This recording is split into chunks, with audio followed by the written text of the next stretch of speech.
Psyduck Pokemon is an iconic Pokemon throughout the franchise's extensive history. From its journeys with Misty to being the star of Pokemon Concierge, this swift swimmer says, lights, camera, quaction to the inhabitants of Eos Island. Trainers will strive to help Psyduck master its psychic power while making its headaches everyone else's problem. Welcome to the Psyduck Unite Spotlight.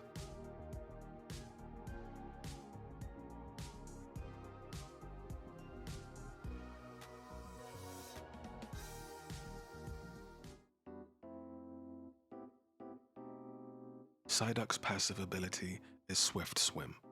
As its name implies, Psyduck will gain additional movement speed for a short time when damaged by an opposing Pokemon. On top of being an adept swimmer, this Pokemon also has a headache gauge. When they, or a nearby ally, take damage, that gauge will fill. At max, Psyduck releases a mysterious power, gaining a second of invincibility while shoving aside any nearby opposing Pokemon. Its move cooldowns are also reset upon activation. For the duration of this psychic trance, Psyduck's moves are boosted, gaining additional effects and lowered cooldowns. Once this mysterious power fades away, Psyduck takes a couple of seconds to wonder what the heck just happened, unable to do anything but waddle. Get this duck some secret medicine. Taxes was waiting. Now Taxes is a TurboTax expert who can do your taxes in a day, so you can get up to $4,000. Their basic attacks are very easy to understand. There's no boosted gauge for them, so simply hold A to fire off shots of water based on its attack stat. Psyduck's level 1 and level 3 moves are Confusion and Tail Whip.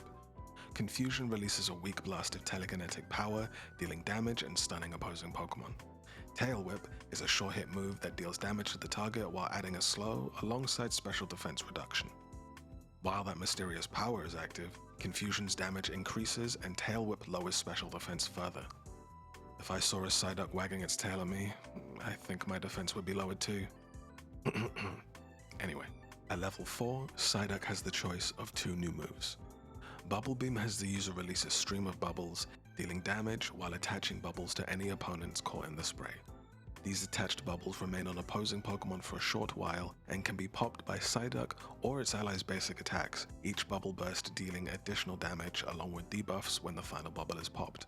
Psyduck's mysterious power increases the damage of each bubble's burst, while Bubble Beam Plus adds a slow to the beam's initial hit. And when you're done playing with bubbles, Surf's up. Surf has Psyduck create a wave in a chosen direction while riding one of their own. The projectile deals damage, slows, or shoves if the opponent already has a slowing effect on them. Touching allies while riding your wave will give them a momentary speed boost. On top of that, you can continue to use your basic attacks and moves while riding the wave.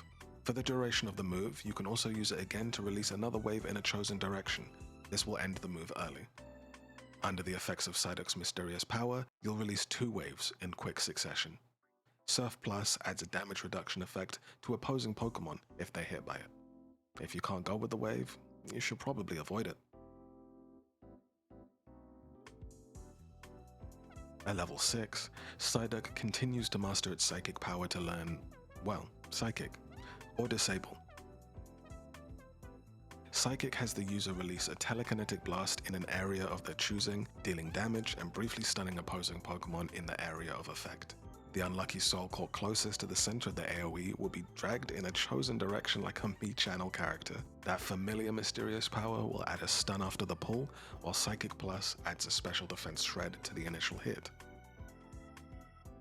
As for Disable, this short hit move has the user release electricity towards an opposing Pokemon that applies several headache-inducing effects. It deals damage, briefly stuns, and most importantly, increases the cooldown of the opposing Pokemon's last used move, or the next move, if none are on cooldown. When the cooldown increase applies, a slow will also apply. The electricity spreads to nearby opponents, including back to the initial target, spreading its effects. And of course, if Psyduck's mysterious power is in play, the number of times the electricity spreads will increase. Disable Plus increases the stun duration. While your headache is a sign that you might need to drink more water, Psyduck's full power Psy-I-I signals the release of its full power, releasing 3 psychic waves around itself. These waves deal damage while reducing the damage dealt by opposing Pokemon and granting itself unstoppable for the duration. After using it, Psyduck's headache gauge will fill up by 50%.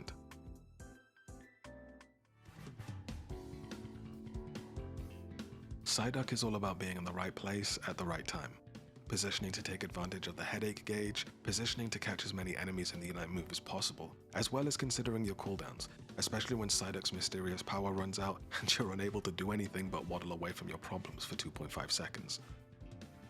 In the early game, Confusion and Tail Whip provide everything you need to secure vital EXP while peeling for your lane partner. Need extra damage to secure a Bunnelby? Tail Whip to lower its special defense before throwing out a well-timed Confusion to secure. Or, use Confusion early to stun the opponent so your lane partner can last here freely. A good gank from your jungler can also get your headache gauge filled from the ensuing brawl, enabling you to displace your opponents before hitting them with empowered moves. Just try not to overextend, as the deactivation of Psyduck's mysterious power will leave it vulnerable for a couple of seconds. As the game progresses and you reach your power spikes, you'll gain access to various moves that are useful in any situation.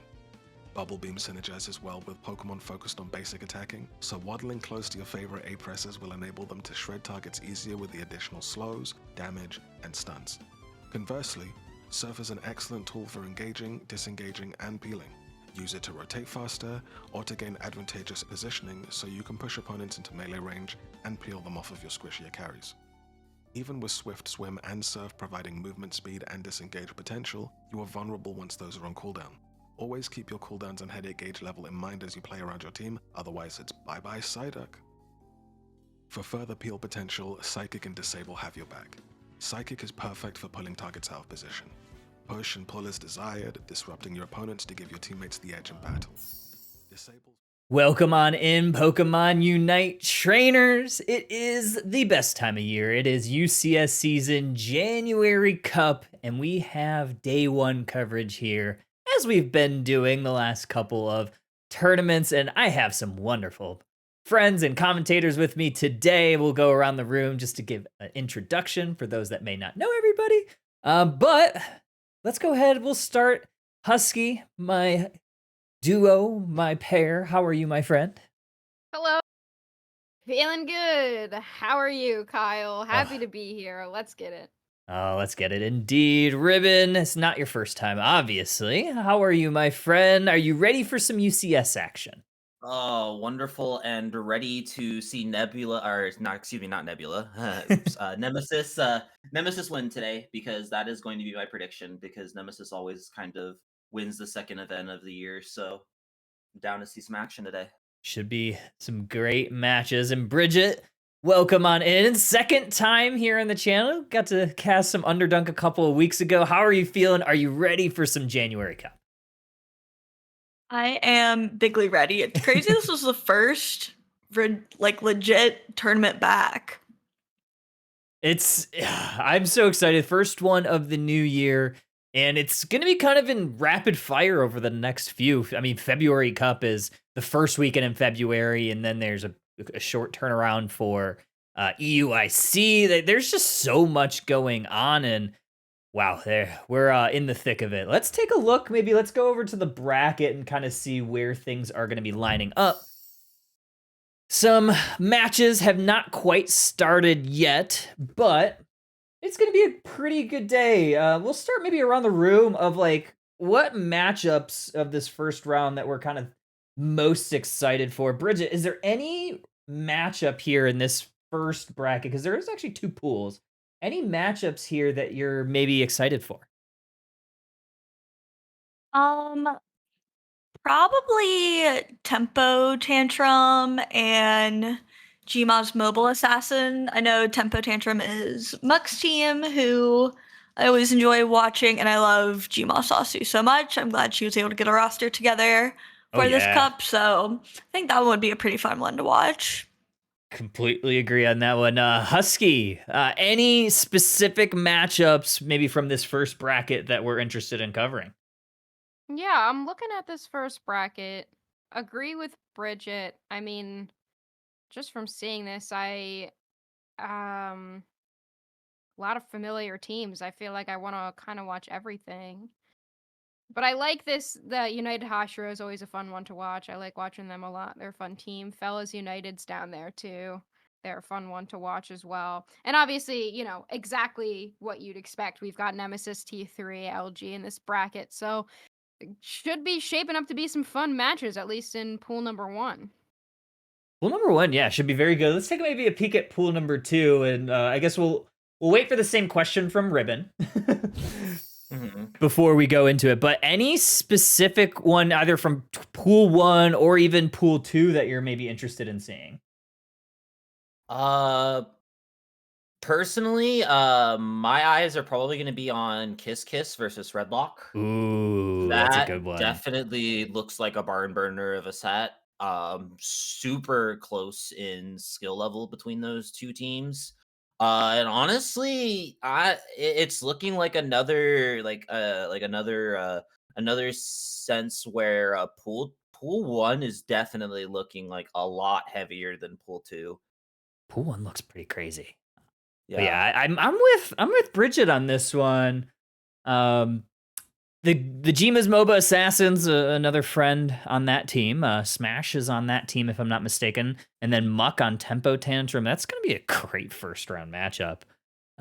Version 1 versus Origin, always a fun matchup. Know both of those teams. Both Yeah, that's Articuno true. League veterans. Origin, I I didn't believe. even see that one. I love V1, yeah. Yeah, that should be a good one. Standing on Business versus Only Improve. I'm not sure if I've seen Only Improve. I know Squirtle's Den is on Team Growth, so we could always see that one too. United Hashira's has Malinaki. And then who did we say was on Team GXGO? GXGO is Kara, Sinister, Depends, Lou, and Asmat. Oh, that's right, Asmat. Former, I forgot what team they were on last season. Was it Super SP last year in the Yes. final stretch, right? Yeah, Yeah. that'd be a good one to watch too. We do have some some matches available. Oh, already. Yeah, I mean, this is pretty quick. I mean, granted, yeah, we are Let's 15 go, minutes in. NA. Yeah, NA getting the party started. Bridget and Ribbon, since y'all are taking this first set, of these ones, do you want to wait for anything, or is there a matchup that you're kind of lining up here? I'm pretty neutral, not gonna lie. Let's see. Do you have like IMAX or AJ Dragon added? I think I have IMAX added, if I'm not mistaken. If you can pull up the Goofy Goobers, that might be cool. They're going up Maybe I against some don't. solid competition. But I will say, if you can pull up Kiss Kiss versus Redlock, that's my game of choice. That's gonna be Okay, an yeah, I have absolute Celestial on my friends list, so I could definitely get that one as long as they have Spectate on.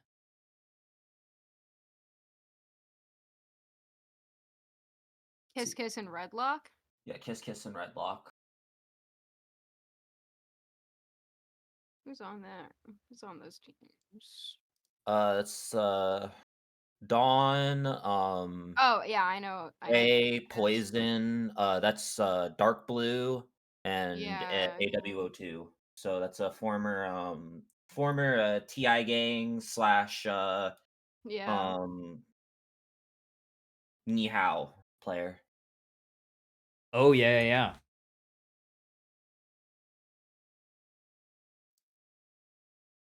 Ducky, where's Ducky playing today? I actually do not know. Oh, I do not know exactly where Ducky found himself after, unless he's not playing with Sanguine. He is not playing with Sanguine. So, yeah, I'm pretty sure.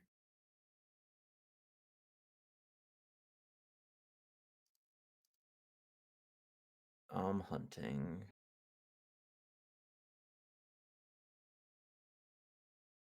it hasn't popped up yet. Yeah, they might not have losers bracket 1. Who's losers bracket? Oh, I mean, I'm happy to just jump into one.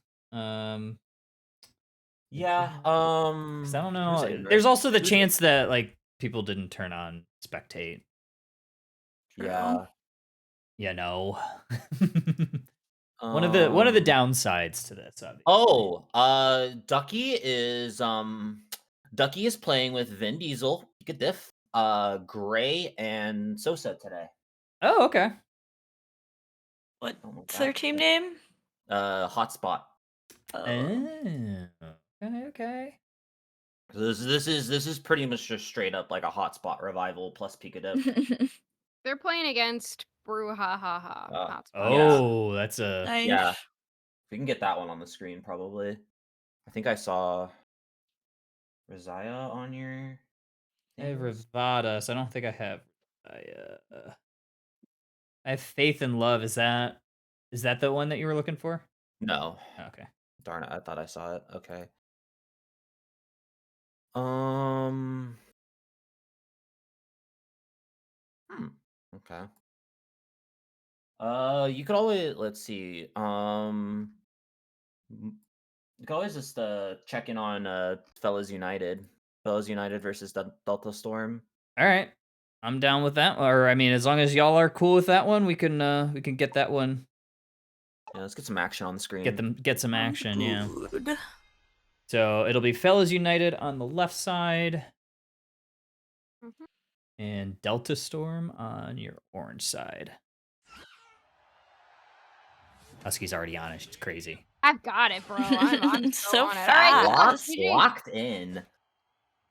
Okay, welcome on in, everybody. The NA UCS starts right now. Fellas United versus Delta Storm, game 1.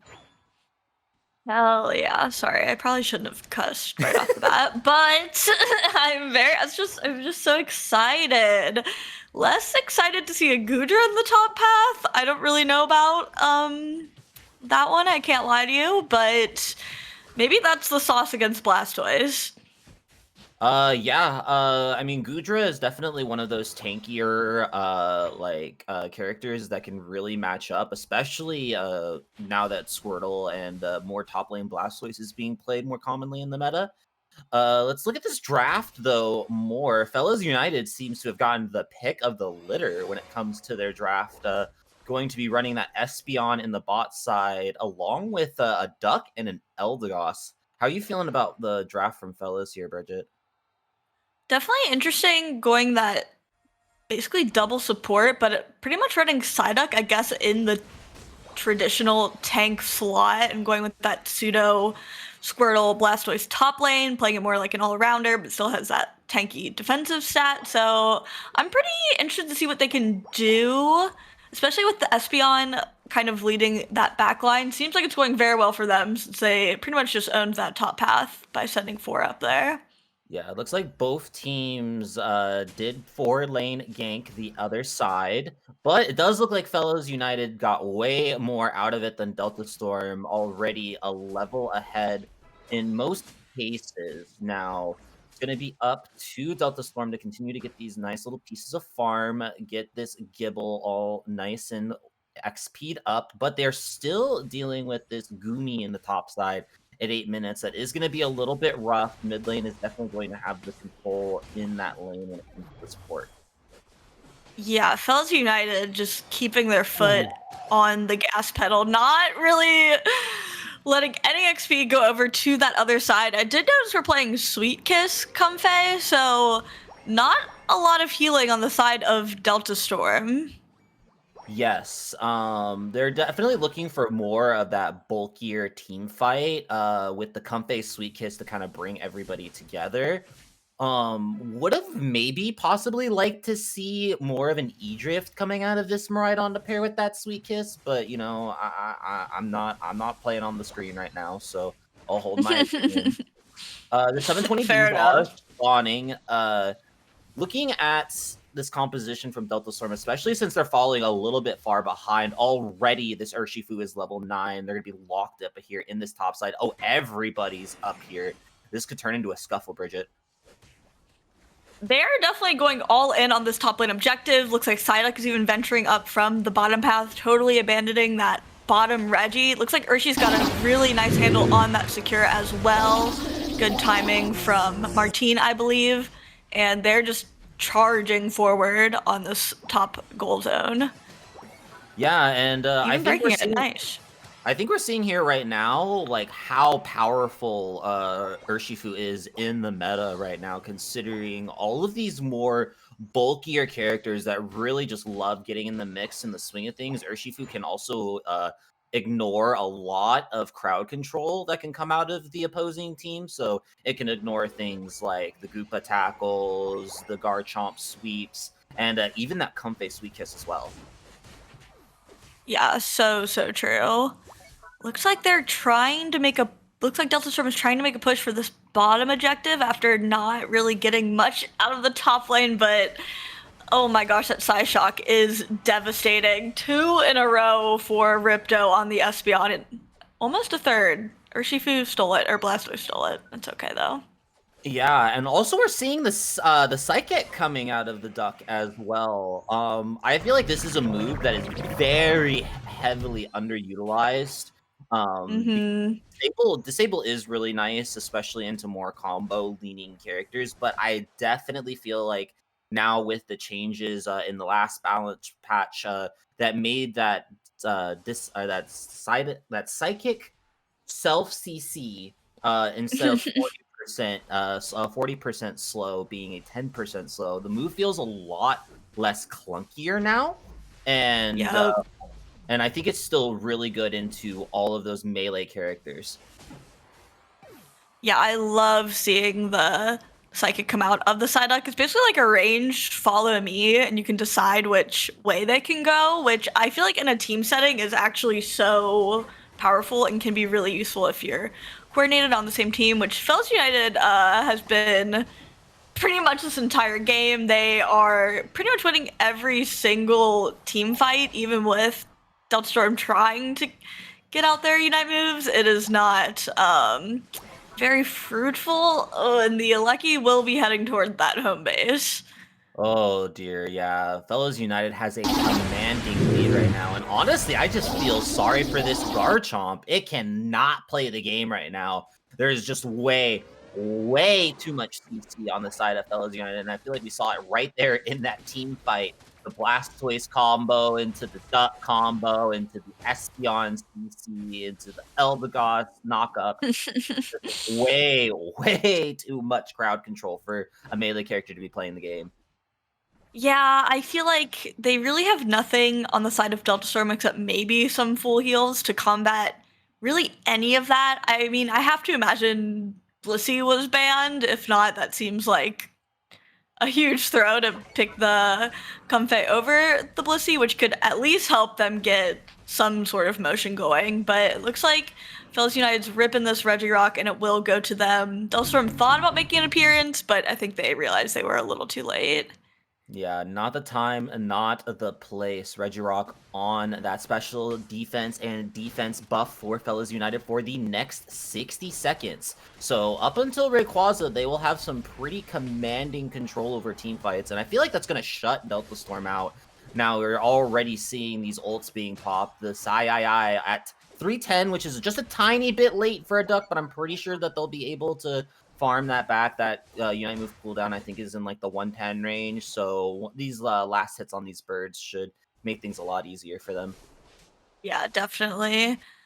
I really wish I would have seen something a little different out of Delta Storm from a macro perspective. I feel like you just fully abandon that bottom objective and at least try to make a play for top, maybe get some points off, get in some early positioning for this upcoming Alecki, because now they're pretty zoned out, and this is likely going to be another Alecki running at their base, especially this close to Rayquaza. It's not ideal.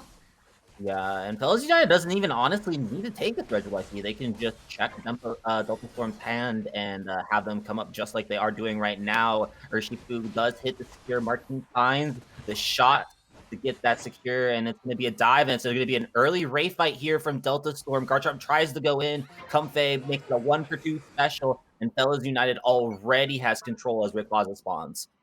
Yeah, really, really solid map control from Fellas United. They really played so consistent throughout this game.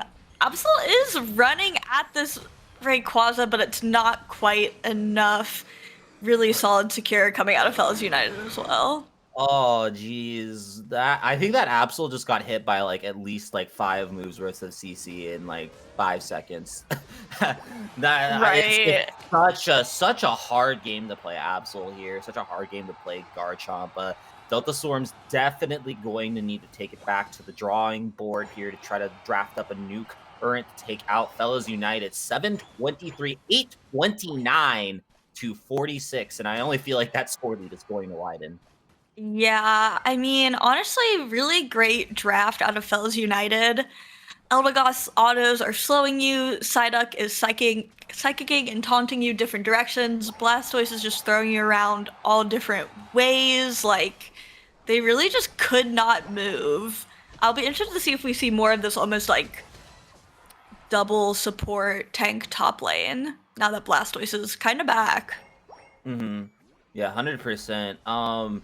If the picks are like from like top to bottom on the screen in order of the draft, That would be crazy. no, I don't think so, because I don't think Duck got last picked here. So Yeah. it is gonna like it's unfortunate because like draft is arguably like my favorite part of Unite. Oh, yeah. We will unfortunately not be able to get any details on the draft, but yeah, maybe it'll show up. We'll see. It's just unfortunate. I feel like Delta Storm kind of came in on what looks like some comfort picks, but I feel like Fellows United just really has a solid composition, and I think that this is definitely a lot of these picks are what we are going to be seeing all throughout UCS today. Yeah, definitely. I mean, the scaling on the side of Delta Storm maybe was just like a little too much, having both Gudra and Garchomp needing to get those high levels. The vehement tapping on the screen is telling me that I should acknowledge there were no kills on the side of Delta Storm, which I can't say I noticed throughout the game, but yikes. Yep, just Delta Storm is looking like a Delta puddle at the moment, unfortunately. It does look like Fellows United did ban Blissey, and Delta Storm did ban Mimikyu and Umbreon. So honestly, these are really solid bans. I just feel like it was just too hard for Delta Storm's composition to play the game. Ripto going deathless is kind of insane considering like 5k damage. yeah, there's like 2 melees that can easily dive and a Miraidon that can reach them as well. So super solid out of them. Definitely MVP for that match at least. And Martine, I mean, taking that early control on that Urshifu and then just never letting go of the gas pedal. Definitely, yeah, really, really solid gangs. I mean, they really didn't int at all, which is honestly incredible. My solo queue teammates could never if we destroy their tier 2 base. Someone is definitely running at their home goal zone at like the 3-minute mark and like dying in jungle. So kudos to them for having self-restraint. Not a common trait Yeah. in a lot of these games. So honestly, super impressive. I don't know if I've ever seen a 0 kill game. Yeah, it does not happen too often. Let's see who else is going around. Oh, Faith and Love is LF Machamp GF. That's their team. By the way, Oh, Kyle. okay. Game 2 though. Let's see.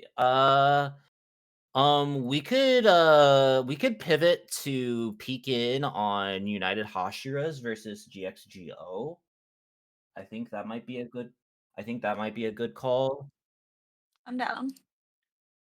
United, Hashira's, Supa. Yeah, that was the stompening. I think you have. I was just about to say, I think I saw Maul on your friends list, so that should get us in.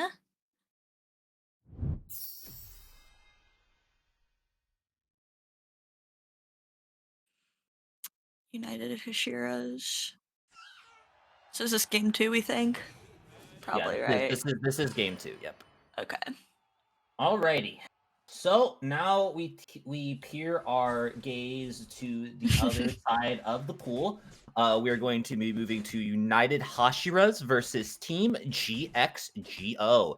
Now, honestly, Bridget, immediately I'm seeing super interesting Metagross pick here, considering that there is an A9 on the field on the other side for United Hashiras. And honestly, I feel like this A9, if it gets fed, could easily 1v9 this composition. How do you feel? Big agree. I do love seeing Metagross. I think it is a bit of a sleeper pick, but even more of a sleeper pick, I think, is Alolan Ninetales. I'm always kind of surprised when I'm not seeing more of this guy. I know Miraidon is pretty much the premier bot lane attacker, and you're just trying to find anything that could come close to its range and power early game. And as long as Ninetales gets on relatively quickly, which it seems like she has, I think it has like a really solid matchup into a lot of these more bruiser heavy comms. Like we even kind of saw last game. That might have been a big difference maker, just like stopping that momentum. Love the Wiggly though. I have to give a shout out to the little Wiggly. Oh yeah, no, I do love the Wiggly as well. It is going to be very nice because this composition from both sides is honestly going to be a mid-range stop. Oh, Malanaki with the one tap for 2 knockouts. Wow, absolutely shutting the door on this GXGO push on the top side. That's so big. 4 knockouts for Maul and almost 60 points to boot. Yeah, he's already level 7. I mean, that Metagross just hit level 6, but he is kind of dominating this game early on, which you love to see. Getting caught by the Wiggly is a bit scary, but you don't have to be afraid of the Wiggly if you KO everyone. So, seems like Maul is chilling up here in this top lane, giving the jungle away to some of the other members of the team. Now that he's already scaling pretty well, mid beats though are going to go the way of GXGO, it looks like, for the most part, as they start to gather down in that bottom path.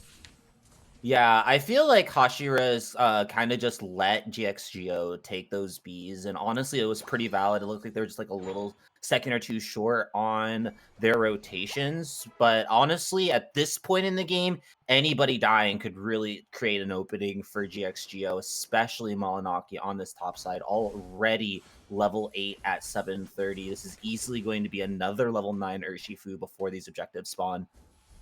Yeah, Urshifu's shining really bright in these first 2 matchups. I guess I'm not all too surprised. It's always been a strong guy, but I feel like the level of play on Urshifu has just kind of been growing and growing, and we're really kind of getting to see it shine in the current meta and matchup. But yeah, United Hashira is already taking down that tier 1 goal. Yep, so they can clear this first objective in the bot lane and hopefully make a play for top.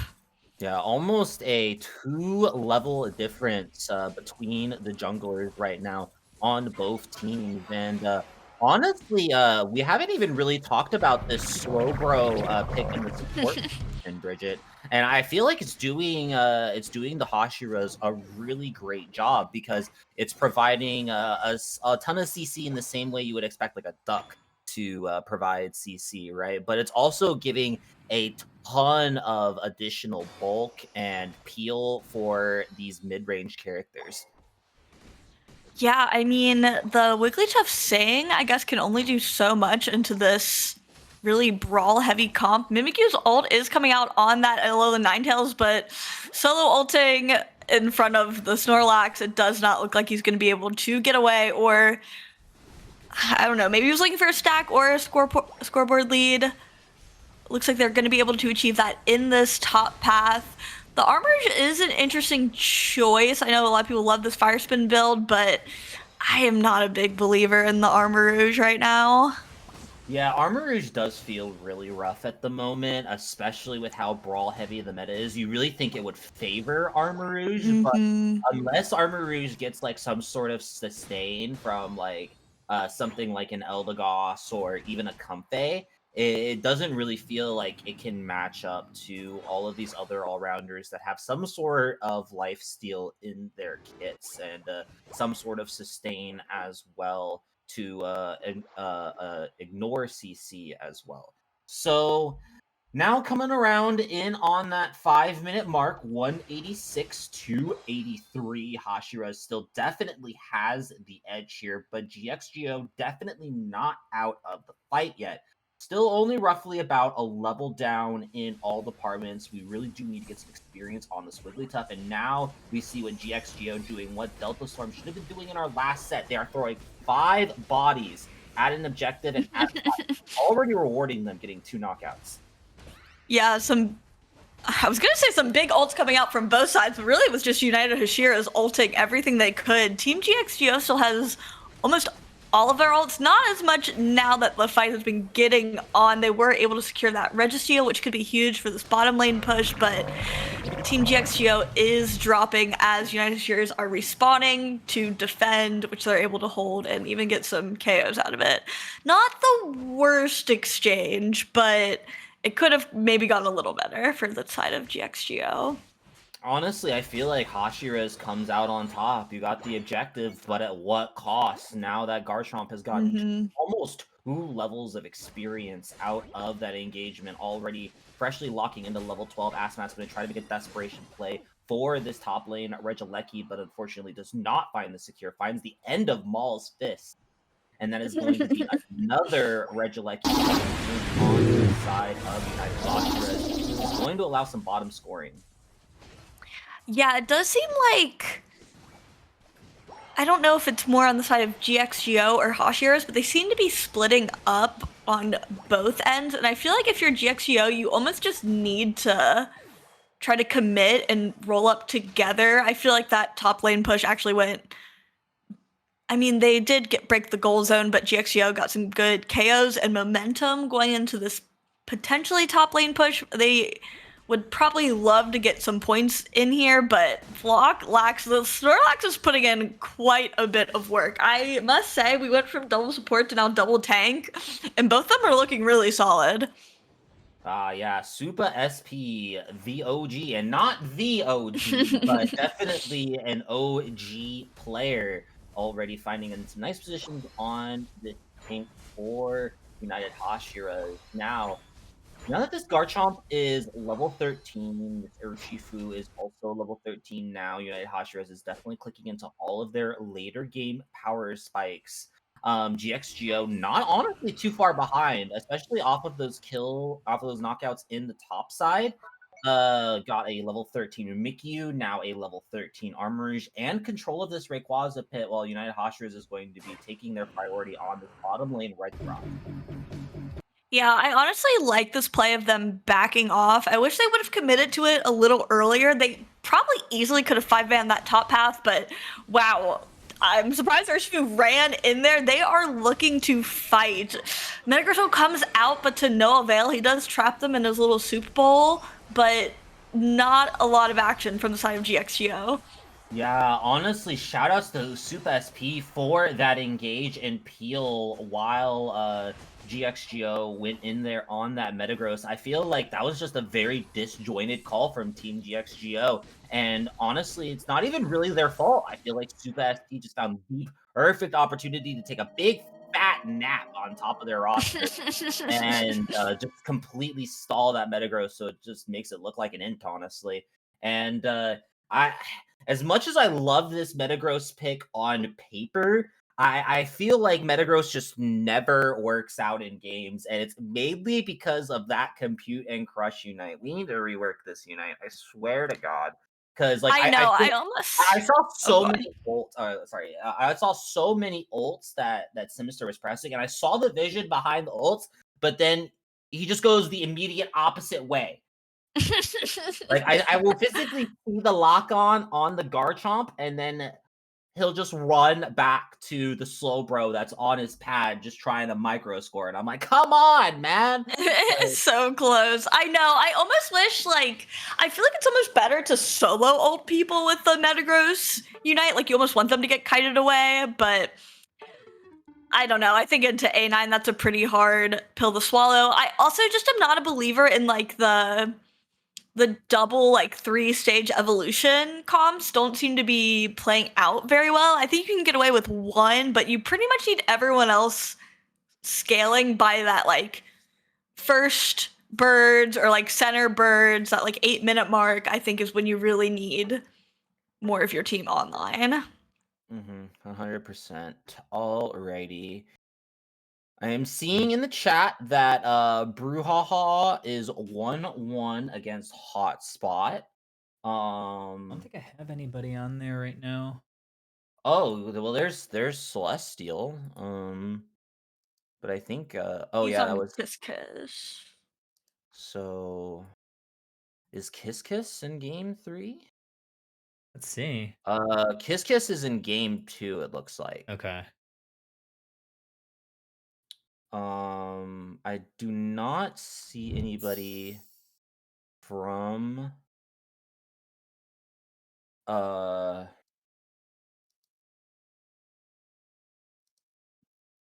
wait, I got distracted and I clicked out, and now I have Lazy lost my Boy's train of in thought. level 4. Could probably hit Ooh, that one real quick for game 3 action. I know I okay. have somebody from level 4. That is pool 2, if I believe. Who are they up against on the Lazy Boys? Oh, level 4 is winning game 2. Oh, that's a Darius team. With Rev and main player, aka Lazy Water, or main character, excuse me. Yeah, I'm down. I'm down to check that out. Nice. Yeah. Love always checking out the level 4 friends. I just like their names all match. It's very cute.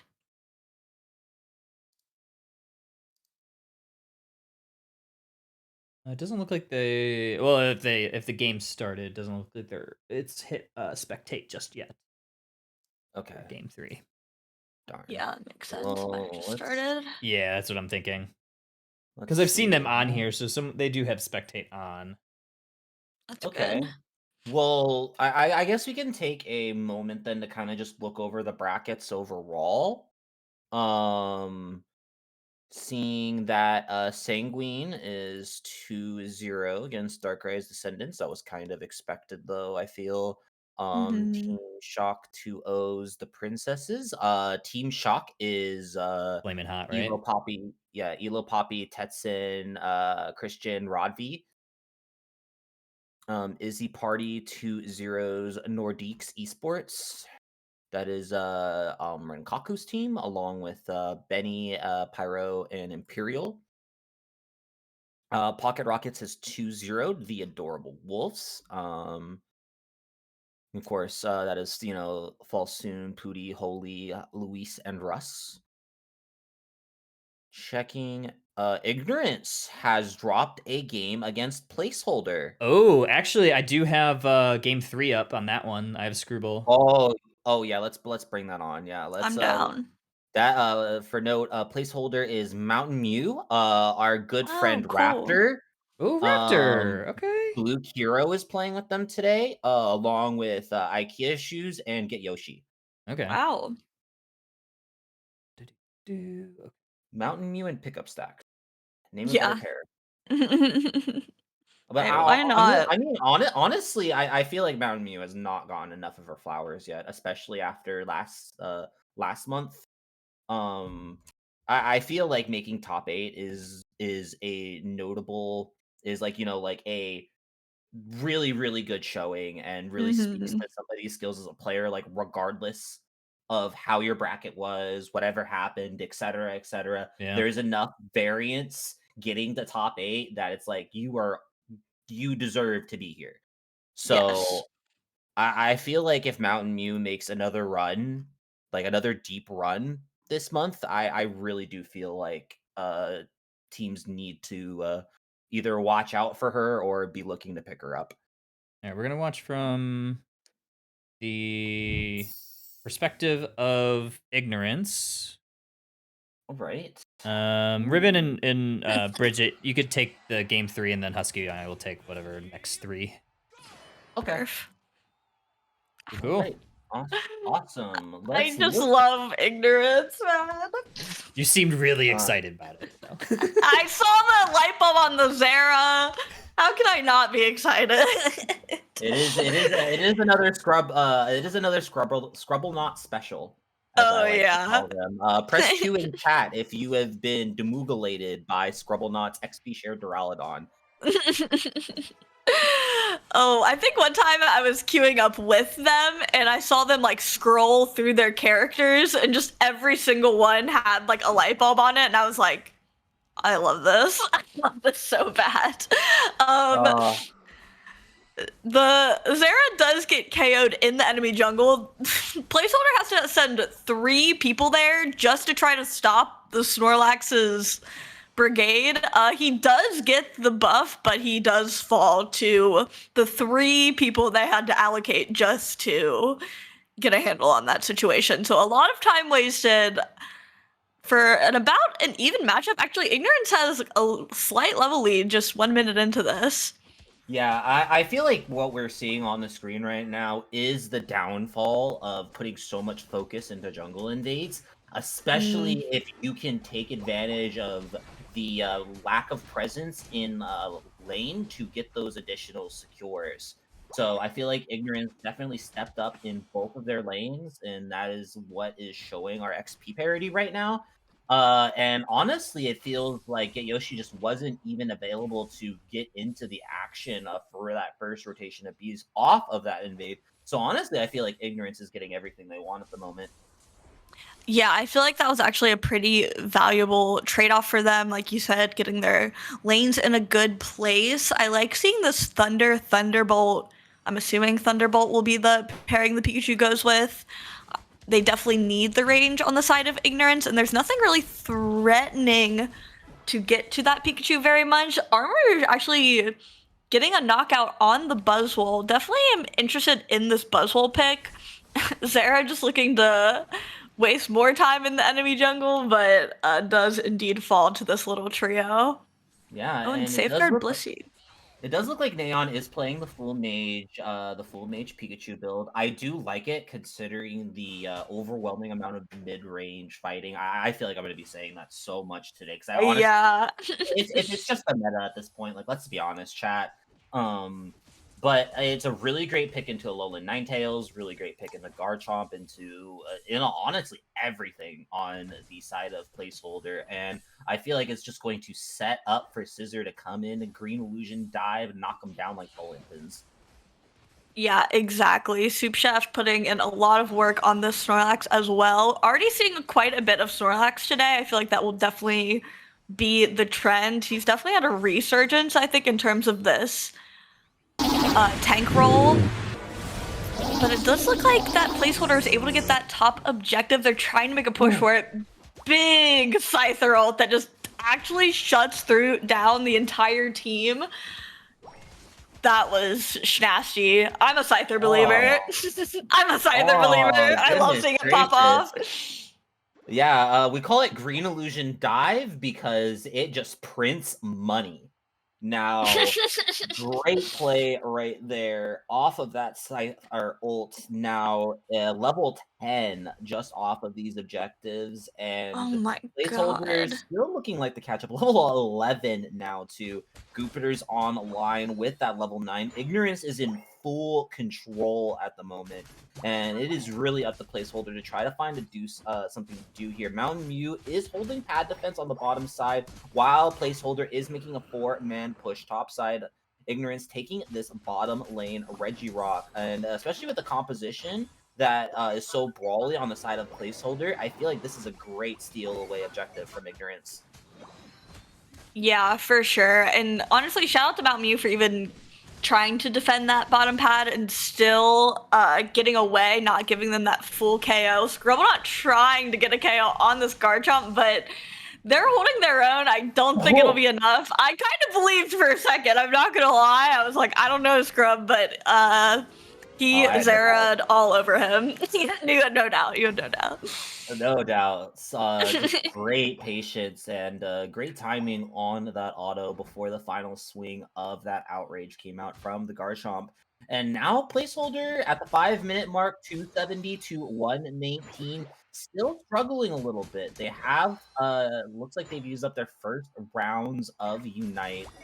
Still holding on to that Phantom Forest for this inevitable Regieleki push on the top side. Ignorance is not also looking like they've got much of the gas tank right now either. They do even die online, but Ignorance looks like they're going to be meaning of the team by Protein Shake go and reset the city at the moment. Oh my gosh, she makes it look so easy, but getting in and out like that on Scyther can be so punishing, but really just using each Unite move to its full potential as the Alecki actually walks in, we're peak ulting to try to get this final push to get our big Dunkaroos in, and it seems like they are able to. I don't know if they have quite enough to break the pad, but getting an even steeper level lead, one more Zera ult just for fun. That Zera, it's like when you skip rocks on the lake. That's what it looked like right there. Yeah, just having a good old time. That dude jumped it up and down like 3 times. Wow, that's crazy. But Ignorance taking advantage of this bottom lane Registeel. I do want to take a quick little note here. Always around this 3:30 mark on these final Regis that spawn in the bottom side, I do feel like teams take these a little bit too early because sure, it's great to continue to maintain control of that mid to late game transition from the 4 to 3 minute mark with those buffs, but imagine having those buffs during Rayquaza. Now Right. that sounds like a scary time. I do feel like it's something that teams could explore more, at least in a macro position, especially when you have a lead like this. It would be a really strong call right there from placeholder to try to check an ignorance roster that this far ahead for an early Rayquaza fight around that bottom objective. And then you just have a Registeel buff for the entirety of Rayquaza fight, and it's just impossible, it feels like, for placeholder to step up.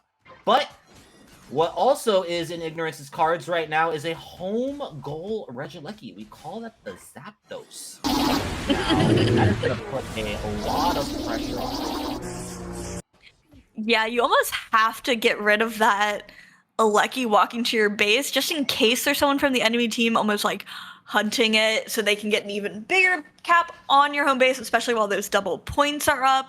But it doesn't look like Ignorance is allocating anyone to follow that Alecki in, just really getting control of the center of the map prior to Rayquaza spawning. They are taking a pretty aggressive position. I mean, Soup Chef is in their jungle.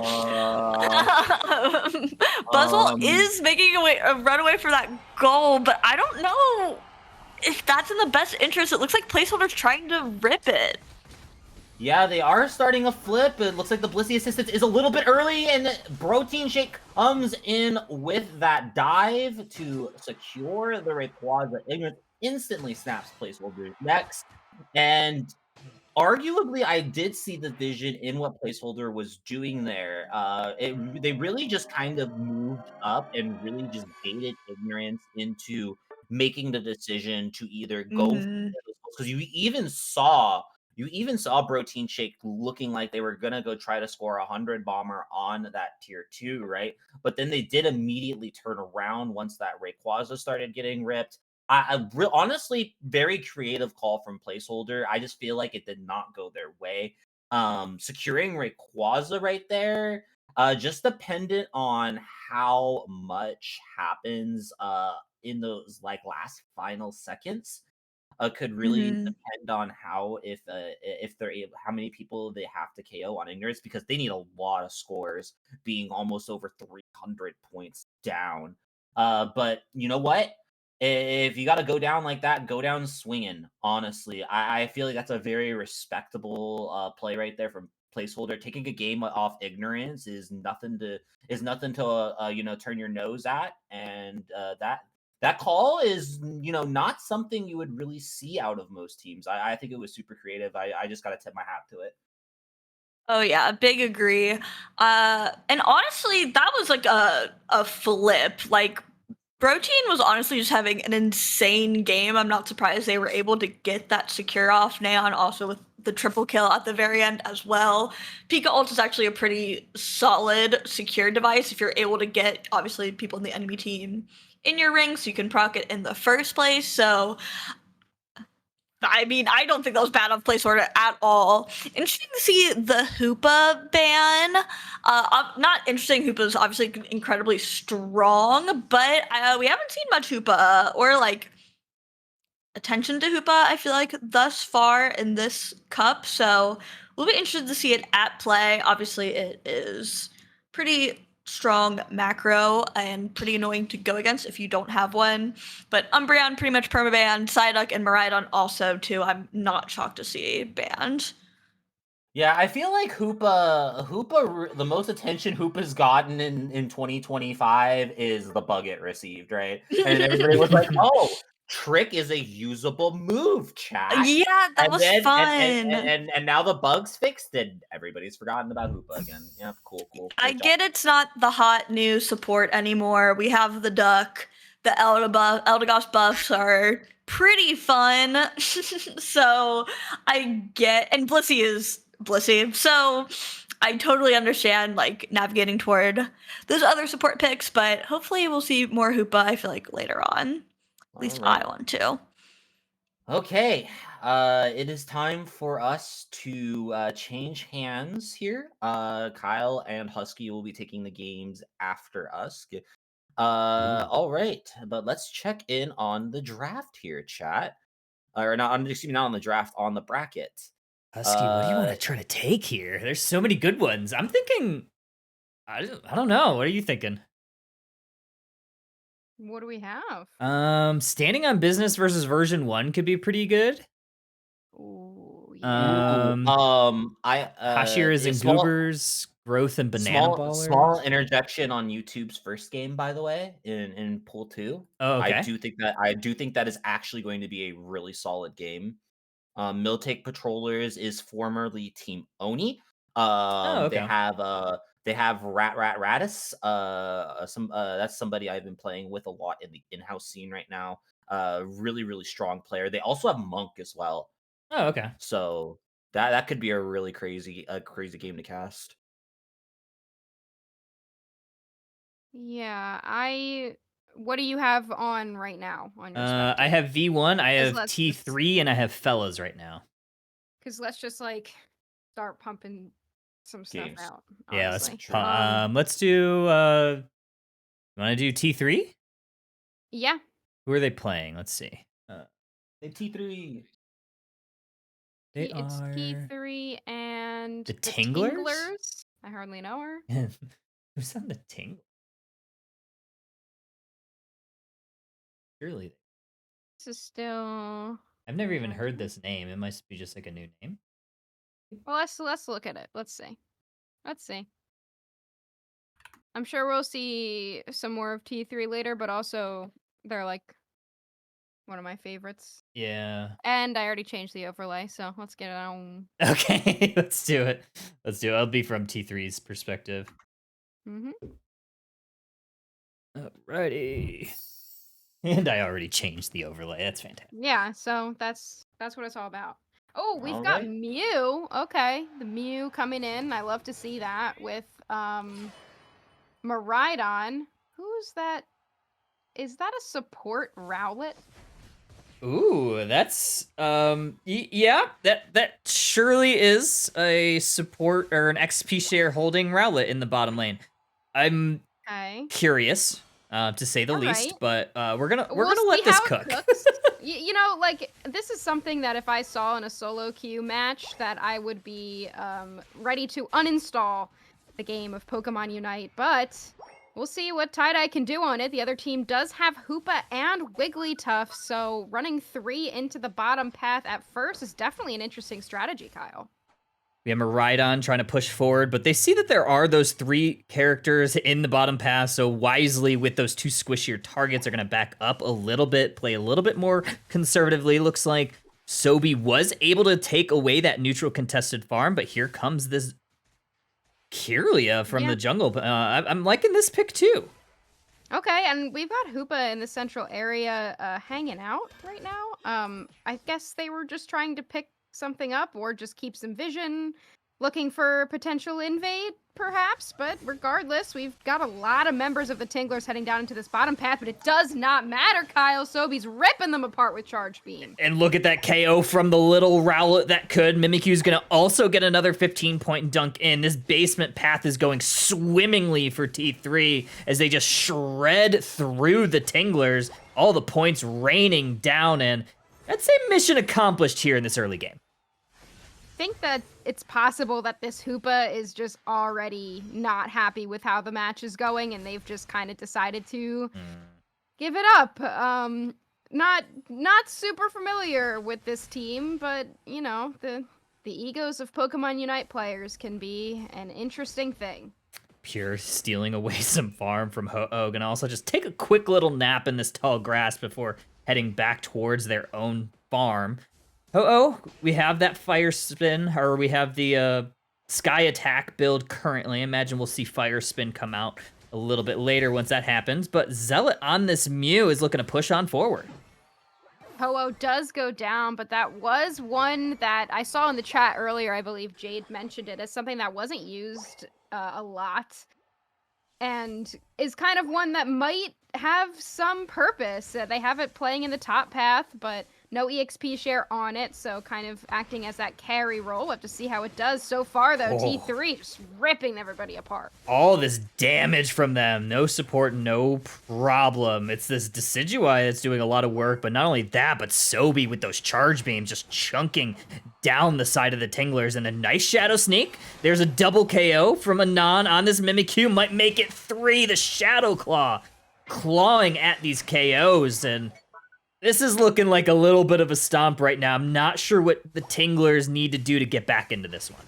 Yeah, I'm thinking that there might have been some sort of miscommunication on that side because there's only 1 EXP share on that team. They just have it on the Hoopa, no EXP share on the Wiggly, no EXP share on the Ho-Oh. So, I mean, it's possible that they're going for just a lot of heavy, tanky carries kind of setup, but without any way to get more experience, it's just going to be a lot more difficult, especially because T3 is just not stopping their onslaught. This Mimikyu going crazy. Another triple KO. This Hoopa might be the next that falls, but this Mew is definitely keeping them upright. Those coachings are coming in pretty clutch, and then these arrows, the Spirit Shackle from Decidueye in the backline, haven't really found an answer to that either.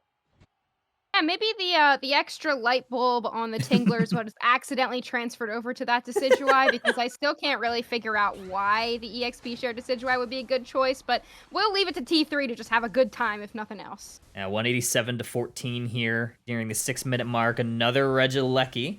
Looking like it's going to be going into the pockets of T3. It's going to march towards this T2 pad, but here comes the knock-knock. Decidueye opening it up with the Unite move. Unite move from the Wigglytuff does hit the map as well, giving some shields, but it doesn't matter. Double KO from this Maridon. Regieleki walks on in, and these points are inevitable, Husky. Watching the Tinglers break a lot of rules of Pokemon Unite. Rule number 1, run 2 EXP shares. Rule number 2, fight on pad. And they just broke that as well, because the Regieleki was walking forward, and everybody on the Tinglers was too, so they did not have the shielding from their goal zone to protect them, but I don't really think it would have made much of a difference regardless. Tinglers broke the rules. T3 broke the pads, maybe the hearts very soon, as it's 300-14 at the halfway mark. There's another basement Reggie spawning in the next 10 seconds. We have a majority of the players down here ready to fight for it. And right now, the Tinglers have been completely walled off. Yeah, no Unite move yet on Hoopa, none on Garchomp either, and they're not even very close to level 9. They do have the Ho-Oh Revive, but what is it going to do when nobody has Unite moves and no one can even fight, Kyle?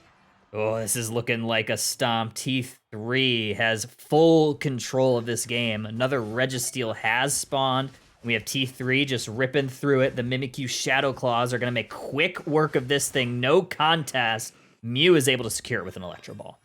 I'm gonna be interested to see what these bans were after we get out here, because I have no idea. I guess Blissey was probably on that ban list in Psyduck, but I would be interested to see what was banned instead of this Mimikyu, because Anon is just going ridiculous on them. Another knock Unite move from this Decidueye. Zones out the rest of the Tinglers. This Garchomp is getting chunked down. Another Spirit Shackle connects, takes the KO, and it's all T3 all day right now. They're now heading towards the central base. I don't even think they need or care about this Regieleki because they can stall this one out. This is kind of sad. I mean, why not just stall and have a good time? We see Tie-Dye going with 360 no-scopes on that Regieleki. There's really no reason for them to do anything. No one on the Tinglers even has an upgraded move available yet. And Garchomp has not been able to get a Unite move out. They're just ticking into level 10 now, but they have not been able to use a single Unite move, Kyle. So look at Sobi getting caught out. Ooh, a great future sight from the Gardevoir. Finally gets a crucial catch on one of the members of T3. T3's gonna have to be very careful. They don't want to hemorrhage a lot of this XP over, but a great Unite move from Mew is gonna keep people Mirage. And we have another KO. This backline Decidueye Tie-Dye. What is going on here? Are we seeing more meta from these XP share attackers? You know what? Tie-Dye plays a great support Pokemon, and then they just also happen to have Decidueye on their roster, and they were like, yeah, if I can play it, I'll play it in the support role, so we'll figure it out. But they're level 12, so respectable on the levels. They're not trailing behind at all, even with that EXP share. But then again, T3 has just been looking really solid in this game, kind of exactly what you'd expect from one of the top teams in NA. Looking fantastic. We'll see what happens down here. 4 seconds until another basement Reggie spawns. The Tinglers are lined up, but here comes Pure, gonna try to get some vision. It is a Reggie Rock in the basement path. I'm not sure if they're gonna go for it, but with having some vision from Pure, it looks like they might be able to shred this no contest.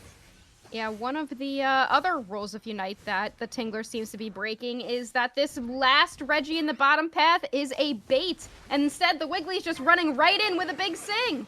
Oh, 2 members, though, of T3 get caught with their hands on the cookie jar. Miraidon and Mimikyu both go back to the Pokemon Center, but here comes big Spirit Shackles from Decidueye. The rings are unbound from Hoopa. We have the Gardevoir Unite move. Hasn't quite found any additional KOs. Gardevoir goes down. Garchomp goes down. It's Mew with the double KO, but Ho-Oh with a huge revival. It's going to bring the Tinglers back to the Thea Sky Ruins. Mew's going to try to hunt down this Hoopa. Big Electro Ball, but the iframes keep them upright. Since we have potentially a match. Oh, never mind. Yeah. Never mind. Never mind. I thought there was something happening. Yeah, well, I mean, that was some great couple picks right there, being able to kind of catch them unawares right there and get a lot of levels back. But the Ho-Oh did use the revive already.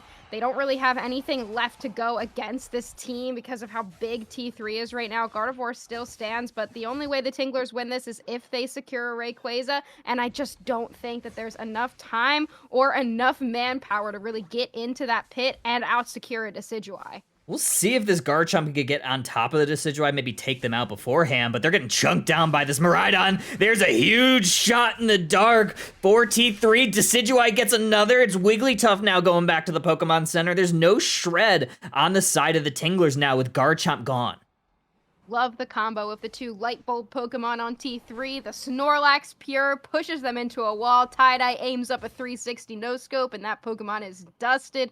Really great playing and a lot of great chemistry on T3. One of the reasons I love this team. And with 20 seconds left and a Gardevoir going for a back cap, I just don't think there's going to be enough of an opportunity for the Tinglers to take this. Very convincing first game for T3.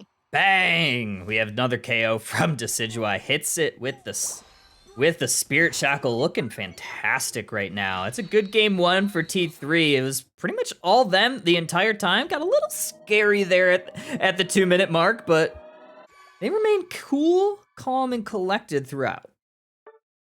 Yeah, that's just kind of, I mean, I guess that's what you'd expect first round. T3 being one of the top 8 teams in North America, just consistently been performing very, very well.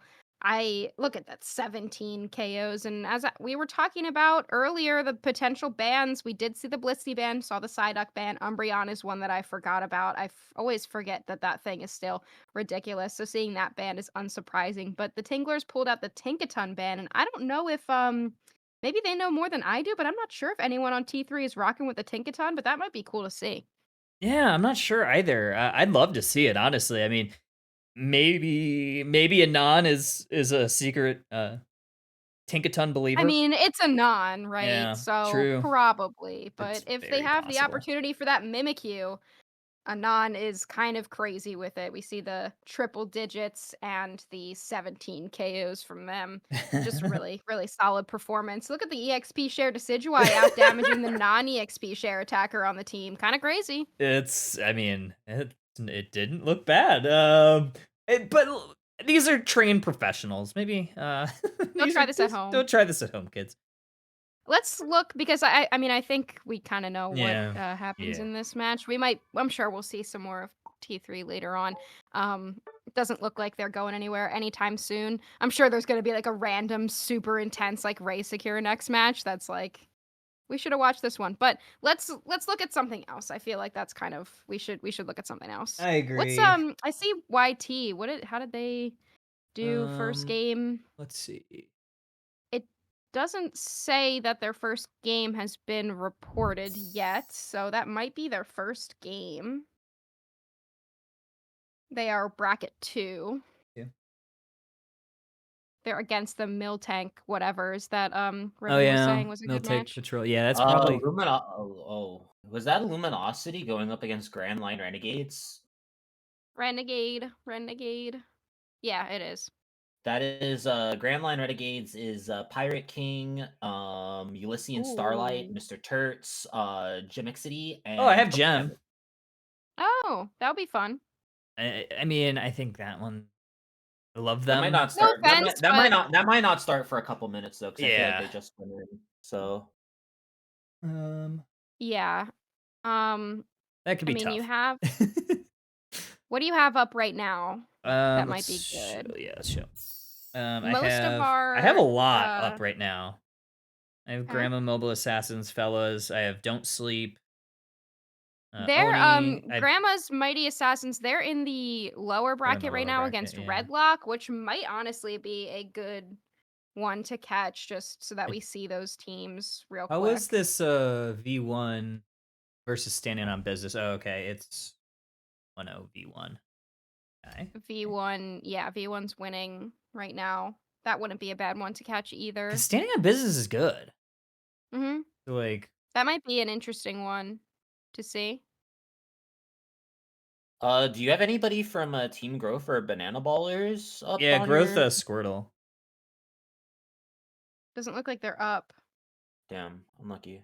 Not up yet. Can we catch that lower bracket one, actually? For Grandma's? Yeah. Yeah.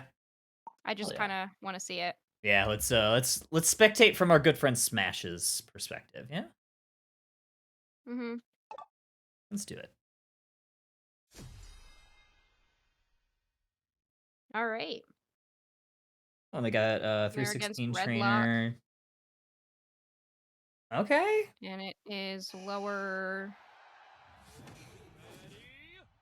I think this is a best of 1, or is it a best? It's a best of 3. It's BO3, yeah.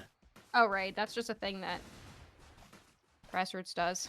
All right, that should be updated. Yep, that is the losers round 2 and Jima's Mighty Assassins. I was gonna put. I just decided not to include the last word. I just put Jima's Mighty. But I was just gonna put Jima's Mighty Ass, and I just decided. Yeah, I mean, maybe. Yeah, maybe. Oh, yeah, I think we get it. Is it OO? Yeah, Okay. that's what it says in the bracket. I will reset right now. So this could be an interesting one. I mean, Jima's Mighty went down to Tempo Tantrum, which is kind of an expected outcome, and then Redlock went down to Kiss Kiss, which is again kind of an expected one. But these are still 2 really solid teams, so I wanted to try to catch them because one of them will be going home after this. But this is losers round 2, 0-0 right now, and we've got some some fun comps to look at here. Yeah, look at the bottom setup. We have 3 members from Redlock on the basement side, 3 members on the top side for Jima's Moba Assassin. Snorlax is looking to hunt down this little phantom that could. However, they get back to the base pad and able to grab some shields. Snorlax, though, gonna keep zoning out this Miraidon. Miraidon just gonna have to hold for dear life, but some of these points do go in for them. Yeah, I'm also just completely wrong about this, by the way. Uh-oh. I forgot there was 2. Hold on. It's not Redlock. Might be. It's, There's 2. Ferocious. And one of them's in the opposite bracket. Ferocious for alligators, right? Ferocious for alligators. I don't know how to spell ferocious. Ferocious. Okay, then I did it Woo! right. Tokyo J taking down the Zacian. Gets a nice KO there. However, Leafy returns the favor, takes down this Miraidon. Gumi is going down again. Tokyo J's got a KO streak of 2, make it a 3-piece combo. They're looking to hunt down more. Leafeon, though, is going to utilize their Unite move, takes them down. And this goal zone, T1 going down. And a great play from this Leafeon. I liked the Snorlax play there. The Heavy Slam was able to pick up the Zoroark, stun them a little bit out of their Feint Attack combos, and was able to get that Leafeon's Unite move out. The Emerald 2-step coming down, and the Zoroark not quite level 9 yet, but they could be a force to be reckoned with. The interesting thing here is that there is a triple defender composition over there on Jima's MOBA. We're going to have a talk with Dr. Professor Smash, who is running top lane Blastoise and making Husky cast it. That's actually kind of mean. We should know by now that Husky hates top lane Blastoise, but yeah, I was pulling for them too. I was like, let's pull this matchup so that we can like see them before, you know, one of them leaves. But yeah, now I kind of I regret that because we do have that top path Blastoise. But they are almost at their Unite move, and look at this push in the bottom path for Alligators going to increase their score lead. There are. Nice little combination. Snorlax gets only about 2 points in, so they're going to have to back up because this Regieleki is pushing and marching their way towards this T1 pad. Great surf from Smash. Going to have to push on forward. Emerald 2-step is out once again from this Leafeon. Backline from this Miraidon. Here's a huge Hydro Typhoon. Knocks up 3 members of Ferocious for Alligators. And we have this Regieleki inches from walking on in. The defense is there. Ninetales is here. Here comes another Unite move. Coming out from Ninetales, it's that Snow Globe. Trevenant now picks up a double KO, and this fight is prolonged, and it is lasting quite a bit here, Husky.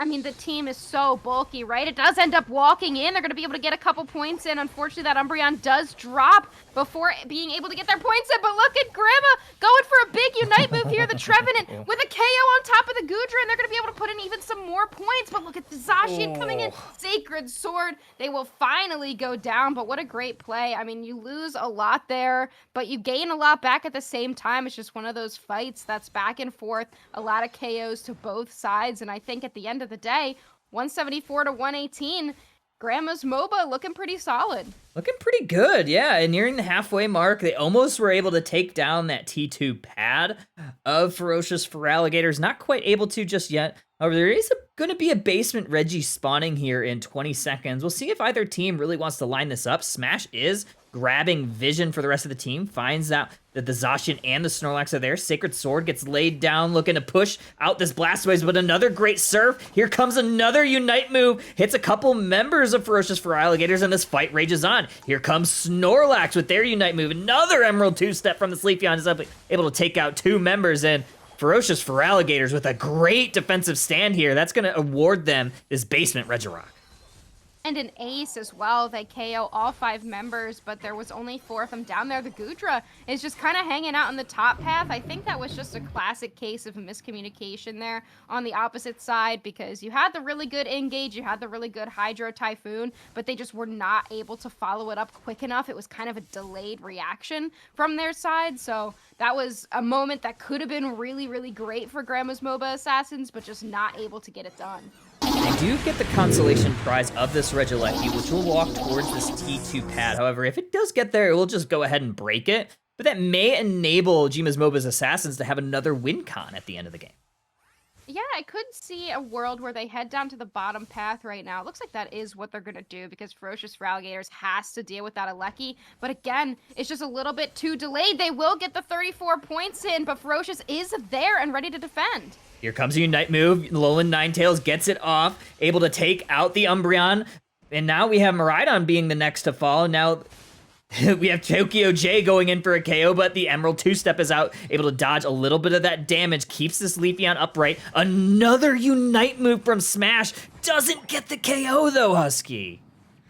That will be able to be, I mean, may as well use it in that situation. You have 1 HP, you get a big shield from it, just you can get some more damage, and if you can get a move out after that, you might be able to pick up that Leafeon. And Blastoise, with a recent buff to its Unite move cooldown, it'll be able to get that back in no time, and I think at that point, not really a play that ended up getting anything, but it could have, so I see the vision there. It's not bad. I mean, this new Blastoise buff is looking pretty good. That was the third time Smash was able to utilize the Unite move this match, so look for them to use it at least one more time by the Rayquaza. However, look at this. Leafeon, with nobody holding this T1 pad, is able to get a 50-point dunk in. That's going to give them the point lead for the time being.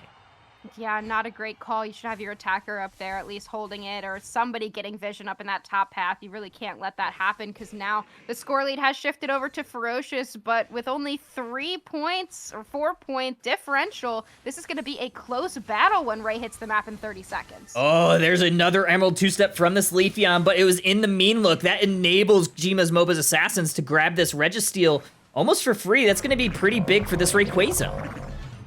Interesting to back off of that Trevenant right there. I know that the passive is now popped, the focus ban likely was popped in that situation, but I think he might have been able to pick up that KO. I guess they just didn't want to get baited. You don't want that to happen so close to Rayquaza, but I really do think they could have picked up that Trevenant, but they do have a solid level lead on Ferocious for Alligators with a level 14 and 2 level 13s, but they do not know who's in the lead. Only 4 points are differentiating these two teams right now. Might see some poking and prodding from this Miraidon, looking to try to get some damage online. We have the Zacian looking to hunt down one of the squishier targets, but this is such a tanky composition from Grandma's MOBA's Assassins. We have a little bit of a flank here. Leafeon going for it, but sniffed out by Smash, able to put them and stop them in their tracks. Leafeon still doesn't have their Unite move. Really great heads-up vision play there from Smash, just able to realize that the Leafeon's not there, probably behind the backline, looking to pick up that Miraidon, exactly what we saw. There's another Unite move. Smash is able to get that one off. Snorlax goes back to the Pokemon Center, and the fight breaks out. Miraidon is going to go down. Leafeon's able to make quick work of them, and we have a 4v4 matchup in this Rayquaza pit. Goodra gets caught by a mean look. Going to try to Dragon Pulse on in, but Rayquaza starts to get tapped by Tokyo J on that Zoroark, but nothing quite happening just yet.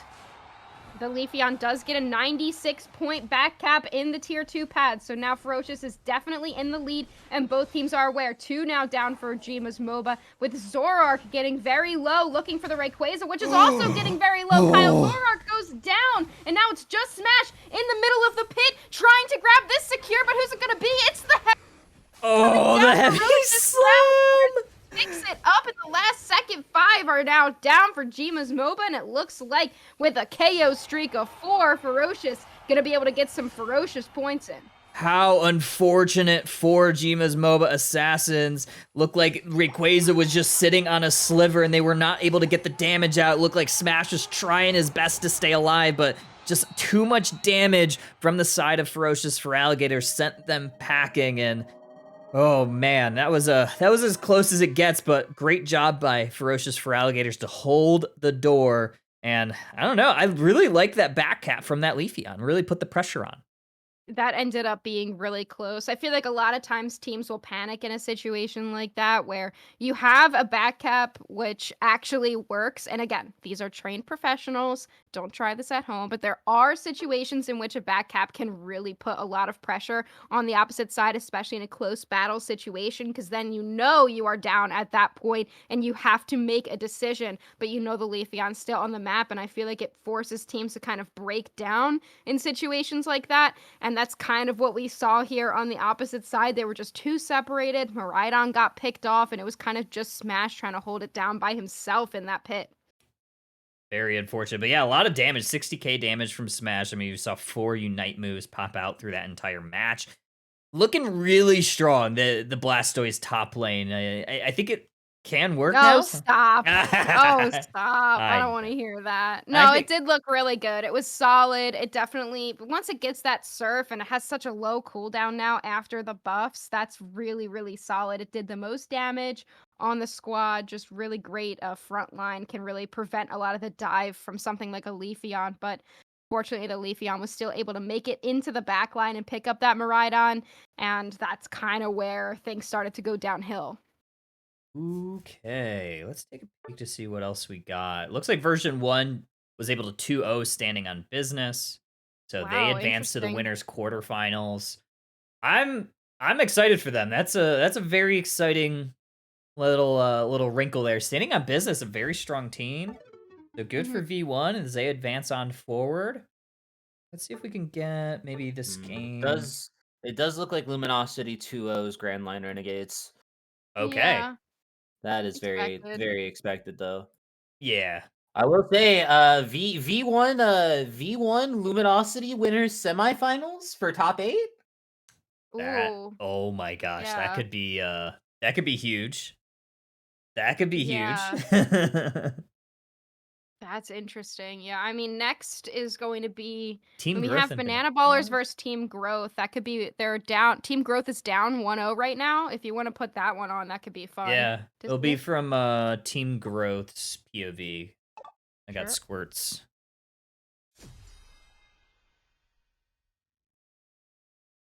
And Nope, I oh, can't and that's spell. that's a good one. Yeah, we got Chad, Big Mac. Banana Ballers. I hardly know her. Look at this draft though. We do have the Gibble.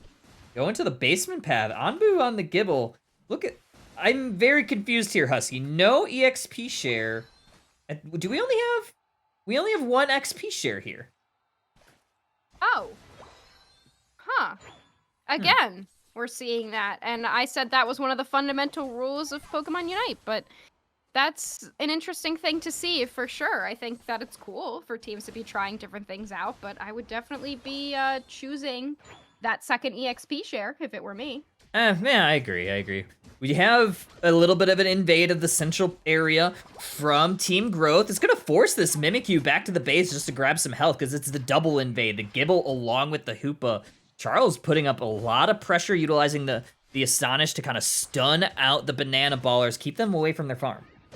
I mean, why not go for the early Gibble G? He's gonna go for it here. Hoopa getting a KO, popping the focus band on that Umbreon. They're gonna have to walk away. And Anbu looking really solid. They do pick up that red buff, but now with 3 members of Banana Ballers heading into the central area, it's gonna be a rough one for Team Growth to get out of. Able to get the KO onto the Hoopa. Great response here from Banana Ballers. How do you feel about that invade there, Husky? I like it. I think the Gibble is really strong early, and if you can put that pressure on something in the central area that needs a lot of experience like Mimikyu, that can be great. They did get their level 5, so I don't know if it's going to end up being worth it because the Gibble did not get their level 5, but I do like that play. I think it's a great idea from Team Growth. A little bit of a pressure from this Alolan Ninetales. It's a lot of crowd control, a lot of hindrances from this Ninetales. That mid-range mage looking pretty good right now. I think the other thing to point out here is that Squirtle did go with the bottom path attacker Blastoise build. So I can say that I might support that since it's in the bottom path, but they did go with the Buzzwole top path, which is another thing I absolutely hate. So we'll have to see how I feel about Team Growth after this match. Hoopa getting KO'd once again from the Banana Ballers, and that's going to award all the central area XP, all that Swablu and Altaria family XP in that central area is going all the way over to Banana Ballers, and 720 Birds about to hit the map, and we have a little bit of a lineup and a little bit of positioning gained here from Team Growth. We see that this invade may not have been as worth it as it seemed because the little Gibble has just turned into a Gabite. They've just ticked into their level 5. But with 4 members of Team Growth in this bottom path, they're going to have full control over this Altaria spawn. They will get most of it here, but there's 4 members of Banana Ballers in the top path. Pushing forward against this Buzzwole. Gonna have to just back up and almost just give up that T1 pad because You don't really want to get farmed up there. You don't want to give up all that XP from a KO and even potentially that walking into that T2. It's like lane trade here. We're going to have Banana Ballers taking control of this Regieleki in the top path. And look at this Machamp. It's still just a Machoke here, but they're heading into the enemy central area looking for an invade of their own. They will get out here with that unstoppable of the submission. Buzzwole looking at... What is it? Dynamic Arc. Buzzwole looking to chase down the Alolan Ninetales, but they're just going to be found out by a brick wall that is the Banana Ballers. We have Hoopa just holding on to this Regieleki, making sure that doesn't push in, but Scyther able to pick up 2 KOs. That's going to be pretty big to kind of stop any of the advancement from Banana Ballers onto any of the pads. Yeah, that is going pretty well into Team Growth's favor. I think that was maybe a little bit of an overstay for Banana Ballers. They were trying to save the Machoke there to get them out, but I think they were going to be able to get out on their own, and that push there from the rest of the squad just kind of ended up getting them into a poor position. We see Scyther there picking up another KO in that central area, but you gotta watch out for the Mimikyu. If they shadow tag you, even if you're like 2-3 levels up on something as squishy as a Scyther, the Mimikyu might just be able to one-shot you. Yeah, you gotta be careful if you're egoist on that Scyther. You don't want to hemorrhage all that XP over. We do have Garchomp finally getting online. They'll have access to their Unite move, so look for them to maybe target one of the squishier Pokemon, maybe continue to push that XP lead that they have. Garchomp, though, needs so much farm to be able to really come online, so it'd be great if they can just spend some time picking up KOs, grabbing some extra points, getting some of that enemy central area, potentially just trying to get as much of that experience gain as possible. But they're putting a lot of pressure right now. Team Growth is kind of all over the map, putting pressure in every spot they can. Oh, Unite move comes flying out from the Machamp. Psyduck's also going to follow. Misses the Surf, looking to take down this Buzzwole. The mission accomplished. It's Psyduck that's able to close the job. Great Hoopa portal. Sends the Scyther back just before Banana Ballers was able to advance on top of them. Interesting choice here. They send a lot of members back on Banana Ballers. Just the Alolan Ninetales left up here to rip down this Regieleki. And I do really like this play because it shows Team Growth that somebody is up there chipping away at this and they think they might be able to have control over the map, but instead we've got Banana Ballers all over the place ready to suss out this Scyther trying to get vision. Registeel goes into the pocket of Team Growth. However, the Regieleki is going to push towards this T2 pad. We'll see if Banana Ballers wants to advance on any of the goals, but it looks like they've kind of turtled here. They're looking to just farm their XP. And I think that's probably a good call, but the points are very close. There's 109 on Banana Ballers, 103 for Team Growth, so not much of a difference here. Psyduck will go down to that bot lane attacker Blastoise that I still have not made up my mind about. So we'll see what ends up happening toward the end of this match, but right now it looks like the levels are leaning toward Team Growth's side, but it could come back at any time. Hoopa's going to bring the team up to the top path with the Rings Unbound Unite move. We have Garchomp able to take out this Mimikyu. It's actually Hoopa getting the last hit on that one. Unite move comes flying out from the Alolan Ninetales. They're going to have to be back towards that path to kind of continually push away the side of Team Growth because, they just all go falling down. Machamp there with a double KO. That's pretty massive. Great push there from Growth, though. I really like that play. It's a great idea from Team Growth. You put a little bit of pressure on the bottom path so that somebody from Banana Ballers has to go down there, and then you just Hoopa Unite move, you pop the Rings Unbound to bring everybody up, and now Banana Ballers is kind of caught off guard, but they put up a great defense there in that top path. You could only imagine that they knew exactly what was going to be likely to happen there and put a lot of resources to defending that top pad. Great work by them. This has been just such a close match. I mean, not only the points-wise, but you look at where the goals are standing. I mean, they've just kind of traded objectives. They've kind of just done things on the opposite sides of the map. We'll see if Team Growth here could maybe push some sort of advantage, maybe go for a pad, maybe go for an objective. It looks like they're kind of lining up this basement one. I like this call. They're just going to go for the basement path, but look at everybody on Banana Ballers moving towards that tier 1. Nobody is there to defend it. Look, all 5 members are now there. This could turn into our Rayquaza fight if they don't, but they will just go ahead and back out, Kyle. Yeah, they're going to go ahead and grab some position within this Ray Pit, make sure that there's no one flanking the backside. So great vision here from Ninetales already. This is going to be a great final stretch. That was a really great call by Banana Ballers. Grab some points. They know they're going to be in the lead now. Get some momentum and get the positioning that they want in that final pit. And look at that, Alolan Ninetales trying to chip up. I love that play. You get some extra vision. Squirtle's going to go ahead, try to rapid spin on into the central area. Great Hoopa Portal's going to send them back to the base. We have an engaged. Ninetales might be going down here. They pop their Unite move. All the Pokemon start utilizing their Unite move, and it's Team Growth that's falling first. 2 members go down. Hoopa brings in. The rings are unbound. We have 2 members, though, of Banana Ballers that are down now. It's Buzzwole that's taking it to him. And we have a little bit of a trade. Rayquaza now just starting to get hit. No Unite moves are available. Look at the Mimikyu, though. They do pick up that Buzzwole. Even with the Smackdown coming out, they were able to survive it, and Buzzwole is now down. But with every member of Banana Ballers up, and they know that they're in the lead, it's still going to be Team Growth who has to figure something out. And it looks like Garchomp is going to go for the rip on Rayquaza. Mimikyu is able to take it. They throw the Shadow Sneak and teleport right into it. Steal the Rayquaza out from Team Growth's nose. Very unfortunate for them. They're going to get some of their points in. This game's not over, though.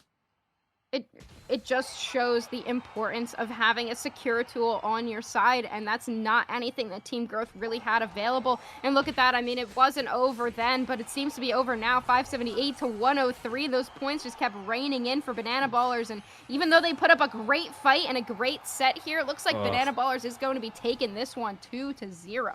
Very unfortunate for Team Growth. They are going to be going down to that lower side bracket, whereas we're going to see the Banana Ballers move on.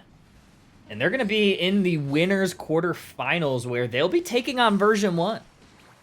Yeah, that's going to be a fun one to see as well. Banana Ballers is looking really solid, but Team Growth was too.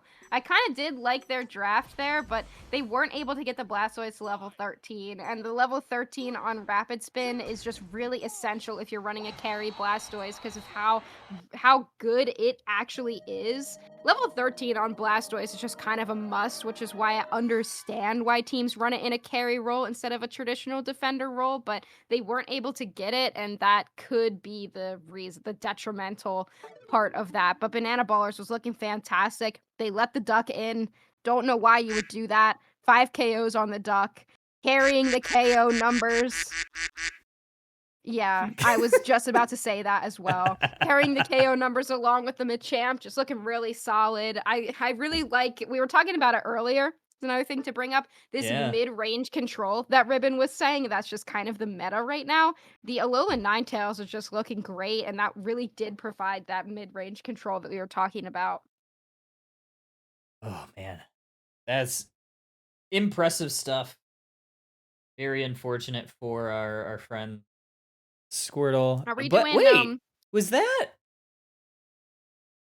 That was Okay, game no, 3. okay. Yeah, So they Or went game 2 or down. game 2. Okay. We were a little behind. We're They a little bit started behind. it. Okay. I'm like, they're already in another game. Well, oh, they're in that. Oh, wait, they're in ranked. Wait, they're just straight up That's in ranked. In ranked. Ooh, I have if you want to get it, Spite versus Luminosity. Oh, Yeah, let's grab Bridget, that. are you down for that? That seems like a fun one. I don't know where she is. Big Jet. She's gone. Oh no, she's here. LG verse. Bridget can. Hello. There she is. Oh, there you are. Okay. Sorry, I my mic saw- cut out. Oh, Yeah, you're yeah, good. no. I saw your thing light up, and I was like, huh? And I saw you like just instantly unmute, and I was like, oh yeah, Bridget's here. All right, yeah, you Sorry. two can handle this Put it on one. the screen. Yeah, Spite will be on your left side. That is Harambe's team. Oh, cool. Oh wait, is Yeah, I don't purple? have anybody on LG because they said they're not Right, gonna keep their spectate on. Well, doesn't matter. We got him. Correct. Got him. Get snipe chat. Alrighty. Is it 0-0? Yeah, 0-0. Yeah, This it's is the just first starting. game. I got the special Harambe message of, hey, we're gonna be playing LG if you want to watch it. Always would love to. All right, kicking back into gear, Bridget. Spite versus Luminosity.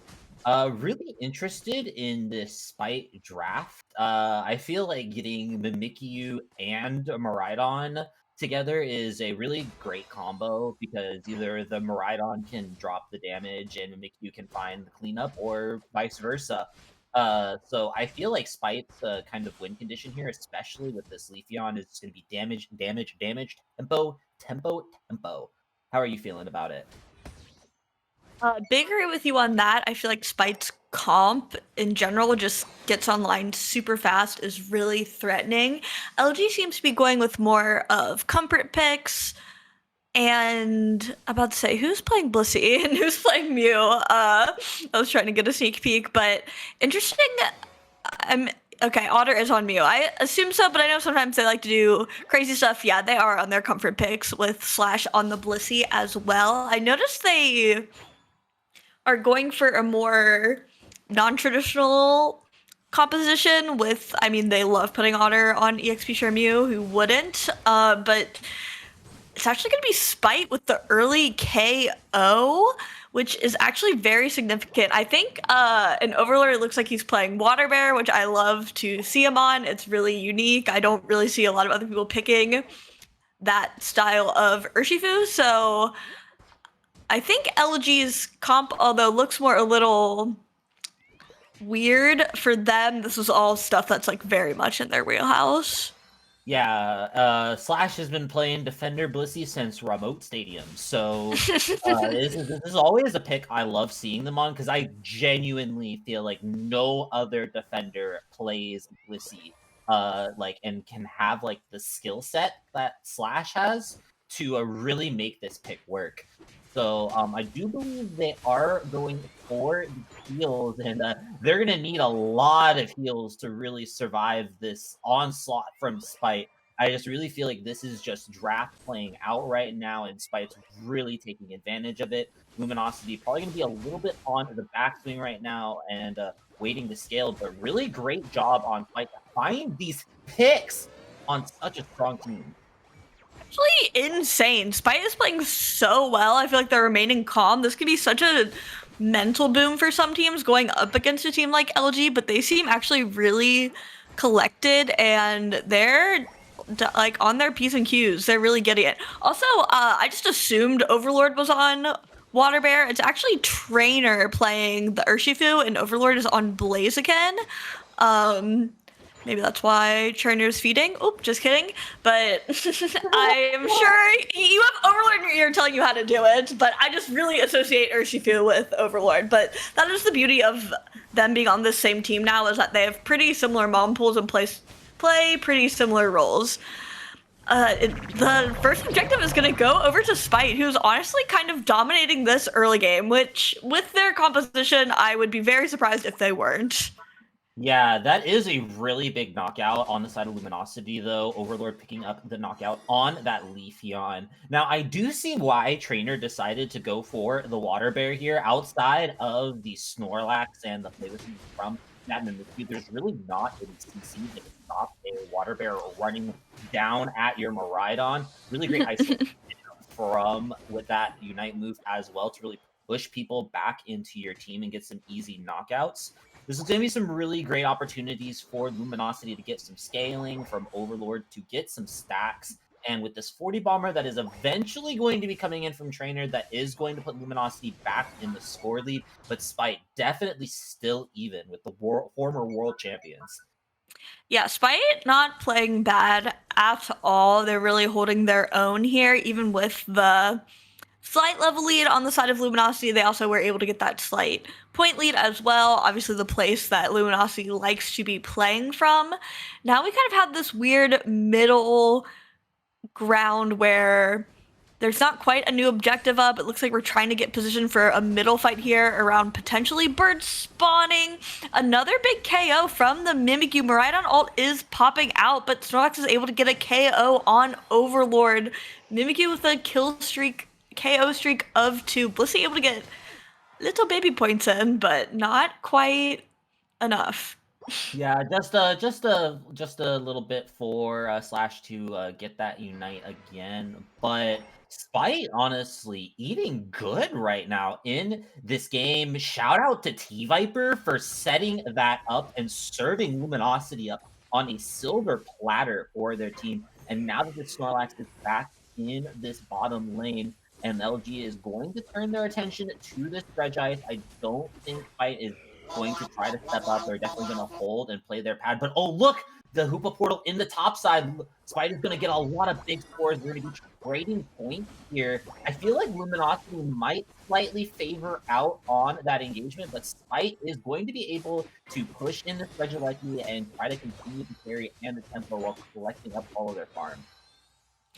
Yeah, very interesting macro from the Hoopa. I thought we would almost for sure Hoopa ult bot path for that bottom objective, just to kind of see if we could hold our own against Luminosity in that fight. But good read on Spite, knowing that LG was looking to basically use everything they have in that, and they said, you know what, forget it, we'll find value top path, make them deal with that, get vision on who is hitting that Electi, and just go back, get our farm. Not a bad deal, especially getting those additional farm spawns of the Indeedis to start getting that level lead up more.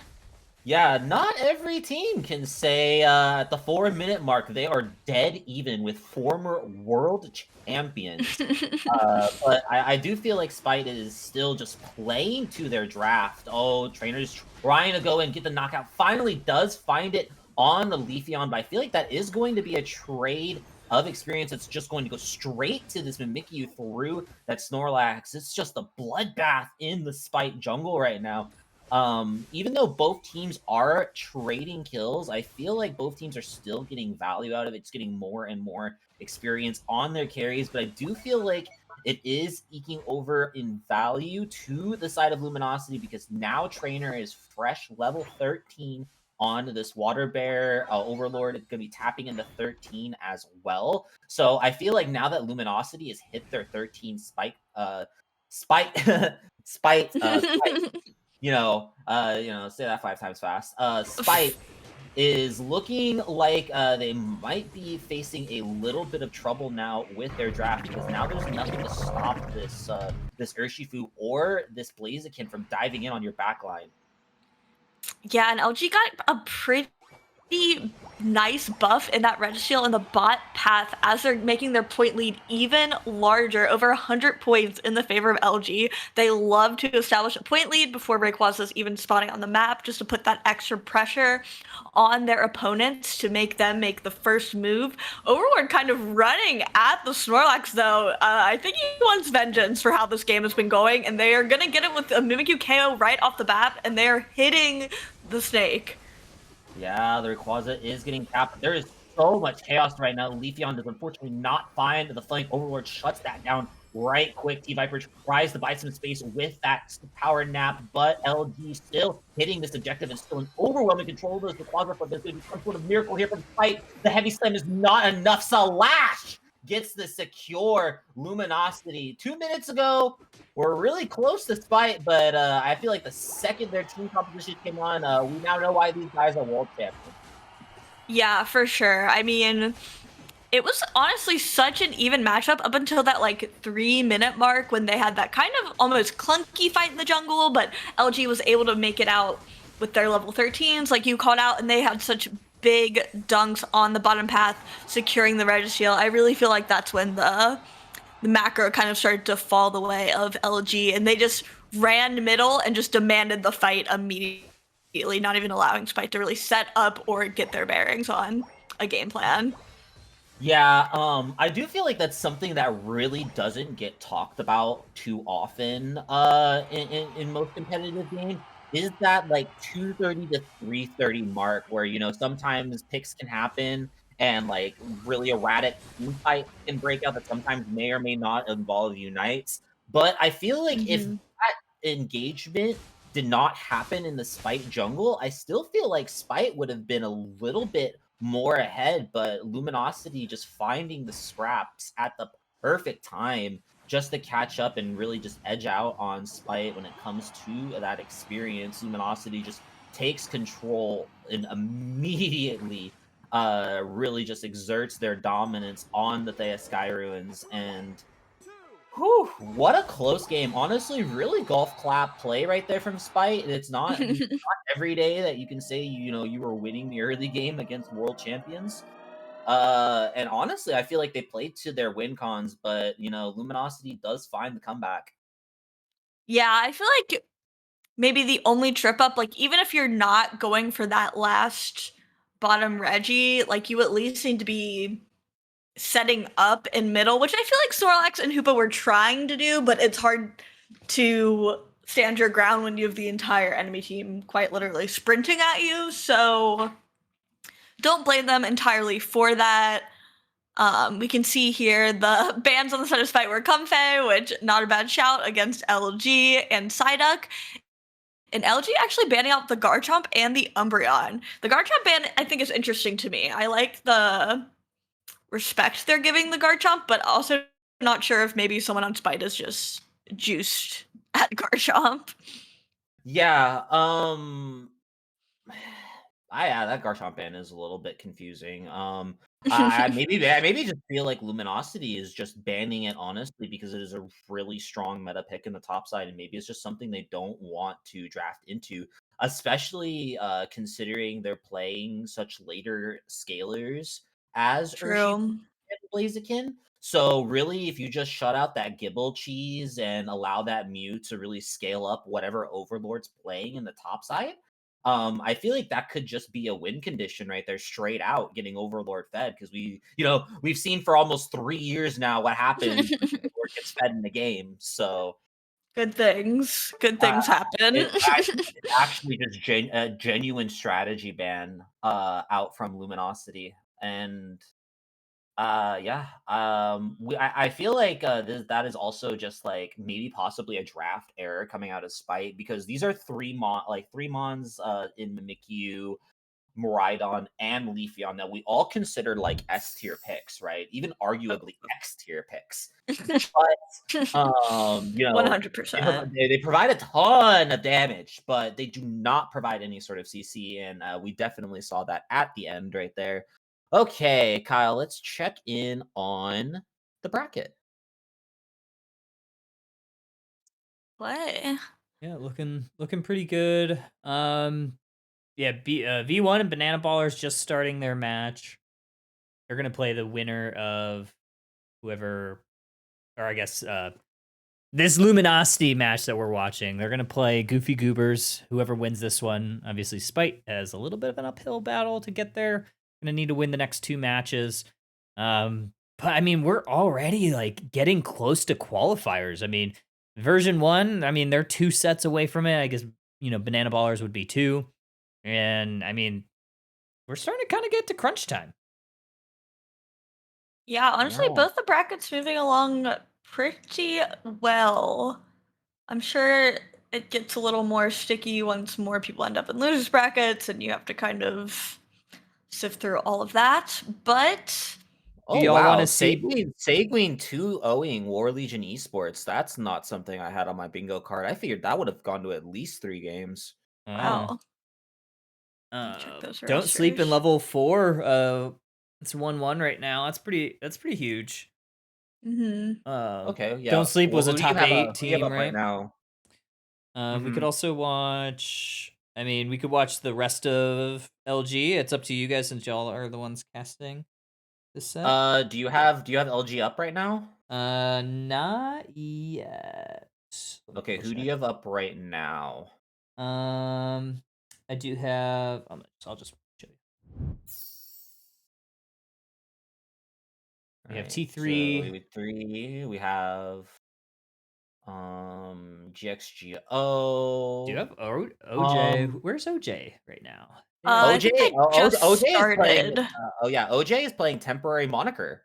Oh Yeah, for their round 3. Who is Evocron, Wither, Oh yeah, that's a good one that we could watch. It's K up to- Fraser, Boyo. We could also check in on game 3 of Brouhaha versus Team Shock. I'm down for either. I have. Who do I have on Shaka? Yeah, I have Elo Poppy. Yeah, you have Poppy and Christian. And Christian, yep. Oh yeah, I love Christian. Let's put Brouhaha Team Shock on, and then maybe we can catch like the next game. We can look and see if we can try to grab OJ again. Yeah, that sounds good. Cool. All right, we'll do that. It'll be Team Shock on the left side, and then Brouhaha. Right? It's 3 Haas now. it's three I can't Haas keep now up. on the. It is 3 right side. Haas. Yeah. They They're changed up the laughing a series. little bit more now. We'd love to see it. Okay, alrighty. So Team Shock coming out with the Gengar. Elo Poppy pulling out one of his little pocket picks. I feel like I have seen some Elo Poppy Gengar. It does Smurf. And Okay. Brouhaha bringing out the Metagross again, probably the Huskies to Huskies delights. Honestly, very interesting draft here from both teams. I'm seeing pretty sure that's a Mewtwo Y Umbreon bot side. So I feel like Yes. Brouhaha has a very synergistic core. Yeah, honestly, pretty interesting picks on both sides. I feel like the Mewtwo Y is something in the West we have not tapped into quite enough. And I feel like Metagross people either love it or hate it. It's obviously hating its life a little bit right now. Christian got both of his buffs on the Snorlax. What a demon. That's evil, but I have to respect it. I also do love seeing the Haunter as well.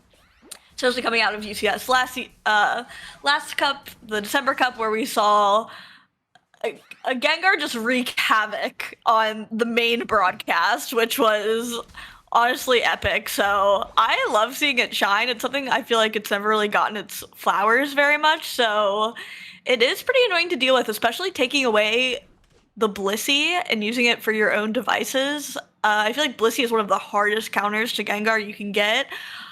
Obviously, if they're running Mean Look Umbreon, that can be a bad time as well, but I think we'll have to wait and see. I'm not sure if I've seen it yet. Yeah, I do find it interesting that Tetsun is pulling out the Ceruledge out of the bottom lane.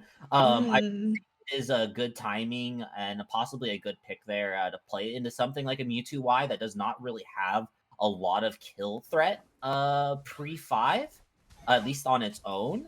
But I don't think that, especially after that 850 engagement, and now that Rosaya did hit that level 5, it is going to be really rough for Tetsun to get that evolution. They are going to have to rely on Poppy's jungle to collect, and Brouhaha has with some very nice mid-game macro moves taken a very considerable lead here. Yeah, it looks like they're getting in position for the top lane objective as we just hit that 30-second countdown. Christian trying to make some space, get an engagement going on in this lane. They kind of catch out the Metagross. He's able to escape. Gabite not being quite enough, just not enough damage really up there. No attacker on the side of Team Shock. I'm not sure how I feel about that one as Ceruledge goes down to that Mewtwo Y. I do like Ceruledge, but getting the late start is a little rough. Yeah, I feel like this entire game right now is just really that matchup. And now especially that Brouhaha does tap into level 9 on that Mewtwo, and Team Shock just barely finding level 7 on their Ceruledge. They do get this push in on the top side because Brouhaha is electing for this Regirock in the bottom lane. But I feel like a Regirock is such a good buff to have for this early game right now, especially with this Metagross and this Blaziken. It is going to be really, really rough for Team Shock to try to find any sort of picks. Yeah, and honestly, Brouhaha not taking out any of their Golzons yet, almost starving them on farm that both of these middle evolutions are kind of really hurting for right now. I mean, at the 6-minute mark, we're still at a Haunter and a Gabite. That is really not ideal. They do finally break this bottom goal zone with the Mewtwo Y dunk. So they do get some consolation farm down there in that bot lane, but man, Bruja is hard pushing. Oh, okay, we got Gengar. It's fine. Okay, big Elo Poppy engage right there to pick out the Mewtwo Y instantly, and we do have to put up the compute and crash. And in the ensuing chaos, only Blissey goes down. I feel like that could have been a lot bloodier for Team Shock. Really great play. Tetson's also going to find some catch-up experience here, unless Helmet Swag has something to say about it. That's one. Elo Poppy misses the sleep, trying to find the Shadow Ball. It is not enough. The support is here at Ice Cream, but Elo Poppy is getting the resets. That's one. That's two. It's going to be an easy set right here from three. Bliss assistance. Mewtwo Y Unite is going to have to call down the rain to make sure that they can get out of this. But I don't feel like they're going to survive. They're going to be laying on a knife's edge to try to stall this out as much as possible for Edley to get here. Does find the Gengar, but not enough time. Edley was just a punch away from knocking out that Gengar before it hopped onto their teammate. And what an engagement right there from Bruja. And honestly, some really nice plays from Team Shock as well.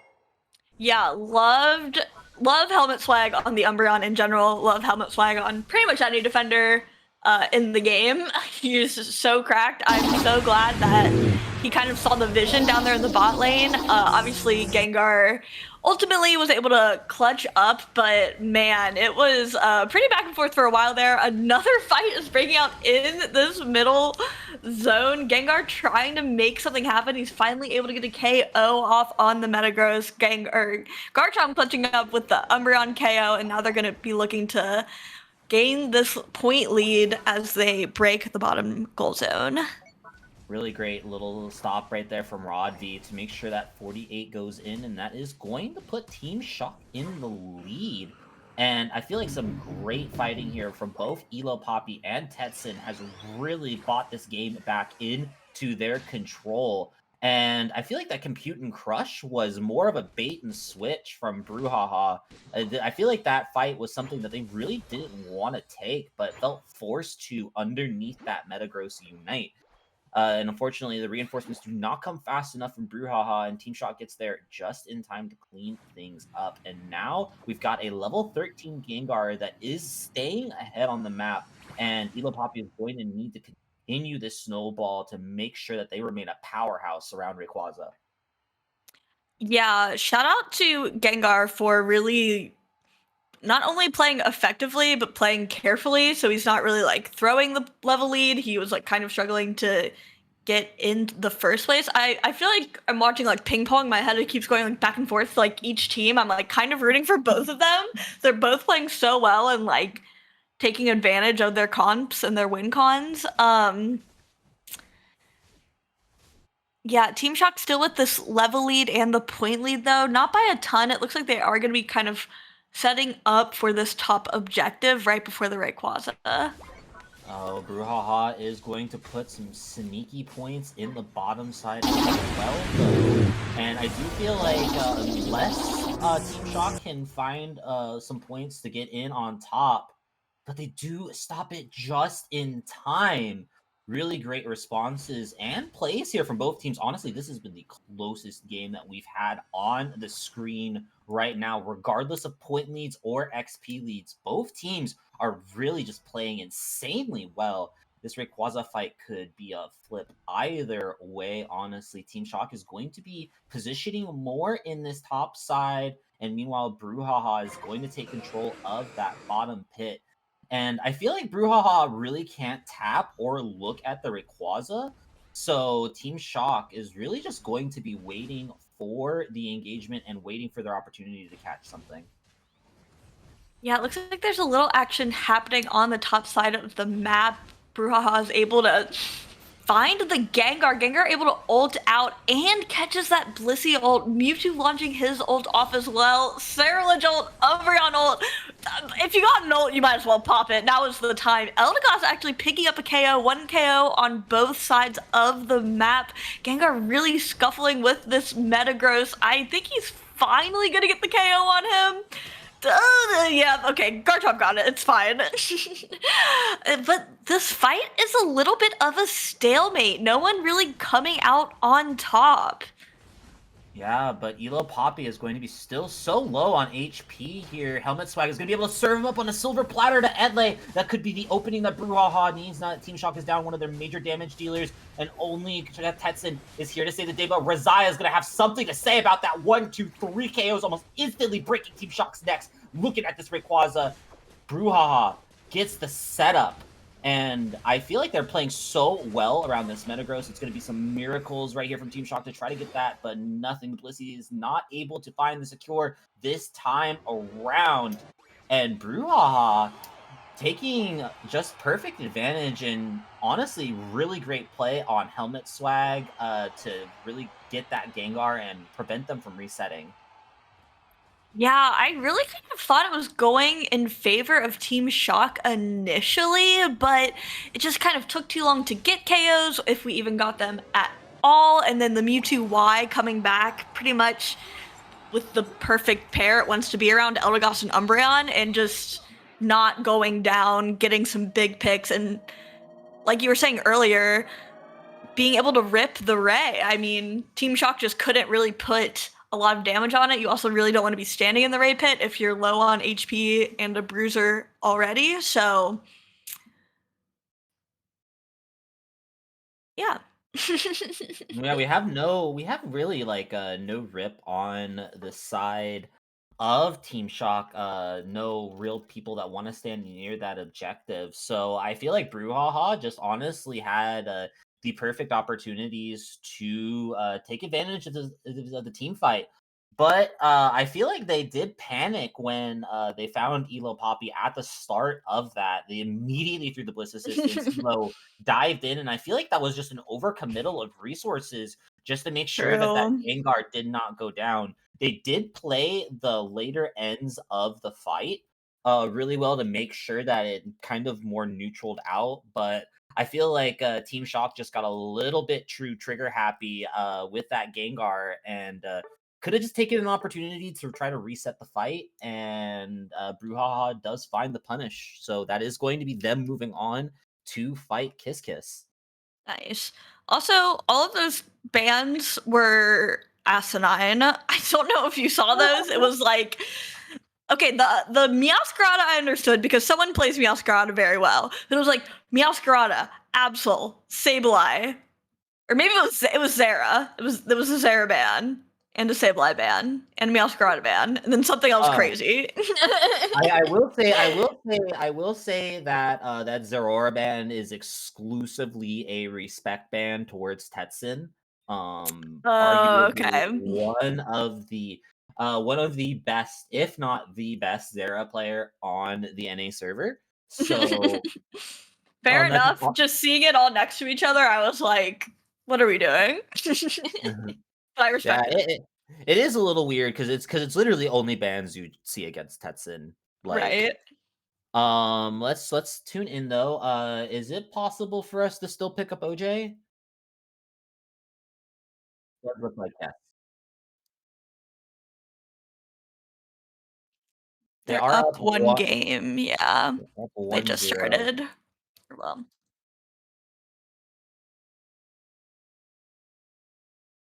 All right, cool.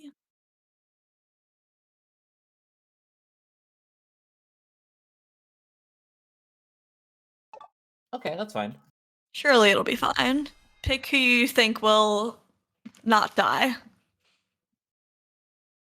No pressure, Kyle.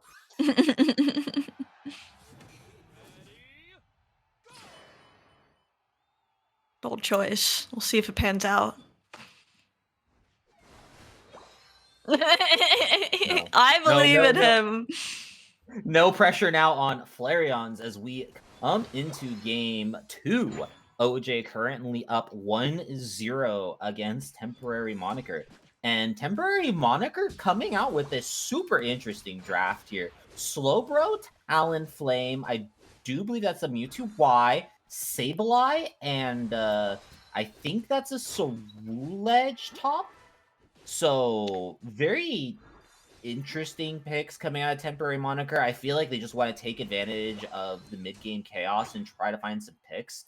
But their team fight is going to be looking a little suspect especially if Flareon's does go for that snipe shot. One snipe shot on any of those characters is going to leave them on 1.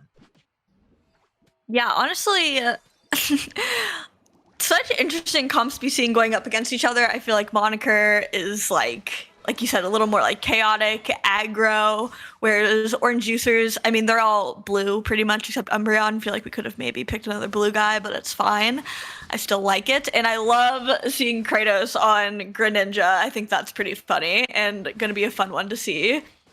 Yeah, it is going to be super interesting to see what movesets Kratos does end up going for. The triple team right there does make me think that Kratos is going to be going for the Water Shuriken build, which is a interesting choice, like considering that there's a multitude of squishy members on the side of Temporary Moniker, so you could really go crazy with some Surf resets, but also Water Shuriken does allow you that zone and that mid-range control to really play around that slow bro and that Mewtwo-I. Yeah, definitely. Looks like we are going to see Flareon's rocking the Snipe Shop. Yep, there it is. I had to assume since we already saw that Felt Stinger. Honestly, this Mewtwo-Y seems to be popping off. Flareon's does get that KO on the Talonflame. It seems like Moniker was able to get a good amount of those middle birds, but OJ definitely getting the KOs here. Ooh, good engaged by the Ledge, but okay, was not quite enough. Was not quite enough. Flareon just locked in today. Let's go. We love to see it. There were only 2 people in Redlock on Inteleon's release playing Snipe Shot, Bridget. This was back in the day. Back in the day when Liquidation was the OG move, like right on Intel's release. There were only 2 people in Redlock playing in that in-house environment playing the Snipe Shot. It was me and Flareon. So yes, God. Yeah, so I feel like this is such a great time for Intel to be back in the meta, especially in like we've been talking about all day, where mid-range comps have been such the pick, especially with things like Alolan Ninetales and Garchomp. And honestly, Intel with this Fellstinger has so much self-peel to really make sure you're keeping at that max range at all times. And once Flareon's makes it rain with these snipes, looking like 1-9 right now, Kratos is just here for the assistance. Great job here from the Juicers fighting around this objective. And I feel like we're already seeing what's happening with Temporary Moniker's draft now that over the Orange Juicers have such an overwhelming lead. It's really hard for them to get picks. Already OG on the Lucario in the top side level 10. Yeah, I know. We haven't even seen anything up here. Sorry, Roland and OG, but seems like it went fine. So I'm not too worried about how that all went down. Looks like OG is going to get a nice secure on this Alecki. Both objectives going the way of OJ. Really, really solid start from them. 100%. Orange Juicers look like in prime form. This is our team that is going to be representing NA at EUIC outside of Luminosity, of course. But honestly, I really love just seeing the Juicers and OG pulling out this E-Speed into such a fragile composition is really great. I now kind of see why Greninja's going for this Water Shuriken build, just really opening the door for Typhlosions and Flareons to really get maximum value on these executes, getting this Regieleki in on the top side, 314 to 24 at the 5-minute mark. Kratos putting 25 on top. Yeah, I mean, Orange Juicers is just such an aggressive team. Once they kind of have that lead, it's really hard to pull it away from them. They are just so clean and talented on all their roles. I mean, I'm such a Roland stan. I just think he's like on fire this year in general, but if you look at this entire roster, it's kind of hard for any of them to have a bad day. So looks like Temp Moniker is going to be collapsing on that bottom goal zone as the rest of OJ starts to pull up. Flareon's with another KO. I mean, they're just looking unstoppable on this Inteleon right now. 100%. This doesn't really feel like Temporary Moniker can do anything right now. this Cerulege seems to be the only pick that's finding any sort of success. Talonflame is still, unfortunately, level 9 at 4 minutes and already going down again to the Umbreon. Unfortunate feelings are right here for Temporary Moniker. The Juicers just have a stranglehold on this game. Open up at the 4-minute mark. Still 300 points ahead. It's going to be really rough for Temporary Moniker to try to get anything done, but they need to group up fast, try to do something together, and try to get a pick in this upcoming mark, because this is going to be the time to find something.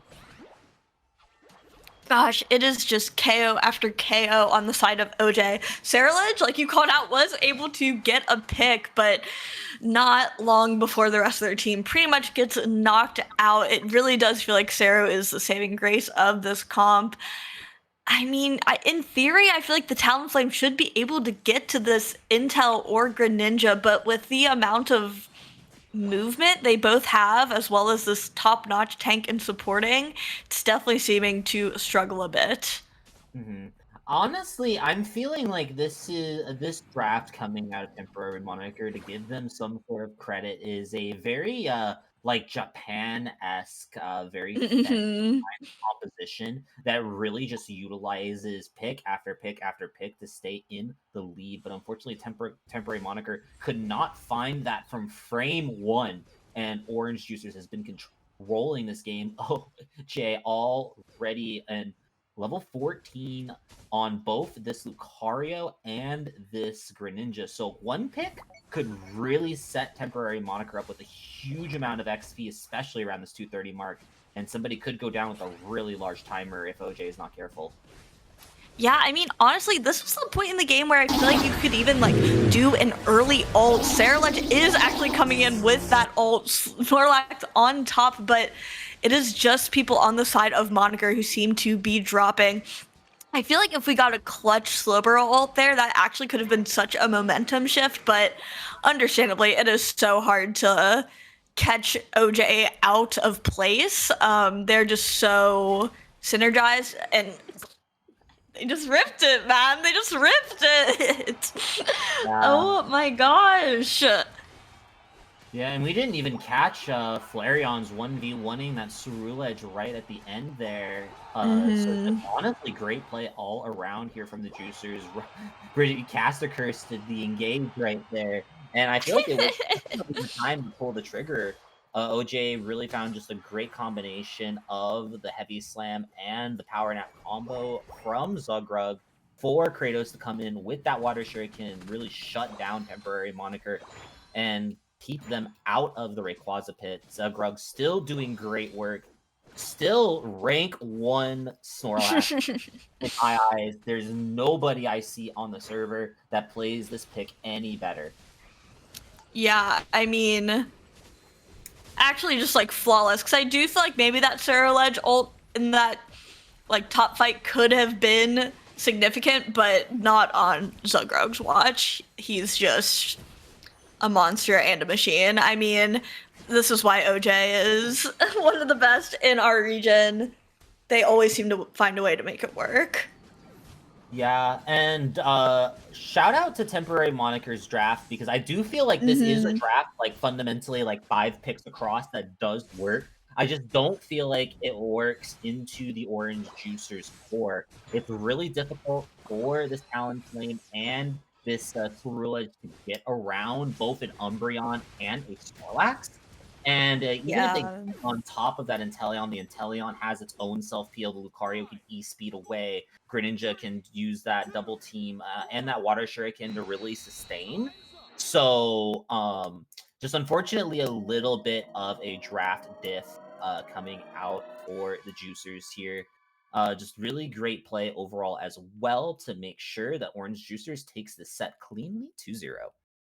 Yeah.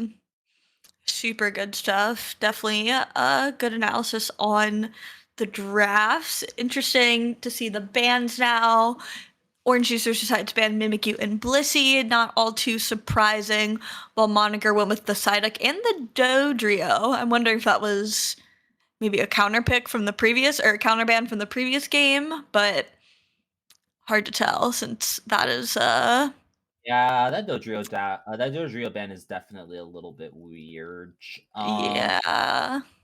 Because I know Kratos plays a really good Dodrio, but honestly, that's kind of it. I don't think he really plays Dodrio that often, and nobody else on the team else is gonna really play Dodrio as well. So maybe they were really just scared of that Dodie.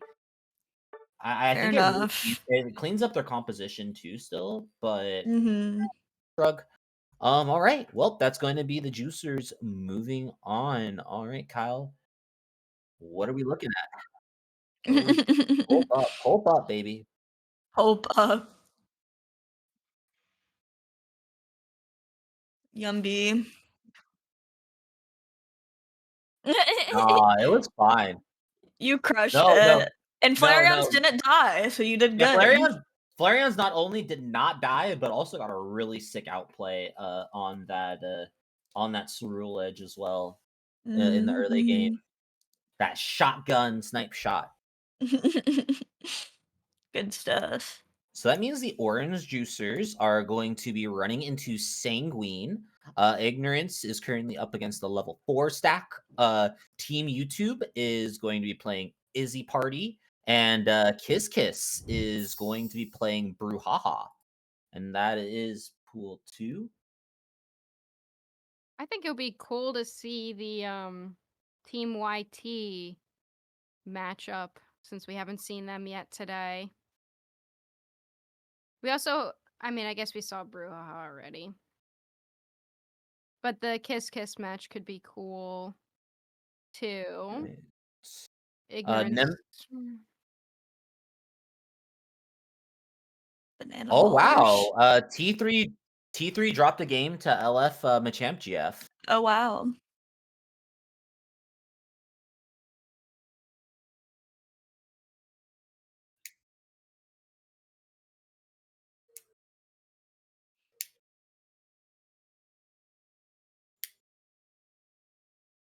Mm-hmm. Yeah, T gang. Yeah, I'll 100% agree. It would be super interesting because I just straight up honestly like if I'm ever like trying to do some like meta research, I always look at what Bits is playing. Smart. So like these guys are always playing the kooky picks, and I feel like they're like just right by my side on meta analysis. So they're always a really good team to look at in terms of what could be good in the future of the meta. Let's see, Luminosity up against the Goofy Goobers. V1 is up 1-0 against the Banana Ballers.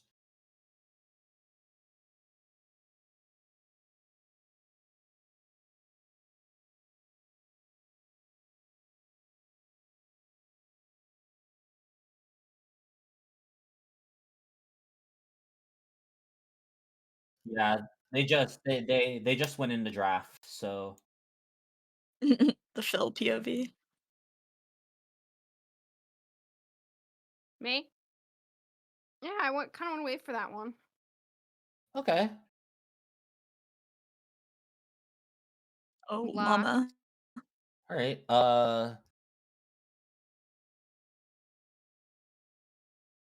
He's calling his 100%. shot. Damn. Oh, he's yeah. Mm. Stop, Kyle. making me hungry. Oh, that sounds so good. I'm feeling fine. I'm vibing. Yeah, I'm chilling. We wanna go around the room, say our thoughts really quick while we stall for time.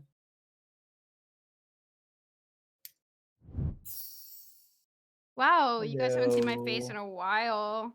I haven't seen any of our faces. I know. Wasn't I I got definitely wasn't Philly. slouching. I My definitely lips was are like not red like now rubbing because my I got fidget the cube all over spicy. my face. Oh, oh Yeah, man. I put on a sweatshirt because I also got cold. So. I'm a I little chilly. I'm a little know. chilly. It It snowed here. It snowed. It's Yeah. it's a little cold. Bridget, did you There's get more so much snow? snow. Yes, We got, there's like, so 3 much snow We got like here. 3 inches last night. Yeah. Which is a very respectable amount. Which is a On very top respectable of the amount. 10 inches, I don't respect it. I got like 10 inches of rain. Yeah.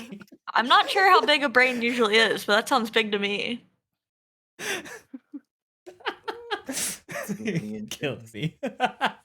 Oh my gosh. Okay. Okay, all right, all right, 3 all right, inches all of right. snow, maybe even too much. Okay. honestly. Too much. All right. It's too much, honestly. I'll start. I don't know if I us can off. handle that 3 inches of snow. I'm not really sure. I feel like the like all the picks that we've been seeing today kind of feel like the meta really hasn't moved that much as I thought it would. Outside of like a priority on A9, we haven't been seeing a ton of Blastoise, but we're still seeing Mimikyu, you know, we're still seeing Mew, still seeing Garchomp. I feel like it's been still the same picks that people are sticking to. Yeah. Big I think agree. that- yeah. Teams have gotten comfortable with what they've been playing. And since they weren't touched that hard, I think they're just sticking with it. It's been working. Yeah, if it ain't broke, don't fix it. True. Yeah. Kyle, It'll you have any thoughts? I'm actually really surprised by a few teams. I am surprised, pleasantly surprised by V1. They played really well. You know, if they're able to get past Banana Ballers, they're obviously going to have their hands full if it's Luminosity. Goofy Goobers, though, I mean, not a slouching team. I am shocked, though. United Hashiras went down relatively early. They were a team that made top 16 last tournament, right? Took down some pretty big ones, and you know, getting knocked down relatively early is a bit surprising to me. But it seems like there's a lot of parity this tournament. It seems like there's some teams that are dropping a lot of maps, but it doesn't seem like anybody's out of it. I mean, you saw, Spite went down 2-0, but they held their own with Luminosity, so it seems like teams are bringing their A game in the new year. Yeah, I like it. Yeah, I feel like I feel like I like even outside of like the stomps, like excusing those, I guess there that are we've definitely seen on some. the team, the close games have been very close. Yeah, which is I mean, it's surprising in a sense, but it's not like I'm not like entirely super surprised. Like T3, like you said, they did drop that map to LF Machamp GF. There's a lot of parity. I think it's like anybody's match at this point. Like I think this top 8 could be a little spicy once we get there. Ooh, and V1 just 2-0'd Banana Baller. So V1 moving on to your winners. They're 2 wins. 2 match win or 2 game wins away from qualifying. I officially think this is the deepest that V1 has ever been on a winners. My goats. On a winner's side run. Yeah. I'm pretty sure. Have you guys heard that I like V1? Have you guys heard that I like Is this news to anybody? Man, V1 has a really solid chance here. So they play out. They're gonna. I mean, yeah, they're probably gonna play Luminosity, and probably not gonna win against Luminosity unless you catch Luminosity on those rare games where they just like forgot how to play Pokemon Unite, because it does happen. Yeah, that's true. Hey, they were like, occasionally they're like, I don't like what am. Wait, I thought this was Marvel Rivals. Like so occasionally, but I would imagine they go down to LG. Goofy But Goobers they has the come chance right to do the funniest thing. into losers quarterfinals, and they have a really solid chance of making it, which I would love. I would love to see V1 in day 2. I think that's like one of my favorite teams to watch. It would be awesome. I'd be so excited. That would be so hype. Yeah. Do you know how hype I would be, Husky? I would be really hyped. That'd be awesome. You'd be very hyped to see them tomorrow. Yeah, that'd be awesome. We also haven't seen Nemesis yet today. But they're against TI Gang right now. Who's on that team? Also, Kyle, I do think YouTube should be Yep. Yeah, I was just gonna say it just popped up with the Kilo, so we should be ready to get into the game. Let's watch Hey. team. All right, Ribbon and Team Bridget, we will see you all on the other side. Have a good little break. Hopefully you're able to Have a get good some. break. John A. Chat. See you in a bit. Bye-bye. Alrighty, All right. let's get to it. We've got a kilo on the Hoopa. Yeah, I mean, that's like when I That's think of a what you kilo, yeah, when I think of a kilo, I think Hoopa all the time. So definitely a comfort pick here. This is going to be game 1, Team YT versus Izzy Party. Looks like Absol's going to the central area for Team YT. I really like seeing Absol coming out. I feel like there's just not a lot of choices for speedsters, but I wonder what was picked first, the Dodrio or the Absol, because speedsters are kind of the class that counters each other in a way. So seeing this Dodrio coming out and the Absol on the opposite side is going to be really fun matchup to see. Kilo doing a great job putting on the pressure in this top path against this Buzzwall along with the Eldegoss, sporting that red buff. Yeah, we've got the Eldegoss grabbing the red buff early. Very, very classic strategy. If you have an auto-attacking supporter class like the Eldegoss, they grab that red buff early. Their basic attacks will already slow enemy Pokemon, but with the added slow of the red buff, it's really powerful, especially in the early game. But notice that the Hoopa did not take the red buff from the Absol. So the Absol is double buffed up, ready to take everybody down. Ooh, this Alolan Ninetales gets found from this Dodrio. It's a Drill Peck. Dodrio almost gets him, but unable to close the door on here. Here comes Absol looking to take down a lot of this Altaria family. A lot of it's going to Team YT, but it looks like Eldegoss was able to get online. Is that a Night Slash Absol? Ooh. It is. Wow, seeing the Night Slash Absol is definitely not expected. Pursuit is definitely the move that is way more played, I feel like, for sure. But it's just this Eldegoss now trying to defend. But here comes the Dodrio with a big Drill Peck looking to take down that Absol. They will get away, Kyle. Oh, big Hoopa hyperspace hole keeps the War Turtle, keeps the Hoopa alive. But it looks like Izzy Party wants to press on forward. War Turtle takes that portal back, and they're going to have to burn that eject button. Great little water gun to keep Buzzwall at bay. And another portal. Akilo is playing this Pokemon so well right now. The Buzzwole as well getting level 5 is going to be really dangerous because if you have this Absol get caught by a big superpower, it's pretty much just one shot. But look at it now diving in, Kyle. Ooh, Absol again with 1 HP gets out. Akilo is placing these portals absolutely perfectly right now. Dodrio is going to pop their full heal, but that's not going to matter. War Turtle takes them down. Eldegoss going to try to take down the War Turtle, but they get back with another portal. I wish the healing numbers are present on Hoopa because you'd be seeing some numbers from Akilo right now. The hydro pumps that we're seeing from Fui, just keep that in mind as well. Being able to utilize that crowd control to be able to push the Buzzwole away before it can hit that superpower. And if you can time that right, you can actually cause it to miss the superpower entirely, which is what Fui's been really doing great at, just making sure that they're not letting this Buzzwole start running away with it. Oh, there we go. Buzzwole finally is able to close out Phil Yumas on that Absol, make it a double KO as War Turtle is going to go down. That's going to enable Izzy Party to get a lot of their points in. Buzzwole is going to leave this goal at 7 right before this Regieleki.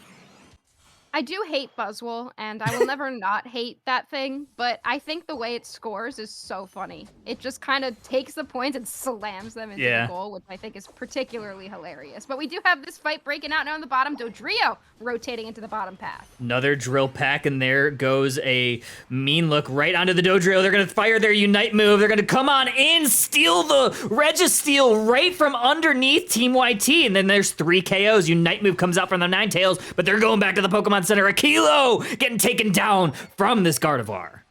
Registole in there by Izzy Party. The Gardevoir is a Pokemon that we haven't seen much of, but it's one that a lot of players tend to use, and they just never really get the chance to. So when you get the opportunity to use a Gardevoir, it's definitely really fun. But the problem with it is if you get CC'd at all, or if the Absol can dive in on you, you're pretty much one shot. So great work by Izzy Party to utilize the front line of the Trevenant and kind of pseudo front line of the Eldegoss to make sure that Gardevoir stays protected.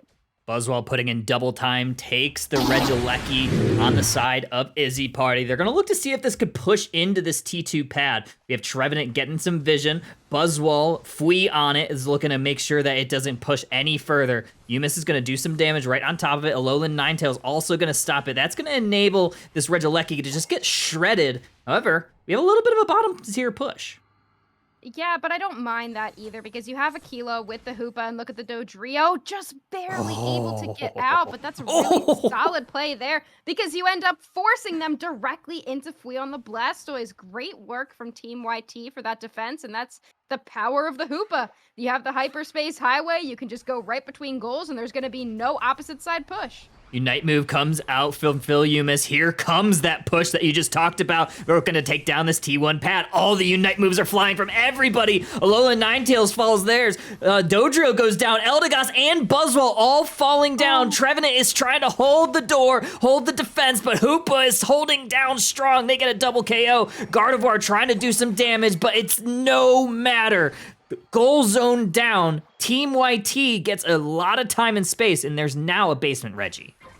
That fight started out with a really unfortunate Fairy Singularity from that Gardevoir. They missed everybody that was standing, and they threw the Fairy Singularity directly on top of the goal zone, and it hit nobody. I feel like if that Gardevoir held it a little bit longer and the Trevenant was able to show up, come down with a big Horn Leech, then that Fairy Singularity would have just ripped Team YT apart. A little bit of a scuffle in the central area. Absol's taking the hyperspace hole right back to the Pokemon Center, making sure they stay healthy. Looked like a focus band might have been popped, and now Hoopa's just going to go ahead and steal some of the berries of Izzy Party. Top Regieleki about to spawn, though. Yeah, we've got 1 second on it. Here comes the Regieleki flying down, and the Gardevoir is flying down some Psyshocks on top of him. But Team YT might go for a little bit of a contest here. Phil Umis looking to line it up, try to get a last hit.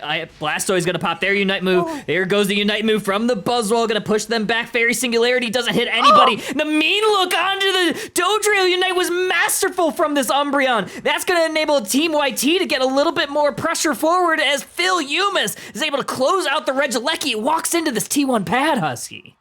Wow, but the Alolan Ninetales will also go down. It does not matter. Still a 50-point cap. 50-point cap on top of that tier 1 pad. 184 now for Team YT, but Izzy Party still maintains that score lead. They did a really great job early game of breaking those tier 1 pads to make sure that the Hoopa did not have as much map control, but so far that hasn't really seemed to matter to Aquilo. He's still just running around causing havoc and making sure that he's being annoying as possible, as a Hoopa deserves to be. Looking fantastic on it. Early game, looking pretty dang good on it late game here. 1 minute until Rayquaza spawns. We have another KO that might be found here. It's Alolan Ninetales taking out the Trevenant. 10 seconds until another basement Reggie spawns. Looks like Izzy Party is looking to push forward. Drill Peck does chunk down this Alolan Ninetales a little bit, looking to get reset from the Hoopa. However, they're not going to go ahead and take it. They're just going to peel directly onto this Registeel. I am watching this Umbreon very, very closely right now because this Alolan Ninetales is going to be that control. It does not outrange a Gardevoir, so if the Alolan Ninetales goes down, that's going to be really detrimental. But look, a pick from this Dodrio on top of Umbreon, Kyle. Oh, the Unite moves are starting to fly out a little bit early. Team YT, they want to push forward. They find 2 KOs. It's Eldegoss and Dodrio that both go down. Alolan Ninetales looking to press on forward. They're going to go ahead and just go for this Rayquaza. Phil Umis is on it. It's already at half. Rings are unbound. They're going for Ray. It's almost down. Is Izzy Party going to be able to get in? Is Trevenant? No, it's Phil Umis. They take the Rayquaza. Couldn't get in time. Fantastic zoning and great call there from Team YT to go for that rip, but they don't get the score, and 50 points are sitting on the Umbreon. But the Fairy Singularity comes out, finally hits somebody in this match. Now so sad. Sam's shield is also broken. 50 points will not go in. This game is not over yet, Kyle. 50 points is going to separate these two teams. Hoopa is able to get 100. That's going to make the gap a little bit harder, but there are 3 members down on Team YT. They're going to have to mount a defense here. Yeah, this is going to be difficult, and with the Hoopa down, 15 seconds left, the control over the map is not going to be as easy. With the Hoopa down, then you're not going to have to be able to worry about this Absol being able to make it down into that bottom path, sending all 5 members of Izzy Party right into this bottom path. Blastoise is the only one sitting there. We have all 5 members now respawned for the side of Team YT. Here comes the push. It looks like Izzy Party wants to line up this bottom path. They're going to try to go in. Trevenant's looking for an engage, looking to find a nice little Horn Leech to maybe start the party off right. you got to be careful about this Dodrio, because if the Dodrio can get in with a couple points, but here comes a big Hydro Typhoon, Kyle. The last fight of the match is breaking out. Oh my gosh, the Fairy Singularity doesn't find what they're looking for. And oh my gosh, Phil Humus double KO, maybe make it a 3-piece combo. That's a clean ace. Team YT taking game 1. Yeah, wow, that was actually a really, really solid match. One of the most exciting ones that we've seen yet today. I feel like Izzy Party did a great job of utilizing the Gardevoir, and they really were not dove as hard as they could have been. The Gardevoir was still able to get a lot done, but Team YT coming out with a great call in the end there to go for that rip on Rayquaza. You have the Night Slash Absol with Psycho Cut, can really do a ton of damage. You have So Sad Sam, who was kind of just providing some extra CC on the enemy teams that they couldn't get in, and that was just a great call there from Team YT to go for that rip. Yeah, fantastic call. Yeah, 104k damage, like you said, on So Sad Sam. Looking fantastic on that Alolan Ninetales. I know Ribbon talked about it earlier in the day of how this Alolan Ninetales might see a lot of play, and now we're seeing why. It's really great control mage. It really thrives in those close scenarios and provides so much hindrance against the opposing team. And I mean, yeah, Dodrio was able to get on top of them a few times, but it seemed like Team YT got the best of most of those fights. Love to have seen the order of the draft for both of these teams, because I feel like Gardevoir would really be a great last pick. Oh yeah. On that side, because you're only really worried about that Absol. You know that the Trevenant is going to be able to tank a lot of the damage, and Dodrio is going to be a big distraction. So I wonder if it was a last pick, because it does kind of do really well against something like an Alolan Ninetales, because they don't have as much range as a Gardevoir. But really great job to So Sad Sam for making sure they were utilizing their combos properly, getting a lot of CC, and being able to hit the Gardevoir with those moves without also getting caught out themselves. So great work from Team YT. Fantastic work. I mean, they look fantastic. I mean, this is the first time that we've gotten to see them today, but they're playing like that all tournament. They might be looking at a top 8 qualification too. So really proud that's if what you're these Team teams YT. are all going for. Yeah. Husky, I have some insider information in the group chat for you. Ah. What? Let me see. Oh, let me see. That is Where? how the draft did. It's in the call VC. Yeah, the call VC. Okay, is a third pick Gardevoir. Interesting. Okay, so they last picked the Dodrio, I guess, as a counter to the Absol, to make sure that the Gardevoir wasn't going to get as dove. But wow, that is an interesting call to third pick that Gardevoir. I think it might also be like so. trying to steal that away from Sam, because obviously Yeah, because Sam's really good at that Pokemon. That's yeah, that's true. Let's see. Yeah. Don't have the next game just. Yeah, what a match that was. That was fantastic start to finish, really. I would love to see the next, because it should be up in like a minute. Next game, yeah. Yeah. Ribbon's got the insider info. She's keeping us locked in. It's almost like I'm a Team YT fan. It's crazy. Imagine if she was. Something just Something just popped. I'm there it is. There it is. There it is. Trying not to spoil, but no spoilers. Ooh, okay. All right. Game number 2, we have a little bit of a different look. Phil on the Charizard. We saw a couple of bits of Charizard in the ACL. We'll see how this gets used by Team YT here, but either way, we got a Psyduck, and Team YT taking that to the bot path.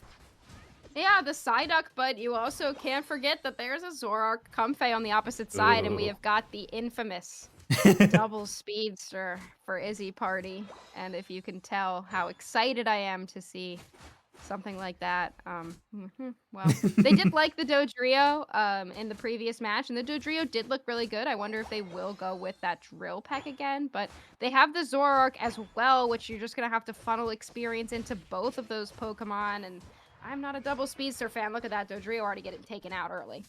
That's not great if you're Izzy Party. Top path going swimmingly once again. for Fui along with a Kilo. Fui again on this Blastoise as that top laner. We know how much Husky loves that. Yeah, it's my absolute favorite. But that being said, it did look really good in the previous match. Fui was just doing the best at utilizing that CC that they have available to them with the build that they're going. And they're already looking to take into this level 5 here. Already a War Turtle before the 850 Altaria family spawn here at these top path. Do you have Zoroark looking to find an angle on in? They find the angle on in. They get found out, though. Not before they find a couple of KOs. They're able to take down Charmeleon along with Hoopa. That might not be it. They got that Comfey collar. They're looking to push forward. They might have Fui in their sights, but looks like Izzy Party's just going to maybe retreat back and take that win. So difficult to play against an early game Zoroark because even at level 5, that thing can just shred if the player knows what to do with it, and clearly Pyrokilla knows what to do with this Pokemon, able to pick up a couple KOs. With that being said, Team YT is holding their own against it. One thing to note is that this Pikachu is Electro Ball. I wonder if they will be going the Volt Tackle build here when they get to level 6. I can only imagine they will. So we've got the Mew Electro Ball and the Pikachu Electro Ball. It's going to be Electro Ballin' on a budget. We have Snorlax going to have to utilize their eject button through the wall. Able to do so. Might be able to find their way back as it looks like this Zoroark Comfey, this double speedster comp from Izzy Party is looking fantastic. A Mew Solar Beam from the back line is going to help clean things up. That's a triple KO. Izzy Party winning this early game strong. Well, that's what you'd expect from their composition, right? You've got two speedsters, which are the class that excels in the early game, falls off in the late game. You've got Mew, which is pretty good into the late game, but it definitely is early game control. So Izzy Party is very clearly trying to run this early game. Snorlax getting dangerously low, unable to find the KO is Team YT. They do find a lot of that XP in the form of those 720 bird family. We have Psyduck here pushing on forward. It looks like it is running Disable. Not yet talked about the fact that there's a Charizard as well. Yumis just playing some interesting things today, but with the Psyduck in front of them, just disabling constantly. Ooh. The Heavy Slam, though, does come down to prevent them from going through that portal, but right now the Psyduck is just a distraction for the inevitable Team YT gonna grab this Regirock. Yeah, they put that right in their handbag. They made good work of it. Great distancing. Handbag mentioned. Good distancing from that Psyduck to kind of keep Izzy Party away, but it's only going to stall it out because Zoroark has joined the fray in this basement path. They find another double KO. This Zoroark Comfey hasn't been able to be responded to from Team YT. I like the positioning that they've kind of given to the double speedsters. You have Dodrio as more of a distraction while the Zoroark sets up. The Dodrio does not get the Comfey. That's the Zoroark's responsibility to handle that Comfey collar, whereas the Dodrio is kind of acting more as a pseudo support, getting vision, being a distraction, being annoying, and setting up for that Zoroark, which has worked decently well for them so far. Yeah, the Rapid Spin Blastoise looking to just chunk down this Regieleki. The rest of Team YT has joined. A nice little secure there. Pikachu able to close that out with their Electro Ball. We're going to see this Regieleki push towards this T2 or T1. We have Snorlax running in with a block, going to try to hold down the Blastoise. Here comes some Unite moves. Dodrio is going to try to get out, but it's locked down by that Electro Ball on the Pikachu. Yeah. They get the Dodrio, and you still have the Zoroark available, which they will instantly use that Unite move, try to take some members down. They will get Blastoise, they will get Pikachu, double KO for them, but the Regieleki walks in, and I don't know if it's going to matter because Yumis can't get there, Kyle. Quadra KO for this Zoroark. Snorlax gonna steal some berries for good measure, and this goal zone's down. Izzy Party is putting the pedal to the metal right now. 196.55 at the halfway mark. Exactly what I had just said. The Dodrio walked in. It was a distraction. They used the Hydro Typhoon on it. And look at it again. Jumping in, just acting as a distraction. The Zoroark comes in, cleans them up. And I don't know if Team YT is able to respond to it. Pikachu utilized their Unite move. They did find the KO on the Dodrio, so that's going to be a bit of XP for them as they tick into level 11. Akilo's looking to take down the Snorlax basic attack, and they use the portal for some offense. Great play there to just close that one out because we do have a Regirock that has joined the basement path. I haven't heard of supporter style moves like hyperspace hole. I only do damage, said Zelo. And this will be another secure for So Sad Sam. I believe they have gotten every single secure on these Reggies so far. And now Team YT might look to push. They are pushing this T1 pad. Here comes Zoroark. Here comes Dodrio. They pop their Unite move. They're looking to take out the Pikachu. They're able to do so. Here comes the Comfey Unite move. We're going to have a portal reset, but a great play there by Snorlax. Knocks a couple people away from being able to reset. Zoroark now looking to take out the Blastoise. They're able to. That's a double KO for not only the Zoroark, but also this Dodrio. It's a perfectly timed heavy slam. So many members of Team YT went down there, and Izzy Party is going to back off. Definitely the smart play. They are in the lead. They know that they're in a pretty substantial lead right now. They can definitely take some time, farm up, and look at this Zoroark ticking into level 14 just about at the 4-minute mark. That's going to be absolutely huge for Izzy Party. They cannot afford to lose this Zoroark. I mean, look at these levels, Husky. You have your jungler, or you have your central area Pokemon, that Charizard, only at level 12 right now, and you have that level 14 Zoroark. We have the Regieleki starting to get chipped here. Oh, and it is Fui that's able to take that away from Izzy Party. This might be the play that they needed. However, Zoroark is able to get away. 1 HP in a dream. They do lose the T1 goal zone, though. Actually, great call from Team YT. They just go for a little bit of a split push. They send Yumis down knowing that they're not going to go down to the Snorlax, but they're not a high enough level to really get into a fight just yet. So you keep the Snorlax distracted down there while the rest of the team moves up into the top path, able to get some points in. It's not enough to put them in the lead. They are still down, but it's not by much anymore. And now that Phil is level 13, same with Sam, they're going to be able to put up a really good fight in this Ray fight. This is going to be pretty good. Yeah, 40 seconds until the final stretch here. There is, however, another basement Reggie that Team YT is looking to line up. Mew's going to pop a Solar Beam. It's going to connect on a couple. Hoopa's going to look to reset, but Snorlax, once again, is hitting these heavy slams, knocking teams out of those portals. Psyduck is able to take down the Mew. However, that is the Unite move from the Psyduck. They're going to have to get some value. Dodrio able to take out the Psyduck.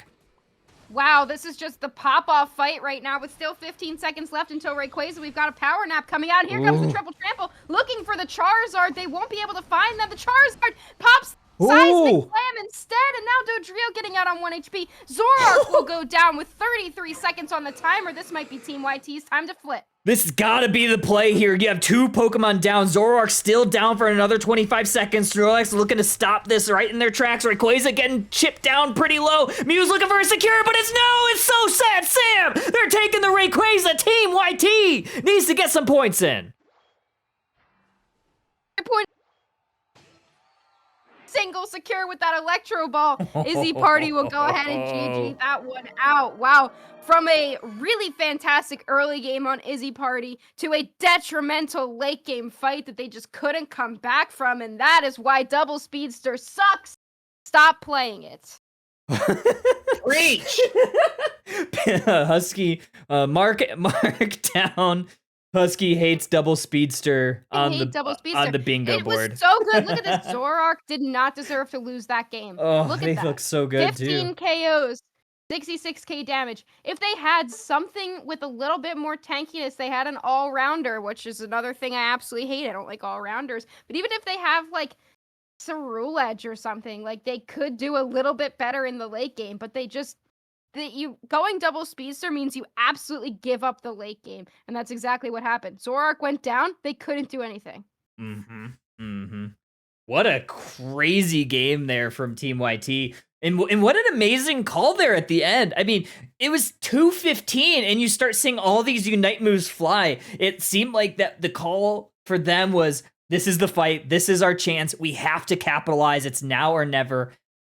And they closed the door on that really I feel like quickly. Teams, like, they don't know what to do when the fight isn't at the exact time that it's set up to be. Like, it doesn't happen at exactly 2 minutes. It's like a little bit before. And the first team that realizes that this is going to be happening now and we have to do something immediately is the team that ends up winning, because they're the team that ends up controlling. Like, there's the whole mentality that I feel like so many Unite players have. That's like, have your Unite move for Ray, which is what you have to do in solo queue, in ranked, in ladder, whatever. But in a competitive environment like this, that's not the way that you play. And if you can figure out how to get that control before the other team does, then you just win the game. The Zoroark goes down with a huge timer, and the game's over. That's it. They had 35 seconds on their timer. They go down even a little bit before Ray spawns. They're not coming back in time. No. Wow. Imagine fighting the team very infamously known for fighting at 2:30 at 2:30. Shocker alert. I know. Just Wow. don't do that. Team Just YT. like back out with the Zoroark. Just don't take the bait. That bottom path final objective is just the biggest bait of all time. Let's see. Don't fight Team YT at. I can't believe that. Don't fight Anyway. Team YT. Don't fight Team YT at 2:30 at the bottom objective. Like, I don't know. Like, should I get it tattooed or something? Get it tattooed. Is that what it takes? Do it. Look at this. OJ has lost a match to Sanguine. So they're gonna need to win the next two. Otherwise, they're going down to that lower side bracket. I will say that Zoinks did predict Team YT to win on Underdunk. Yeah, he did. If you Kyle. Yeah. So rare Zoinks W coming out. Even No, Zoinks is a like, common Zoinks W. Yeah, common Zoinks. Common Zoinks W. But I will say Zoinks did specify that if they had Zen, that they could easily make it into the top 8. And I mean, Team YT, I wouldn't say it's been the strongest opposition getting up here. Kiss is definitely going to be like the first test, right? But considering like they have Nancy right now, Team YT is doing great. They're looking fantastic. I would love to catch LG version 1 because Yeah. that's going to be we need to get on that ASAP. It's let's see. To see that. It has not populated just yet. There's 8 minutes in. It'll probably come up soon. Yeah. But that's one I feel like because that's a qualifying match. I feel like we need to grab that. Yeah. Yeah, 100%. I think what we could do is Husky. We could take game 1 of that, and then Ribbon and Big Jet can close that one out. Demon. Did you say Big Jet? Yeah. Big Jet. Yeah, that's what they call me. It's my nickname in high school. What? Big Jet? Hardly know her. Yeah, exactly. You're getting it. You'll get there. That's a joke that Bren says all the time. Just like anyone says something kind of weird and he'll just say that was my nickname in high school. It's just like a stupid joke that like it's not funny, but it still gets me every time. That was my nickname. Everybody has to have like one of those really bad jokes in their back pocket at all time. Yeah, and mine's the I hardly know her jokes. Yeah, mine is whenever someone offers me anything that's non-alcoholic related, I just say no thanks, I'm driving. It's terrible, but it gets a laugh. Like or like 60% no of the thanks, time. I'm trying to quit. Just like anything. Like someone like I do that with like if my blood sugar is like really high or something. Someone's like, "Oh, like do you need to like give yourself insulin for that?" I'll just say like no thanks, I'm trying to quit. No way. Which like no, if you're diabetic, no, don't not give yourself insulin. You gotta give yourself insulin. Great medical advice coming out from Husky Scar TT. Yeah. If you don't make your own insulin, you gotta take your own insulin. And that is some real medical advice from the biomedical engineering master's degree holder, Husky Star. Oh. That's all you gotta know. Yo. Hasn't popped up yet. Holy cow. Yeah, this is gonna be a fun one. I'm interested to see how that OJ match turns out. Sanguine has just been dusting everybody though. 2-0's Dark Rise Ascendants, 2-0's War Legion, now 1-0 against OJ. Like they're just on a run right now.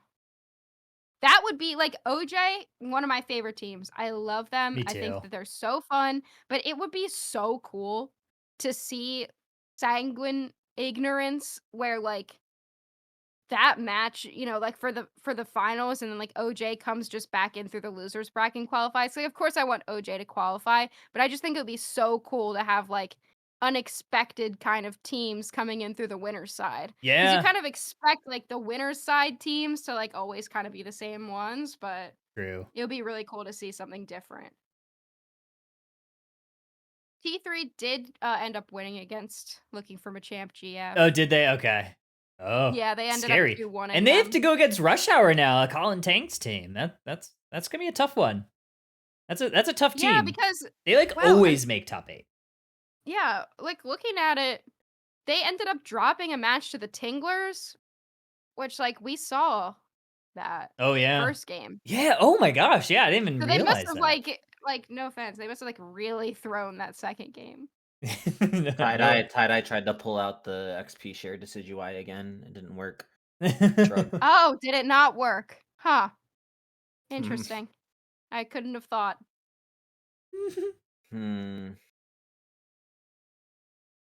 Looking at the bottom half of the bracket, at least on loser's side for pool 2, let's see. Hotspot is still running strong. Redlock is making a very solid losers run right now after dropping an early set to Kiss Kiss. Let's see. Team Shock. Ooh, Ace of still Cards making out a little bit strong. of a run. Another Okay. AUL team. Solid.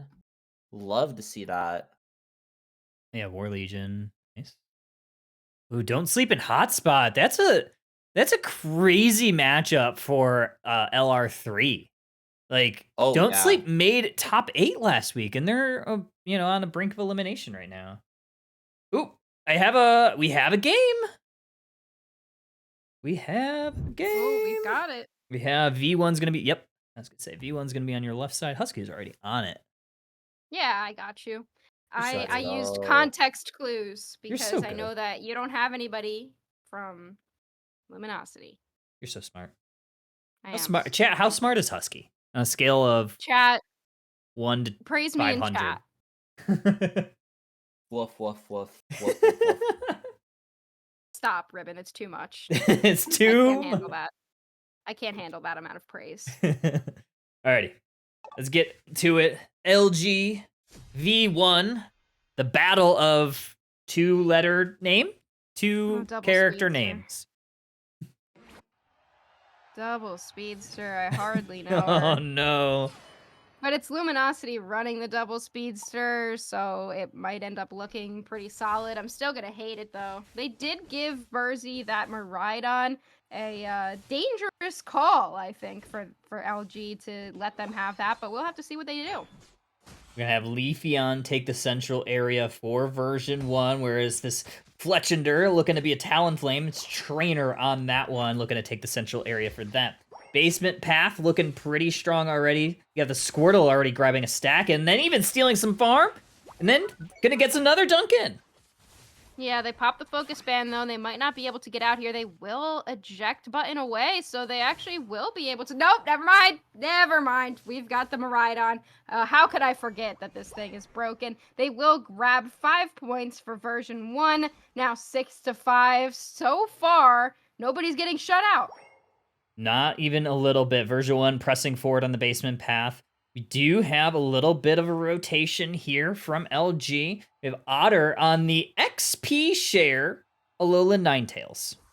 Yeah, and I love that. That's like one of my favorite things ever. EXP share early game attackers are fantastic. They will find the Serena and stop them in their tracks, but LG picking up that Serena anyway, looking for the Leafeon, they will find them. And in the bottom path, though, version 1 still grabs a KO. Oh, look at this, though. A lot of pushes are coming out. Double KO for Trainer on this Talonflame. They're getting a ton of value already. And Whaley just had to try to hold the door as long as she could. Unfortunately, those points still go in. Night Slash on Absol suddenly become good or something? As Snorlax grabs a KO on that little Chansey. I don't recall it being great, but that's what Overlord's also running on the Absol today. A little bit different from what we would normally see from Absol players. Squirtle able to get both berries away from version 1. Here comes Brave Bird Talonflame looking to chunk down the Snorlax.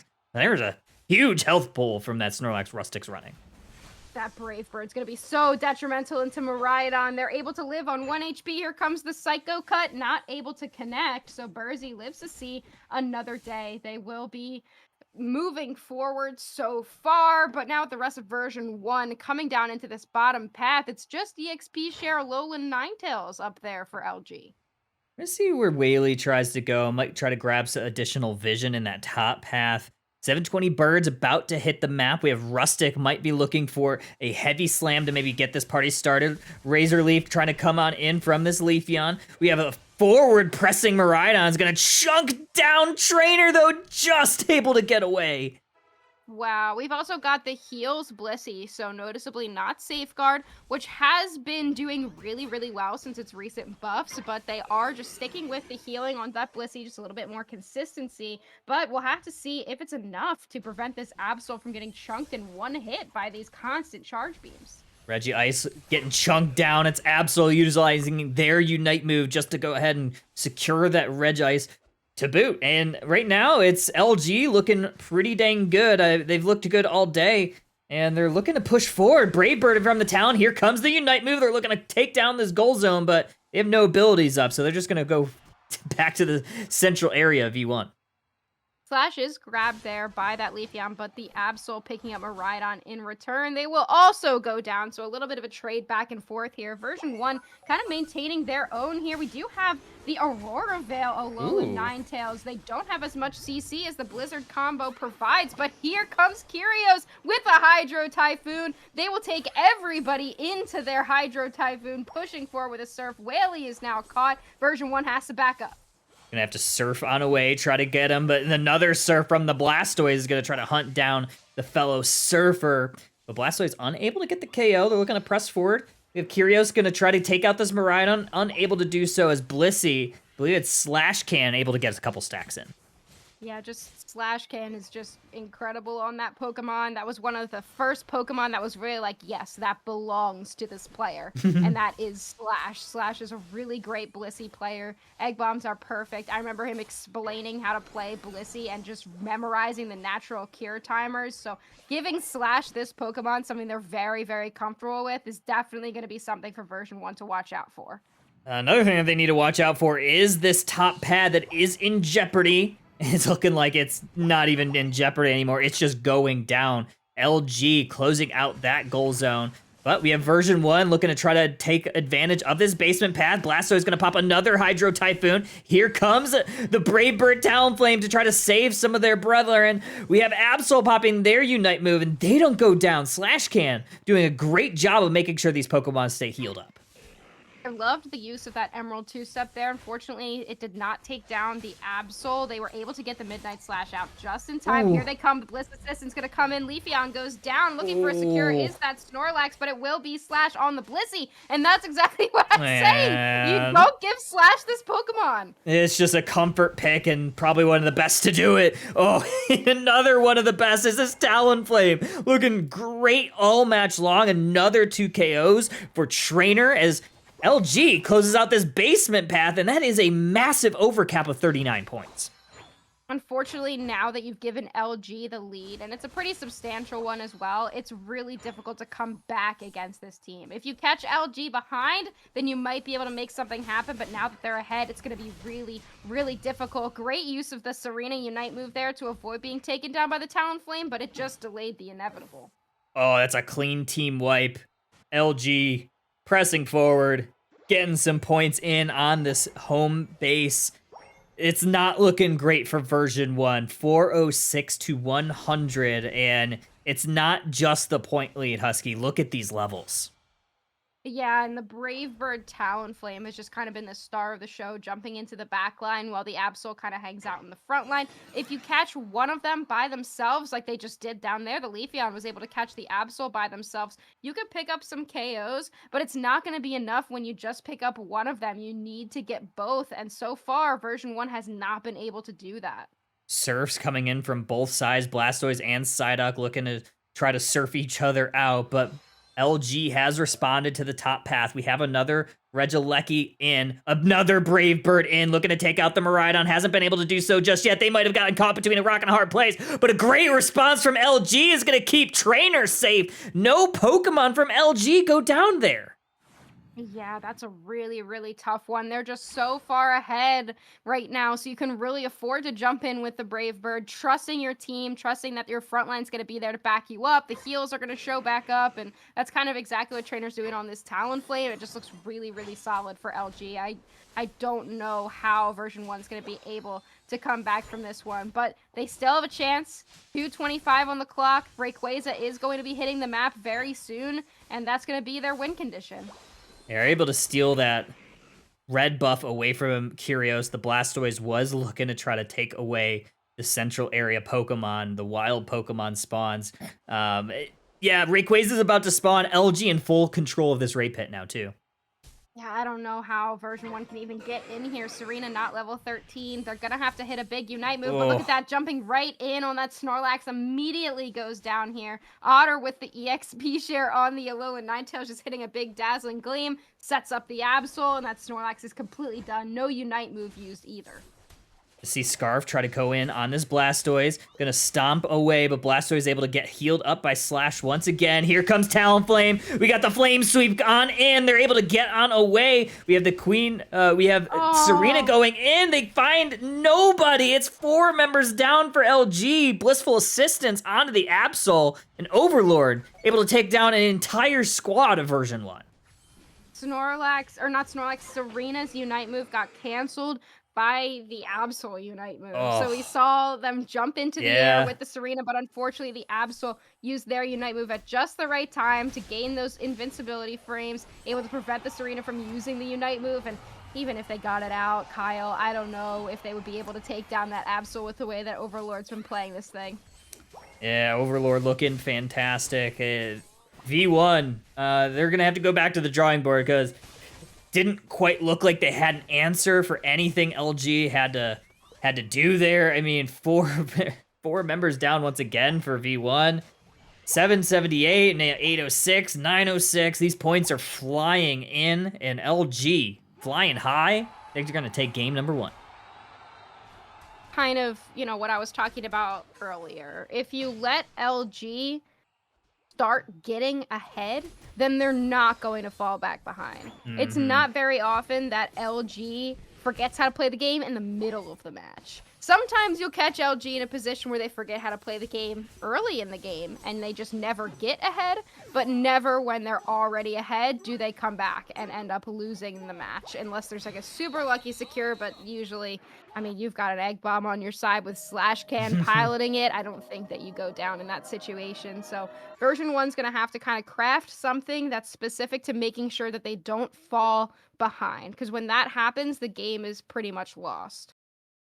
LG takes game 1. They're 1 win away from qualifying for day number 2. Version 1? They're still 2 wins away from qualifying, and they have an uphill battle right now because LG seem to have their number the entire match. I mean, looking at the overall score, I mean, the scoreboard, 996 to 100 is your final, but it wasn't very close at all. No, they had a little bit of a moment there in the early game where version 1 was holding their own, but it's just a really difficult one. As soon as LG, there was kind of an oversight there, I believe, from version 1 where they just let the push happen from LG in the top path, and they lost their goal zone pretty early. And they did that in favor of breaking the bottom goal zone, and they were hoping for a push. And I really think that's kind of when the game was lost for version 1. I just don't really like that play. I think that they need to make sure that they're not giving LG some time to get ahead, and they gotta play a little bit more cautiously to not let things like that happen. You know what I mean? They got points in the bottom path, but it was definitely not worth it. Not worth it all. Yeah, you lose your second goal zone in that on that T2 top side, which has really enabled LG to have that time and space that they like playing with. And like you said, they love playing ahead. They thrive. They don't take their foot off the gas once they get a lead. It's just really suffocating for an opposing squad. Like, you need to find something, but they're just so good at getting out of tough situations. Yeah. Also in the bracket, Orange Juicers did win their second Okay. match, so Sanguine and OJ are now tied 1-1. Okay. Okay. Winner of that will play Ignorance, and Team YT is up 1-0 on Kiss Kiss. So if Team YT wins the next one, then they are qualified for D2. Ooh, very spicy. And let's take Spicy. spicy meatball. Let's take a peek around the bracket too. Let's take a peek mentioned. Let's take a peek mentioned. Yeah, 2-0 Ignorance. Yeah, they're waiting on that Sanguine OJ match. Team YT 1 win away from qualifying against Kiss Kiss. That's wild. The other pool. Pool 1. Let's look. There's a couple of interesting things. And I'll let you know when we get the next match. Nemesis TI Gang is currently in game 3. Ooh, that's pretty Yeah, good. that's an interesting Ribbon one, and too. Bridget, would you rather watch the Nemesis game? Because I do have that one up for game 3. How long ago did it start? 5 minutes.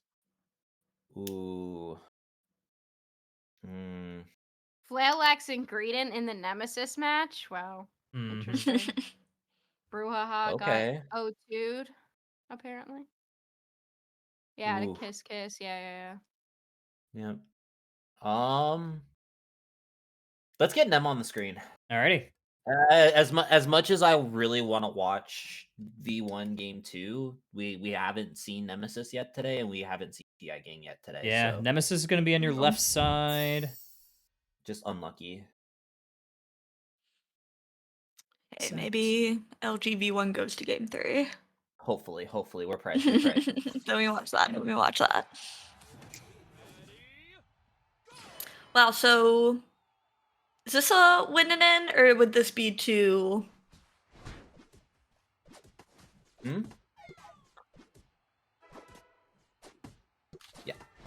Gotcha. Sorry, with the extenuation of the bracket, I get a little confused. But yes, the reports were right. No XP share, pure Greedent on the side of Nemesis. I think it's Machisel playing the Greedent. Yep. Love that. I don't think I've ever seen him play Greedent. Yeah, me neither. I really do think it's an interesting character to add to your character pool, especially with somebody like Machisel, who already has such a wide swath of all-rounders they play. This also allows Metallic to really get a really good Leafeon angle, as well as we see with this nice early dive here from Nem, already in control. Bits is playing Dragonite. Oh, wow. We don't know what moveset they're going to go, because, of course, it's Bits. So, I will say that I feel like I've seen, at least on ladder, a very large upswing on Outrage Dragonite. So, possibly a Dragonite angle from here. I feel like it would go really well into Nemesis's composition. Unless it like really gets stopped by Pika, that's the only, or a slow beam. That's the two only like real checks for an Outrage Dragonite.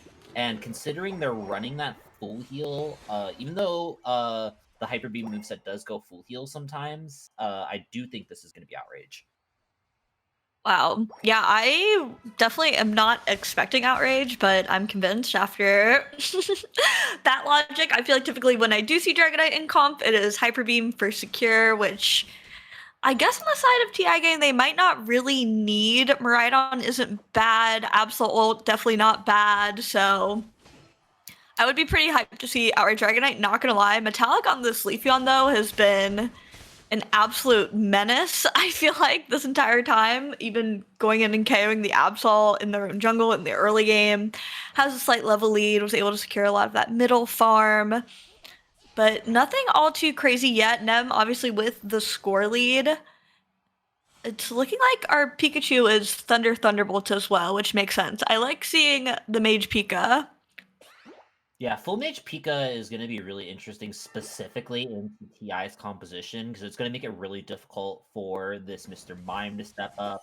It's even going to make it difficult for Castle to possibly find a flank with Talik already popping the boost on this top side, Nem getting some easy points in. And it's just going to be Clash trying to hold this zone, but unfortunately not enough time. Metallic gets that 27 in, just a little another stack on top for both for both Uguay and Machisel there, and Metallic's gonna break the goal with a solid 11. Nemesis's early game going exactly to plan. Yeah, I mean, as if Metallic wasn't huge leading up to that point.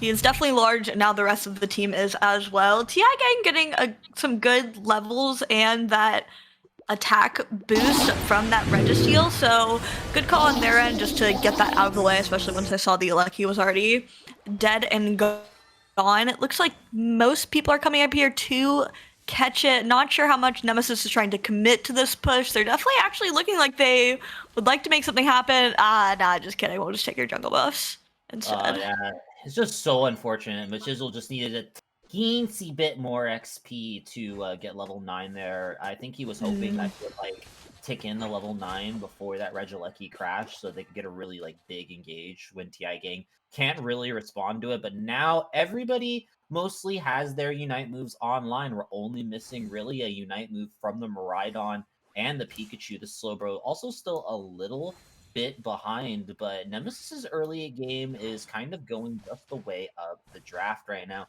TI Gang has plenty of time to scale though, and I would get a little bit more scared the more XP that gets on top of this Dragonite as time goes on.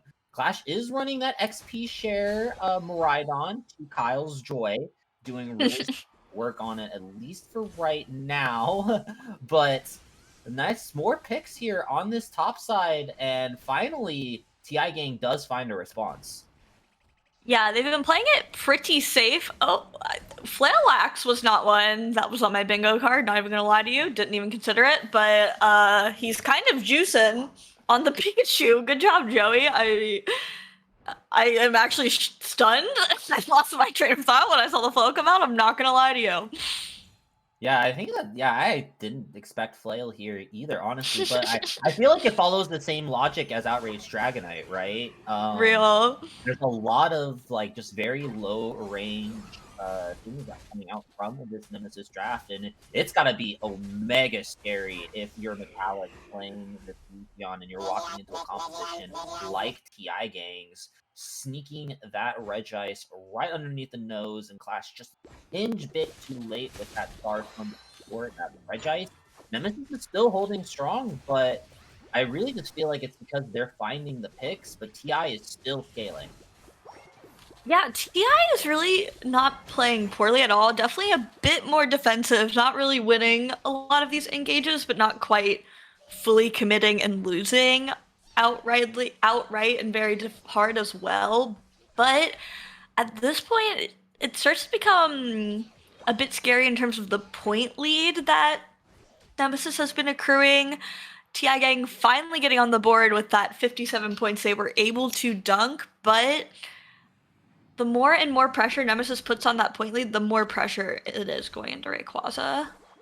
Yeah, I feel like a block is probably the better choice, even with that Flail choice selected there, because a lot of these characters on the side of Nemesis have multiple sources of hindrance resistance in their kit. Slowbro can really just shrug off any sort of CC with that Amnesia.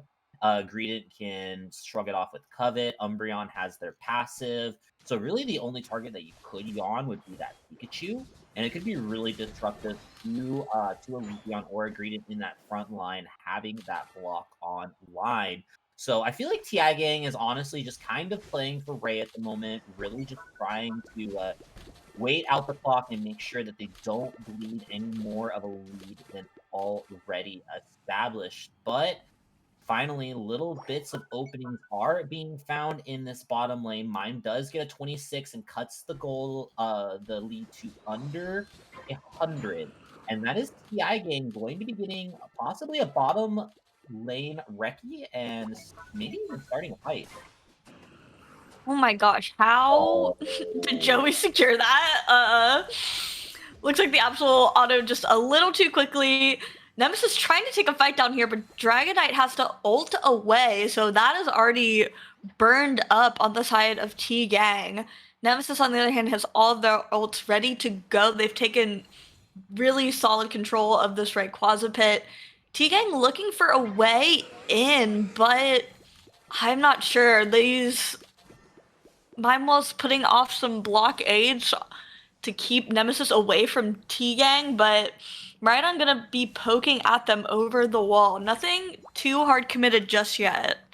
Yeah, it does look like TI Gang is trying to get this Dragonite ult online and playing really safe, playing very close on a razor's edge. It's honestly a little bit surprising there that Nem didn't try to pull the trigger there, but good patience from TI Gang. And now that the Dragonite still does not have that ult online, they might be looking for the back cap here, but Nemesis is looking for the fight. The Pikachu opens up and collects the Snorlax. That Miraidon is going to be next. Nemesis up 2-0 right now in this Rayquaza fight. They have full control of this Rayquaza pit, but not exactly the greatest way of securing the Rayquaza, so they do end up trying to go for the double score. TI does respond, still in the lead though, Bridget. Interesting play from Nem. They Slowbro ulted the Snorlax, I think, just to get a pick to try to get something going. Mime is able to score up in that top pad, but it's not quite enough. T-Gang really trying to make a push here. They're able to knock out the Miraidon. They're going for this Rayquaza, and it's turning into a rip pretty quickly, but Miraidon is down. Pikachu trying to KO the rest of T-Gang, but I can't tell who's gonna be. Oh my gosh, okay. Absolute moment. Oh, that's not a bad secure. And Yeah. Oh my god. Wow. What a. I feel like TI Gang, and both Nemesis kind of left that Ray like at just like the point where nobody could really truly secure it. And I thought that E-ball right there from Rexley was going to be able to score, but it ended up just leaving it on 1 HP. And Blueberry comes in with that auto to secure for TI Gang. So that is going to be Nemesis heading to the losers bracket. Wow. Nem seemed to have such a handle on that game, but T-Gang really wasn't far behind, and they kept parity with them, especially in terms of level leads and getting in those points leads where they are getting in those points where they could throughout the game, so that wasn't too much of a snowball either. I mean, and it really wasn't a high KO game. Pikachu actually having the most KOs out of anyone in this matchup. The bans are nothing too crazy. Mimikyu is pretty expected. The intel definitely feels a bit targeted. But yeah.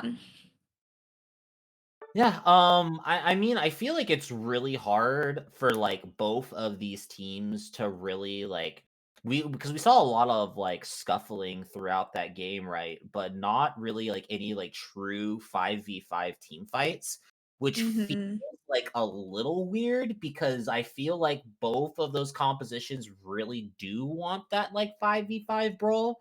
So I guess that's why it's like a low kill game that feels kind of awkward, and T Gang just wins out on a really weird flip.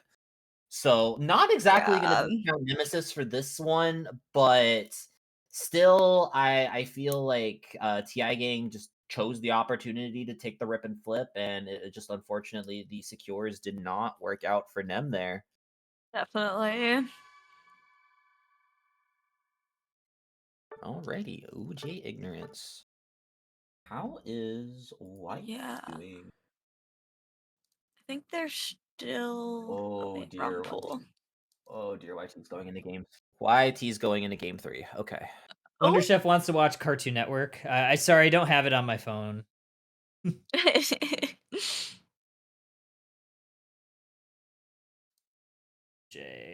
OJ Ignorance should pop up here very soon, I would imagine. They're like 12 minutes into their Start GG timer. Yeah. Oh, there it is. All right, perfect. That. Ready. Get into it. Good luck, gamers. Have fun. Go. Thank you. All right, I guess Scrubble's sticking with this XP share Zora for the rest of the day, and Bro Team's looking to speak some truth for Armor Rouge right now. I do agree with what Husky said earlier in the day about Armor Rouge not currently really being in the best spot in the meta. Is definitely one of those characters that you really have to like find the draft window for right now. It feels like. Mainly just because it's not truly like the strongest character on its own at the moment, I feel like. So Orange Juicers still have a very like stable, very kind of traditional composition that we would expect in the meta right now, but Scrubble looking to cause some trouble. Yeah, that's becoming pretty canon. Scrubblenot will be a Zeraora with the XP share running at your jungle within the first minute of the game.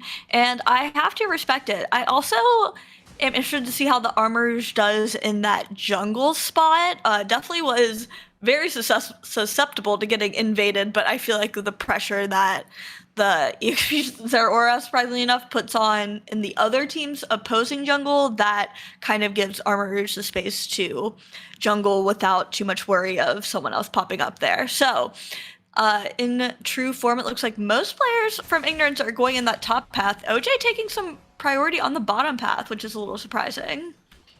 Yeah, I feel like it's just purely a response to an expected 4-man push topside from Ignorance, trying to equalize the value, and it does look like they're getting that value very much equalized. Flareon's dropping a 27 in the tier 1 goal, and Ignorance getting a couple scores as well. Almost dead even. Never mind, it is dead even. Ignorance going to try to pick up something in the bot side, but a really great eject button right there from Typhlosion to knock it down. OG's keeping it strong up there. Wow, so much chaos right here on both sides of the map. Honestly, everywhere with Flareons on that invade, but that is going to be Protein Shake shutting that down. Yeah, lots of KOs going lots of different directions. It feels like Scrubblenot is all over this map on this Zera. Truly cannot keep track of him, really. It looks like OJ might get a little punish here for this Leafeon if they're able to catch Kratos. I almost said it was Jover, but you never know with Kratos, and Flareon's coming in with the revenge on the Pikachu with that snipe shot. Big 3-man slam right here from Scroll, but also a big 3-man tree hammer right there from Zugrug. Both those tanks trading blows in return, and everyone's going to kind of fall back and reset for the 720 birds in the middle. Scrubblenot still up to some silliness up in this top side, but it looks like OJ is going to clean that up, finding that last choice evolution. And right now, Orange Juicer is definitely taking the chance to pull the trigger. Kratos dropping the 2-step on top of Ignorant. Wow, huge momentum swing to the side of OJ. It's like they won top and bottom just about simultaneously. So able to break that bottom goal zone and start to rip this objective. Reggie Rock will be going to the side of Orange Juicers. Looks like we might be going for some dunks in the bot path while we're trying to stall up in this top lane. Oh no, Jupiter has been kidnapped into the enemy back line, but Jupiter, you're not stuck in here, or I'm not stuck in here with you, you're stuck in here with me. Flareons is going to have to clean that up. Thankfully, the cavalry is here for the Juicers on this top 630 engagement right here around this Regieleki. Zugrug is going to try to take some space back, and both of these teams looking like they're going to reset, but both of these teams looking at this Reggie in mind. Hydro Typhoon is going to open up the action, hopefully find a secure right there. Hydro Typhoon into the Hydro Pump combo. OG Hydroing it up, hydrating in this top lane. Ignorance looking like they're going to try to hold, but honestly not really strong in their levels at the moment. They're They're really strong characters in this Pikachu, and this Armourouge are only just getting up to this top side, but some really great stalling from Ignorance has not let the Juicers push in this Regieleki yet. Yeah, honestly, good on Ignorance trying to hold this as much as they can, maybe try to get some KOs in return. Finally able to take down that tree. Seeing the Trevenant with the Blastoise, the amount of seemingly infinite CC they're able to provide for their team has to be a bit frustrating for Ignorance to try and deal with. They do a good job. They keep this top goal zone, and we're able to at least get one KO. Definitely not the best, but gives them a little bit of space to kind of regroup. Oh, holy guacamole. Kratos is on a mission right now in no man's land. Already almost level 12. And even as scuffly and as neutral as that top lane engagement went, I feel like OJ gets the value exclusively on this Leafeon. Kratos was during that entire engagement stacking on that bottom side, now probably more than likely fully stacked up, level 12. In control and ready to take and keep control of this game. Yeah, and Orange Juicers does not seem to be stopping, even though they were a bit outnumbered in that middle engagement. I actually thought Orange Juicers was going to run away with that. Zera ult is a little hard to dodge once you've already used the Blastoise Hydro Cannon ult. I don't even know if that's the name of it, but good try, valiant effort. Good on Ignorance for getting some picks where they can. They really need to play off this top goal zone since it's their last one standing. They've lost all of their goal zones in the bottom path, so they kind of have to invest in the top path at this point. Yeah, Juicers really have nowhere else to be. Flareons and Neon going to be fighting over this bottom farm, and it does look like Flareons is going to win out in the end. Already 2-level gap right here for Flareons. Ignorance going to be looking at this Regieleki in the top side, trying to get a secure in, but the third, oh my god, so well timed right there from OG. Even though he's gonna get kidnapped into the enemy tier 1, it's only just gonna set up the Hydro Typhoon, another surf, and man, this is why Blastoise is the meta in this top lane. Husky, I'm sorry. Yeah, Blastoise is so back. I really wasn't sure, and then I just saw OG do that, and now I'm like, yeah, no, it's good. Are you kidding? You can ult at 330. It's good. Oh my gosh. Yeah, OJ looking super dominant right now. I mean, their levels really aren't too outlandish at this point, but this point lead is just looking worse and worse for Ignorance. I mean, there's only a minute left until this Rayquaza spawns. I wouldn't my advice, if you're ever down in the game and you're losing the team fight, go where they're not. Like, they're probably going to the bottom objective. I'm gonna go 5v1 top, you know? But Ignorance is trying to make some sort of push for that bottom objective. I would imagine that they're evenly matched down there. Leafeon might be coming in to save the day, and Ignorance is able to secure it with the Buzzwole. They've lost some members. I'm not sure if it was worth it, but they could have stalled out this fight a little bit. Maybe not.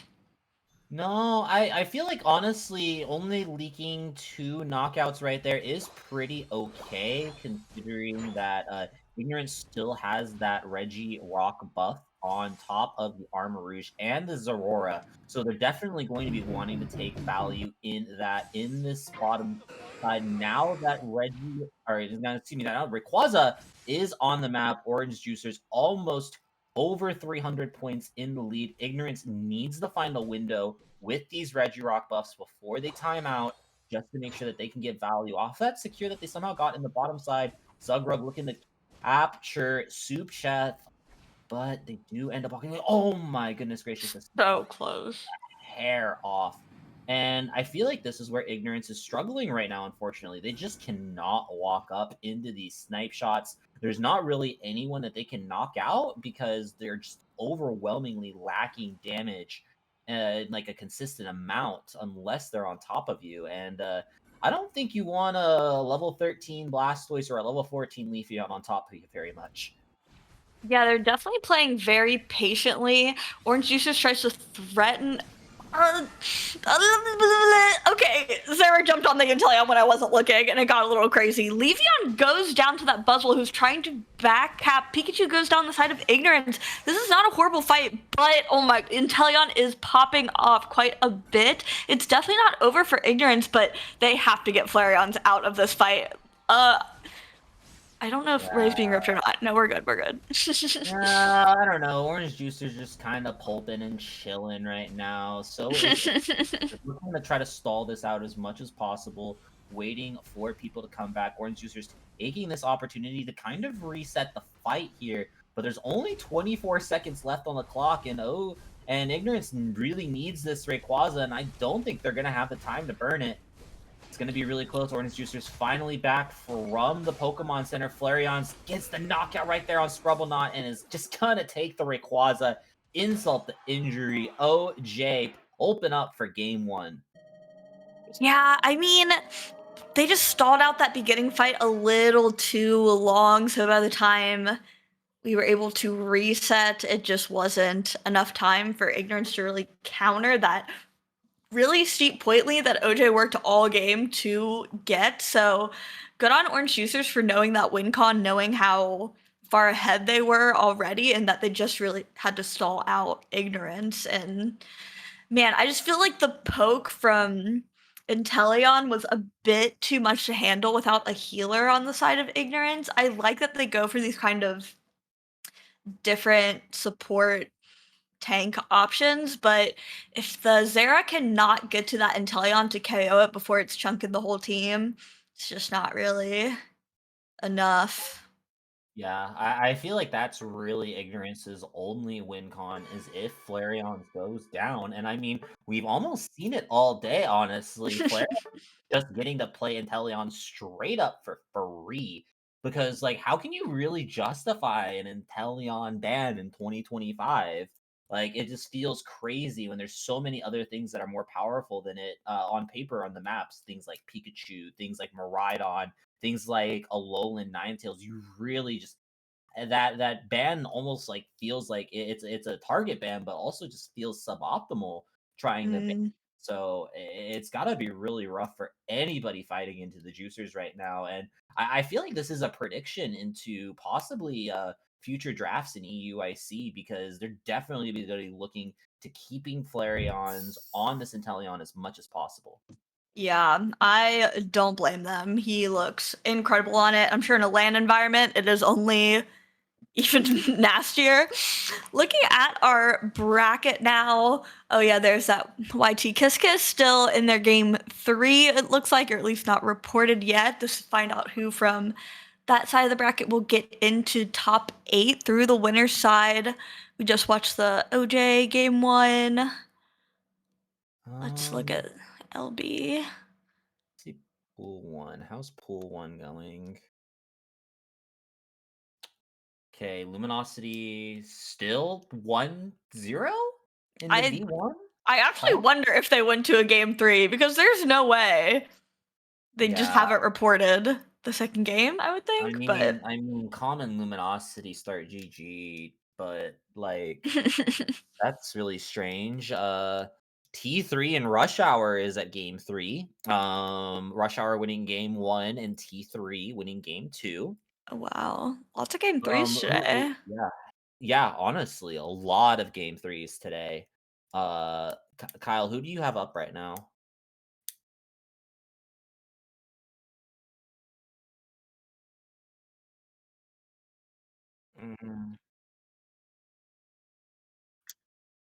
Yeah.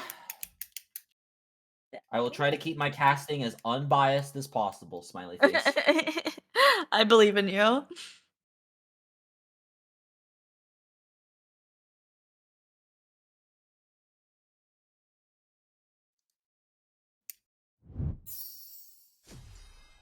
Yippee! Wow.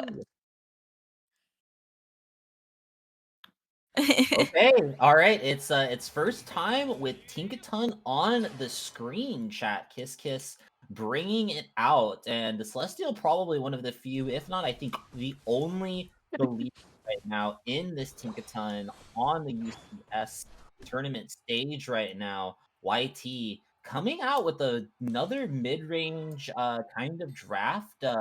And also we're seeing Mamoswine for the first time as well today, Bridget. Wow, yeah, definitely the fall off of Mamo needs to be studied. They did nerf it, but I feel like they nerfed the less popular moveset. They nerfed Icicle Crash. And I can't remember if maybe Ice Fang got a little nerf as well. Can't remember. But you would think we'd be seeing more of it considering how brawly all of these comps are, and I feel like Pilliswine / Mamoswine does really well into this kind of thing. It is so strong early game as well. So it's already gotten a KO. It's already proving its worth to me, I think. So I like that pick. Wow, A9 is so back. Yeah, we're just playing A9 top. Like Phil is playing Pikachu in the bot lane. We've got Miraidon in the jungle. Honestly, this is just a mix-up all around for both teams. Kiss trying to get some early stacks on this Tinkaton in the bottom side. Gonna get 4-man strong scoring, but also YT is getting some really big value up in that top side as well. And I feel like they're eking out on the value train currently. Phil is looking to farm up and try to get stronger, but I feel like this draft really needs to try to get ahead early and stay ahead early, because I feel like if once Kiss hits their evolutions, once this Tikatunk gets evolved, once this Urshifu now level 7 as well, I just feel like it's going to be really, really rough for Team YT, especially into this A9. Yeah, and I feel like if you're going up against a Tinkaton, you shouldn't probably be standing right next to it, letting it hit you, because that's what it wants to do to get its hammer stack. So didn't love that decision making. I feel like we're just kind of letting Celestial get these for free instead of walking away, I guess. But YOLO, I'm not playing, I don't know the rules, and Tinkaton is an unknown quantity to me. It does feel like Kiss is trying to make a hard push in this bot path. They have 3 members down here already. Celestial is still holding on somehow. Honestly, props to him, because it is not looking great. Thief is so good. That movement speed is so great. And honestly, these super portals have been hitting. It does not evade Sam on the Miraidon, though. Yeah, finally. I don't think Celestial can count his blessings too much. Getting really lucky in this bottom side. Kiss looking to do nothing but scale into this late game, and YT trying to get an early lead.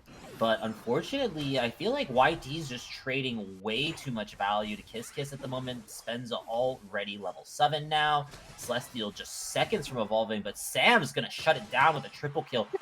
Quadra knockout! Already level 10 on this Miraidon. Fui breaking that T1 pad in the top side, trying to get to look some value in that jungle as well. But Tinkaton finally on the map. Yeah, definitely KO's going back and forth. Sam had such a good beginning to this fight, hitting them with that big Miraidon. Oh, he's going down to the Hoopa of all people. That portal is deadly. It looks like Urshifu is working on that bottom objective, kind of abandoning it. Regirock hits pretty hard. I cannot lie to you. I get it. You cannot get too close to that guy. I'm also interested in Aquilo going for this Cotton Spore move over Cotton Guard, getting some additional CC into this bruisey comp. Blastoise with a big Unite move. Eldegoss with the KO, though. They are really fighting down here for this objective, but no one is really hitting the objective. Not quite yet. Yeah, I feel like both teams have been just kind of thinking about it and honestly waiting for this opening right here. Phil on 1 HP, wanting away from JL. Kiss taking complete control of this bottom pit and putting that Regirock in their handbag. And Team YT is just the sales special of the night. This tier 1 pad is going to be the cherry on top. And this Kiss finally finds the lead in this bottom side. Wow, that just felt like such a perma fight in that bot path for so long, but leave it to JL to just say, you know what, I'm Hoopa ulting and we are taking it, and that's that on that. So love seeing JL when he gets to play Hoopa. It's so fun, and it just sets up some really cool macro plays that can actually keep the pressure on, if you will. Yeah, I really feel like that 530 Hoopa ult right there from Kiss Kiss was truly just enabled by that solo kill that JL ended up getting on Sam Mm. right in the initial start of that. But Phil walking away on 1 HP, Aquilo walking away on 1 HP. Sam here looking to punish Bora, but the power nap is not enough to knock out either of them on that tier 1 pad. Kiss Kiss trying to get the follow-up here. Dispenza opens up, finds one, but Phil is quick to return. Nobody can put Phil Moose down right now. Leaning up on this E-Ball Pikachu. And we finally coming back. Reinforcements are here, and it's Celestial versus the world against this Regieleki. Yeah, seems to pop his Gigaton Hammer a little too early. He had to go in blind, though, and prep it just in case he couldn't see how healthy that Alecki was. And YT fully abandons this because JL is ulting on the bot pad. Good on YT to recall basically immediately to shut this down pretty effectively. Yeah, I just still feel like Team YT, even though they've got their levels on their carries, their supporting cast is just getting unfortunately outmatched in the XP game right now. Oh, I Nancy just still saw the memo. unfortunately a Hello Swine at 330. You hate to see that. Chaotic 2, Electric Boogaloo at the moment right here for Team YT. But such great holding from Dispenza and this Alolan Ninetales. Celestial continuing to hold the line with that Thief lifesteal. Sam's going to clean up that knockout, but YT's left scratching their heads after that tier 1 push. Yeah, I mean, Sam is having a phenomenal game. It looks like he might get pretty punished right here. He's trying to make an escape. He'd love to not hand these levels over to anyone else on the side of Kiss Kiss. Nice pick from the Mamo, kind of punishing them for trying to hunt down that kill on Sam, but the Registeel will go the way of Kiss Kiss ultimately. This is going to be a very awkward Rayquaza, I feel like, for both squads, because even though both squads do have an overwhelming amount of secure, outside of this Miraidon, nobody can really, and maybe like Hoopa going unbound, there's no real big DPS threats to objectives on either side. So I feel like a team fight is definitely going to be on both teams' minds. But Kiss Kiss still very far ahead, and this Mamoswine pick is just unfortunately struggling right now. Even though the Ice Fang is great in that early game, it's just not going to be able to keep anybody on Kiss Kiss down, considering the amount of hindrance resistances in everybody's kit. All right, Team YT is taking the early position in the early tapping of this Rayquaza, trying to play where Kiss Kiss is not. But Nancy, unfortunately, caught, gonna have to open up with the Mammothine Unite, but it might be a good fight for YT. Still gonna open up with Pikachu, but Dispenza's gonna clean them up right quick as well. 2 members down on both sides. This Rayquaza is getting hit by everybody currently. Flea gonna be next on the chopping box. Celestial going down as well. Oblivion trying to hold on, but Sam is cleaning up JL unbound form, trying to keep the fight going strong. Just enough time for Bora reach back on that portal, and with Rayquaza leashed and the Urshifu in the zone right now, it looks like both teams are going to elect to go for the reset, but Bora sniffs out Sam. Yeah, that's a big KO. Sam is doing work in not only this Ray fight, but throughout this entire game. He is a huge threat. So getting him out of this fight, even for just 10 more seconds, is huge. As you can see, Kiss Kiss is taking this momentum. They still have a whole minute left, and they are tapping the Rayquaza and getting KOs.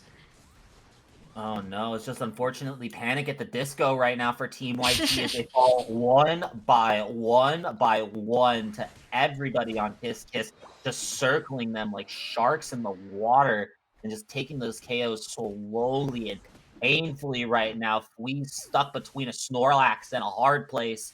Going to be blocked out of this Rayquaza fight with 25 seconds left on the clock. Multiple members down on Team YT. Celestial putting in the points in this top side. It's unfortunately looking like this is just going to be where Team YT falls. Both of these teams coming in 8-0 into this game, and Kiss Kiss is going to end up on top. Wow, it was so close. That initial Ray fight just kept kind of going both directions, and I would even say YT kind of ended up on top, but they really weren't able to get a dunk in after that initial fight. It didn't seem like, obviously, Sam wasn't able to back. He got KO'd by the Urshifu, and that's really where it started to fumble. They started to run in kind of one by one, couldn't really get a chance to group up because Kiss Kiss had already grouped up and was making sure they were sniffing out the enemy team at all times. They had really good, they kept finding them. Like, they just had really good map presence and were punishing YT for it. Yeah, and I feel like YT just could not synergize in that Rayquaza pit. I feel like everybody was kind of on their own game, but let's just say this is typical of Team YT to be deathly honest.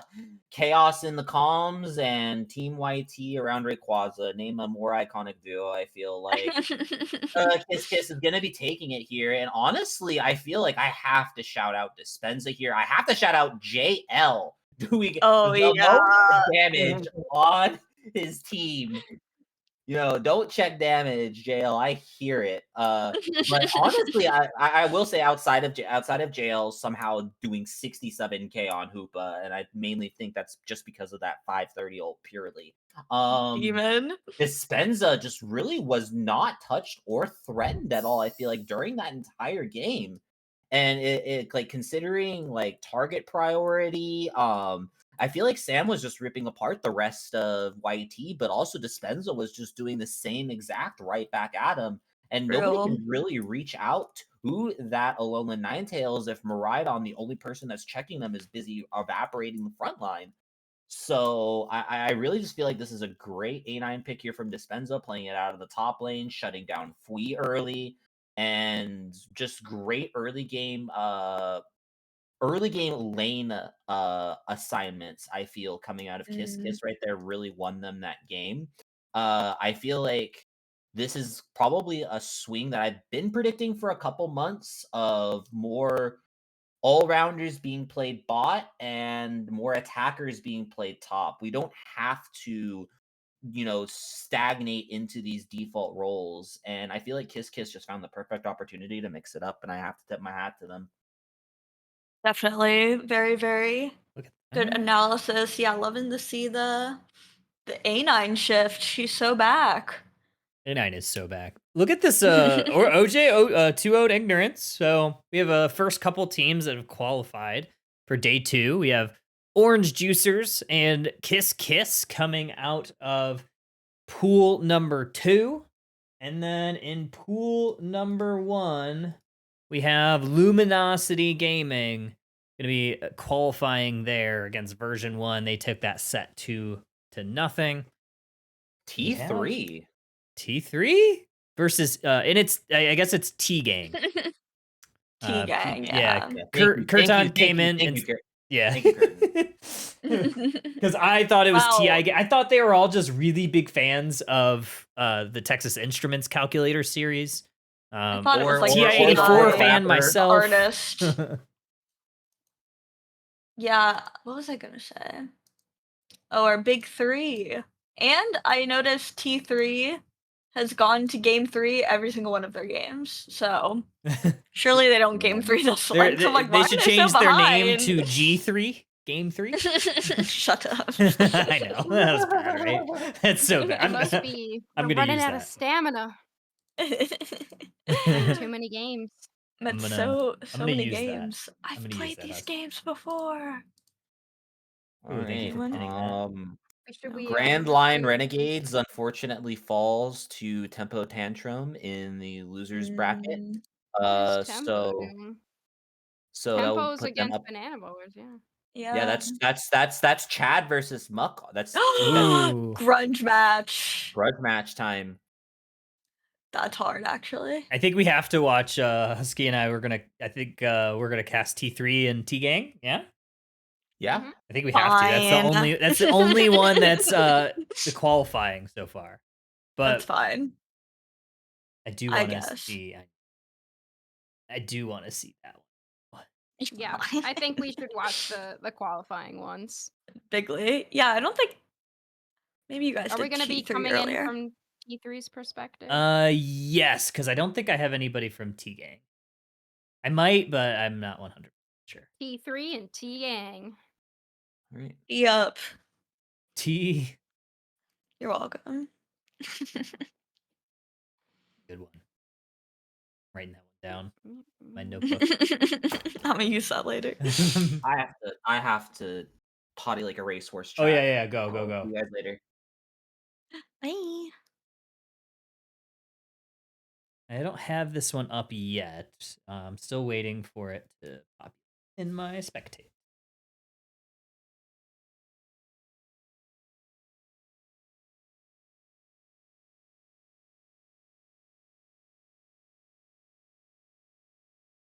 It's gonna be interesting to see who V1 ends up going up against. I mean, they have a long waiting period, right? Yeah, it's gonna Team- take forever. I'm Yeah, watching yeah, it's this. gonna So there's a little bit of a storyline working for V1 right now, and that is specifically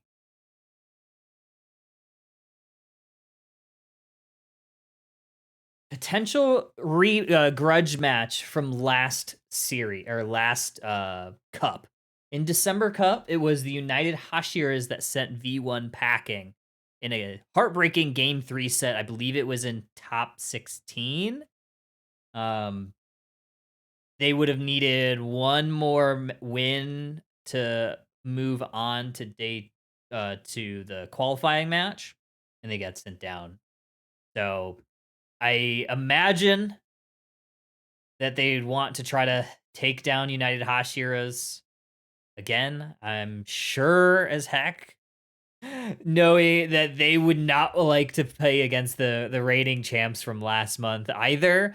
Either way, version 1 is gonna be up against it. But whew, that's some spice coming out of that lower side bracket.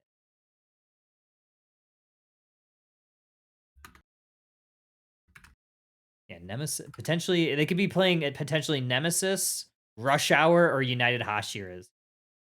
Or even potentially Team Growth or Good Morning. That one's not done yet.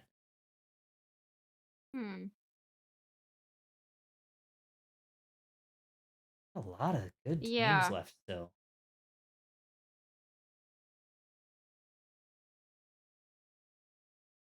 The lower bracket just moves so slow, bro. It so does.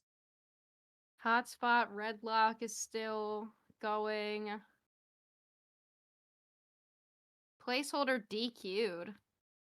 Oh, good morning, Stanley, Delphi, and Momo. Oh, that's a good team. Oh, and that's going Game 3 too. Oh, wow. Bro. That'd be a good one. Winner plays Nemesis. Yeah. They're going against Squirtle's team. That's a good matchup. That's a hell of a matchup. But still waiting. Nothing yet from T3. I have Pure added, so he'll pop up eventually, I imagine. This has been a really fun day 1 so far. Right? It's been Like, yeah, the teams that nonstop. you expect are like getting in, but there's been some good matches, like some really fun. By golly, we have a match, Husky. By golly. By golly. Ooh, Pure on the Blastoise. Look at this. T3, Okay, let's look at this. T-Gang, winner Duck is in. semifinals. The duck is so in. Winner of this round is going to be going on to day 2, T3 versus T-Gang. Here's game number 1. Looks like T3 taking this Urshifu to the central area. All right, and we have the Blastoise as the defender. So it has the EXP share on, and Sobi is on the Mew. So they must not have let her had the Miraidon, because she definitely probably would have played it. But it's interesting to see the Squirtle actually fitting its natural role as defender. We have seen it quite a lot today in the top path all-rounder role or the bottom path attacker role, and it's been looking pretty solid against everything that I believe in. It's looked solid, so we'll have to see what Pure does with this on the defender. We shall see. Electro Ball gonna Mac that Psyduck right in the face. Gonna look to try to take this contested farm. This Indeedee is gonna go over to the side of T3, looking pretty good early on in this basement path, but a little bit of a stalemate all over 0-0 right now. Nobody has gone for stacks. I'm not sure who is stacking. We can't see since we don't have the draft, so we wouldn't know. But if there is anyone stacking on either side, they haven't gotten a stack yet. Absol gonna look to go in on this Altaria fam, but we have the Urshifu up to close out the big Altaria, getting a lot of that farm for this side of T3, but still no goals in just yet. This Dragonair looking to find some wild Pokemon to take down.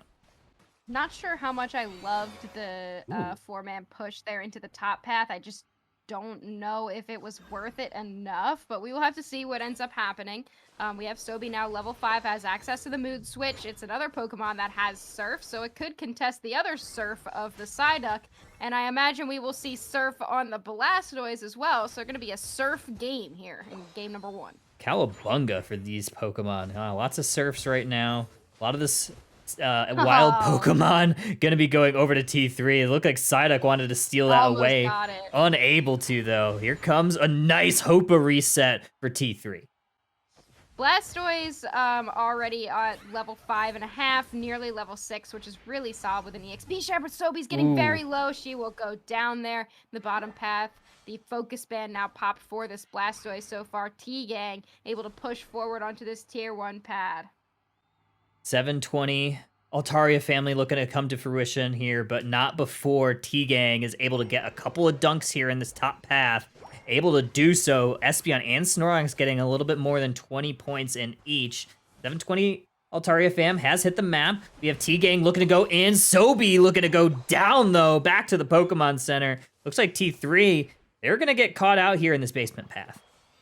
A great job from T-Gang to be moving around the hyperspace hole cooldown so that you knew that you were going to be able to get those points in. Because if Hoopa's able to cast that hyperspace highway, send everybody up into the top path, you're stopping those scores. So great heads up by T-Gang, but it's going to get Regieleki very low. Urshifu going to be able to close that one out, and they will be sent into that top path. Meanwhile, the objective is traded in the bottom path. T-Gang will pick that up.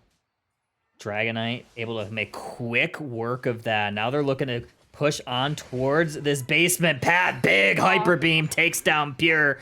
Sobi's going to be sent packing back towards that T2 pad. Doesn't even need to get there quite yet, but they do have to pay attention because this Dragonite is looking to hunt them down. Hyper Beam Dragonite in 2025. Definitely interesting, but it's a really solid pick. I mean, you have Urshifu with the Wicked Blow on the opposite side, and it's going to be contested against this Dragonite with the Hyper Beam. So the target here for both of these teams is to take out that secure Pokemon, make sure you give your team the better opportunity for secure. I mean, we could see flips on either option for any of these objectives, but so far we've been seeing a very passive game of Pokemon Unite. No one has really done anything super crazy. Look at this Hyper Beam coming out on Pure. Pure almost getting taken down from full health by that level 10 Dragonite. Has not been able to find their Blastoise evolution just yet. Here comes Absol, able to utilize their Unite move. They're able to take down a Pokemon, and another one goes down in the top lane. Psyduck's looking to push on in. They use their Unite move. Urshifu gets sent back into the Pokemon Center. Mew is next on the chopping block. A double KO for Absol, and this T1 goal zone is knocked down.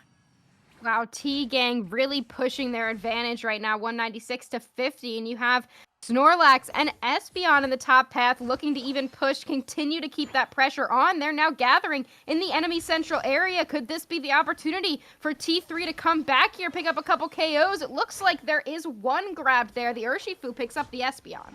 Absol looking to take down the Urshifu. It's Dragonite that finishes the job. Blastoise, Pure, able to push them out of that central area, but Dragonite is too tough to handle for them. It's another double KO for T-Gang, 196 to 50 at the halfway mark, and it's been a lot of T-Gang this match.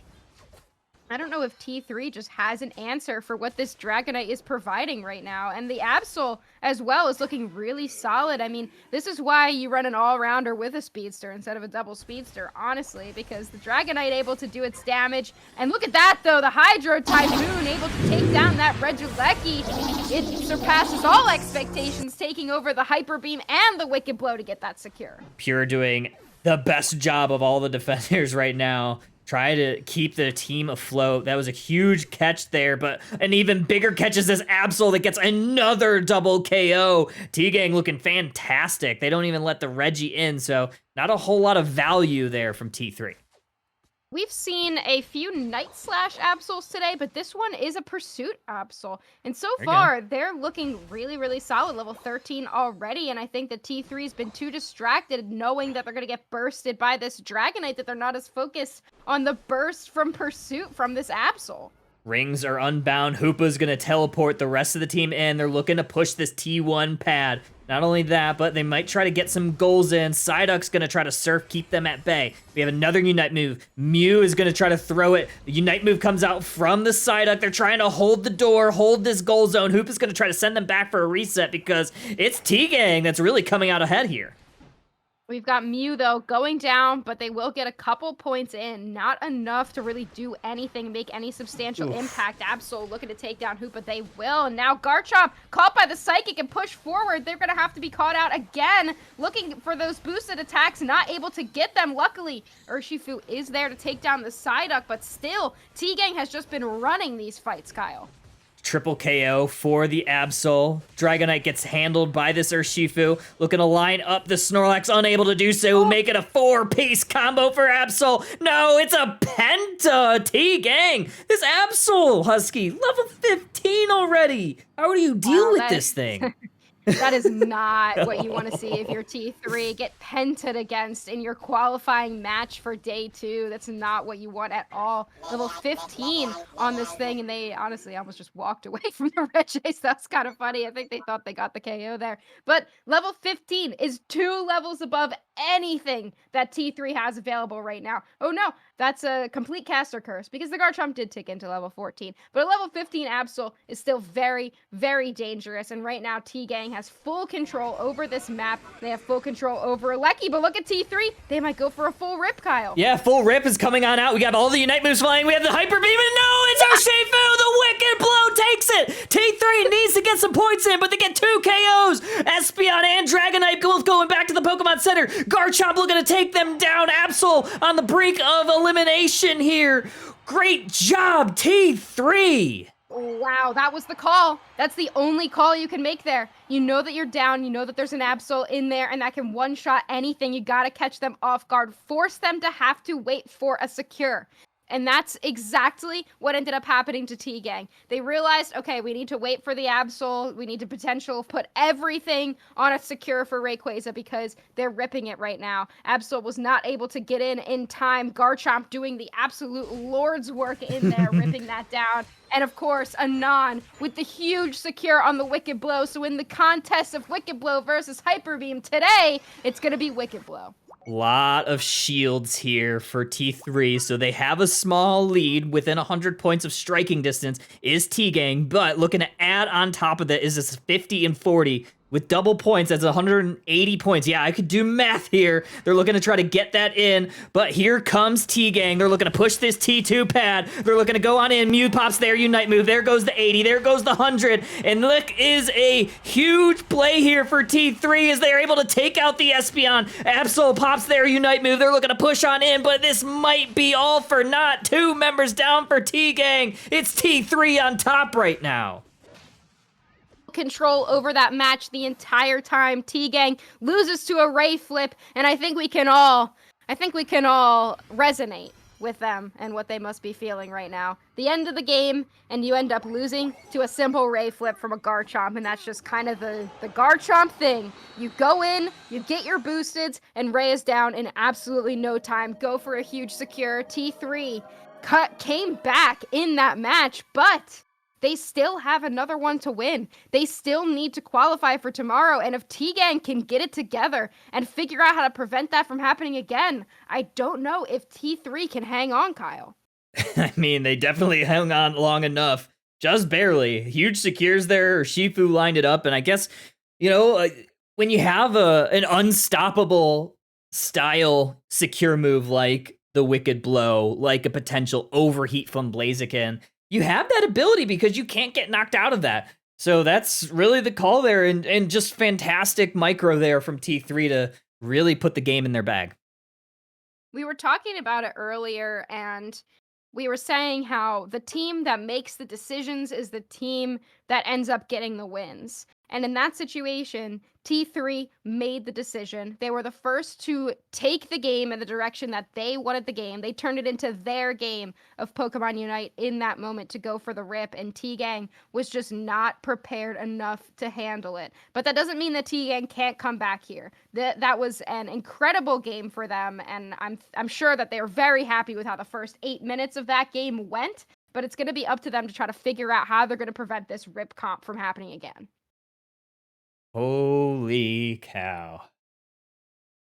I mean, you got to be really happy if you're T3. It seemed like it was all T-Gang that match until it wasn't, right? Just fantastic heads-up play. They knew exactly what they wanted to do. They executed perfectly. Exactly. But I mean, that Absol Husky, that thing was fed. Blueberry looked fantastic and almost unstoppable that entire match.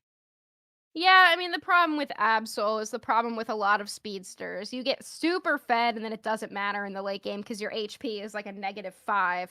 So you can't really dive in if you think you're going to get hit by one basic attack of Garchomps because it just chunks you too much. So it's difficult, really, really difficult into a composition like T3 in the late game. And then that's kind of what we saw. The Absol couldn't do as much as it had been doing all match as soon as you got into a big fight.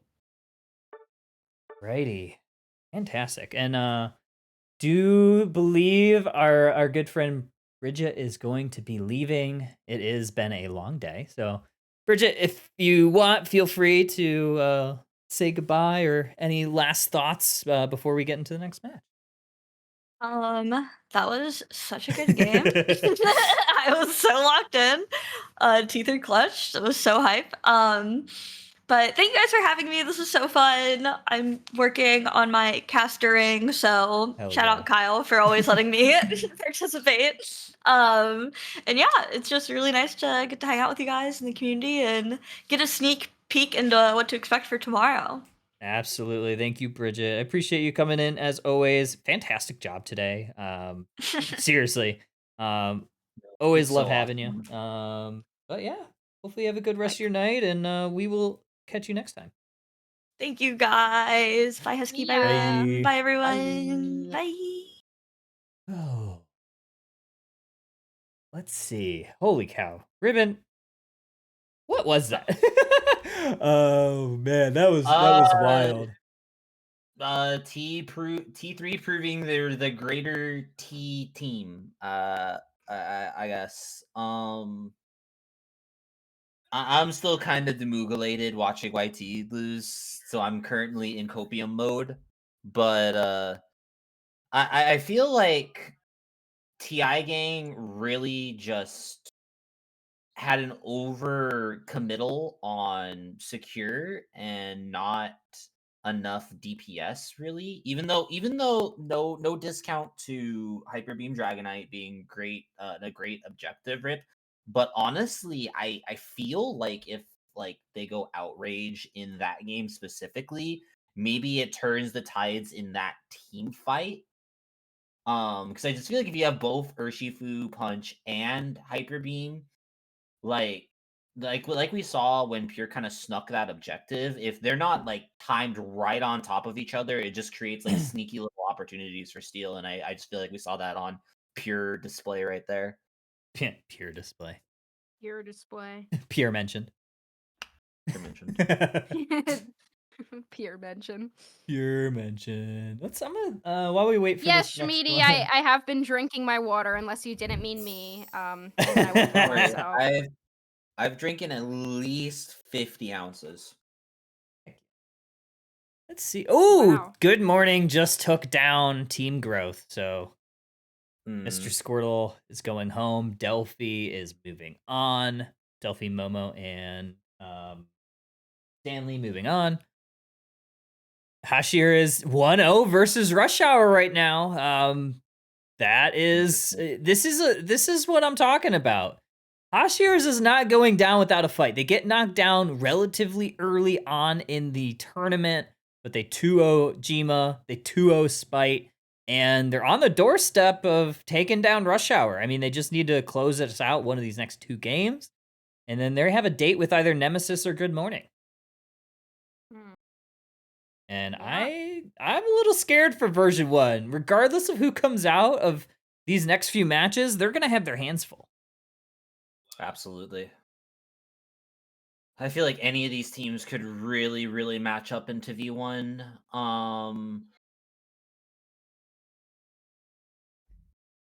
Team Ignorance and Team YouTube are currently waiting on the other side of the bracket in the other pool.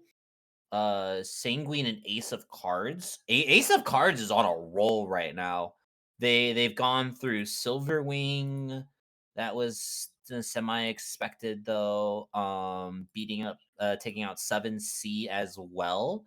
But they also took down the level 4 gang as well. So Ace of Cards on a little bit of a deep run in losers. And Hotspot ends up winning out against Redlock. That's wild. Schmeedy says that looks like they are just starting their match for T3 and T-Gang. So we should see it in like 2 or 3 minutes. Then? Yeah. That'll be exciting. Actually, wait, no, they're just are they just starting their match or are they just going into draft? They just gotten into match is what Schmeedy said. So Okay. I think that means Okay, that the so yeah, they match. should be match. shortly. Yeah. Holy. Goop.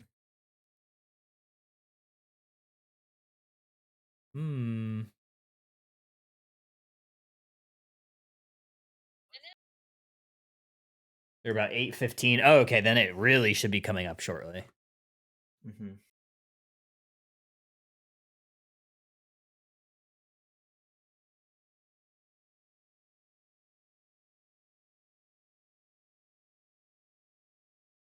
Banana Ballers and Tempo Tantrum. I don't see where that one is. I might have missed it.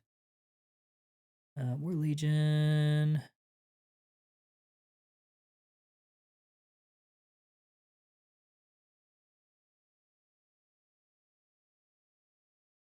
Ballers. Oh yeah, it's just it's still 0-0 there, so but it does look like we have game 2 for T3 and T-Gang. So we'll get into that, and then I think once if T3 is able to win, I think we just go into Banana Ballers and Tempo Tantrum. All right. Game number 2. Here we go. Look at all those gold ribbons and the stacked ribbons over on T3. They didn't change much up here. They're just gonna put Pure on the Snorlax, and they're gonna put Zealot is gonna go on the Mimikyu instead of the Garchomp because that was stolen away by T-Gang. Garchomp for T-Gang heading towards this top path, and we have once again XP Shermaridon making me happy to see that. We're gonna see an immediate push towards the enemy wild Pokemon.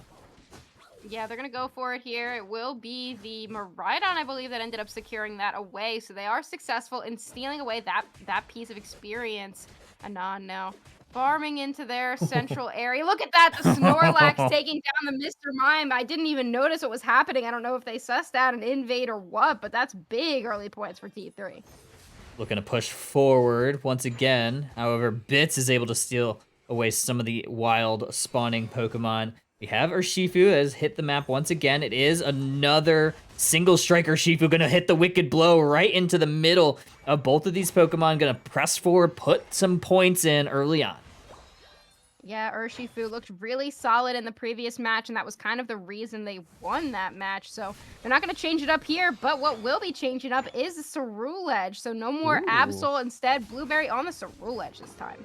Looking to get some points in, able to do exactly that. 20 points goes in, 13 points goes in, but the SteelAgentKy gets stopped in their tracks. Mimikyu is able to take Blueberry down, or Shifu able to take down the Miraidon. Garchomp next on the chopping block, or Shifu takes them down. They turn defense into offense. T3 pushing forward, pushing ahead. Wow, what a call there from T3 to go full force on that top path, look for as much aggression as possible, but Bits is going to capitalize on that. They're going to steal away the blue buff in the enemy central area and just head back, but definitely T-Gang is not going to be getting as much out of that exchange as T3 did, because it was just the Dragonair in the bottom path. Nobody was really able to capitalize. A lot of this farm now going over to this Urshifu. Blueberry might be caught here, but a great little peel there from the rest of the team. Mimikyu still is able to take down Blueberry. Dragonair the next to follow. Snorlax. Pure gonna just take a quick little power nap right on top of the goal zone. That's gonna enable some more points to fly in for T3. And Husky, last match it was all T-Gang early on. This one, opposites looking true. Yeah, I mean, sometimes it's just the mental game, right? And T-Gang is down a game. This is their last chance, and sometimes that can really get in your head. And the other thing, though, is that this Mimikyu is running Trick Room. I absolutely love that play from T3. It's looking really good so far. Funny room, however, 2 KOs are found by T-Gang. We're going to try to get some points in. We have SteelAgentKy looking to Phantom Force on in towards the T2 pad, the Flux Zone, where all the Pokemon are slowed down, but they do find some experience right there. Yeah, and they're able to score a lot of points there in that bottom path. So T-Gang definitely not down and out just yet, and they're going to be able to get this Regice for virtually free here. SteelAgentKy taking control of that. And now they break this basement pad, so that's going to be rough now for Hoopa not having as much map control. They're going to press forward on this T1 on the opposing side. Are they going to be able to get the scores in? No, Garchomp's going to scoop them up, but Mimikyu still finishes the job, able to close out that goal zone. Now Regieleki going to march towards this T2 pad of T-Gang. It's going to give a little bit of time and space for T3. Mimikyu just dashing around in the funny room, just doing its thing, getting some farm. And look at it, it's level 9 already. Urshifu also level 9, but we got a couple level 9s on the opposite side. In fact, a level 10 for that SteelAgentKy. They have been able to get up into this game, even though we haven't seen them do a ton just yet. They've been able to secure a lot of experience in the early game, and that's going to be really big for T-Gang to try to defend what T3 has in store. Mew's gonna start getting a lot of this central area wild Pokemon. Try to get their level 9. They already have their Unite move, but if this Pokemon could get online, get their level 13 as fast as possible, Sobi's gonna have a fantastic match. Dragonite looking to pounce on in. It is an outrage once again. And Trick Room doesn't quite get the KO there. It's going to force this Garchomp back towards the pad, but they might be found out. They're going to have to pop their Unite move. They're looking to try to get in. SteelAgentKy's going to pop their Unite move, but it gets countered by Pure. Huge blaze here from T3. Wow, that was absolutely huge. Pure, really just the driver of that entire engagement. And look at that, the Mimikyu utilizing their Unite move. They tell Mr. Mime to play with me, giving the opportunity for T3 to push onto that Tier 2 goal zone. They get a ton of points in now, 230 to 113, and most of them are going to be making it out relatively healthy, Kyle. Looking fantastic for T3. A halfway mark. They're winning by more than 100 points here. And you have a basement objective. You see that T3 wants to go for it, but we have a little bit of a scuffle here over this T1 pad. Not sure if they're going to be able to close this out before Dragonite arrives. Dragonite is here, doesn't have Hyper Beam this time, but it is Mew that's able to secure it. It is a Regice. All the Unite moves are falling down from the skies, and we have Dragonite looking to push forward. Electro Ball stocks are rising right now, so be able to close that one out and close out the KO on the Dragonite as well. That was not her game previously. The Mew did not look as solid, but it's definitely looking great in this game number 2. And like you said, she can continue getting these big picks and can continue to secure this experience. And this is a really, really good game for a Mew. Garchomp doing what Garchomps do, ripping through the objective, closing that out themselves. Regieleki walking towards that T1 pad. Gonna force T3 to respond. However, Mr. Mime looking for a little bit of a back cap. Gonna be able to score their 28 points. Not the biggest point, but does draw T-Gang within that 100-point deficit. And Mr. Mime is a little bit too tanky. It just has too much HP, too much defenses from Mew to really close out any sort of KO on them. So it's a good option to send that Mr. Mime into that tier 2 goal zone to try to get some more points in. Again, it's not going to be insane. It's not going to put them in the lead, but it is going to put them underneath the 100 threshold. So if they can get 100 points in at the end and no points go in for T3, then that's looking pretty good for T-Gang. So overall, solid decision. Pure, though, in a bit of trouble. Gonna have to take a quick little nap just to refresh, get their health bar right back up.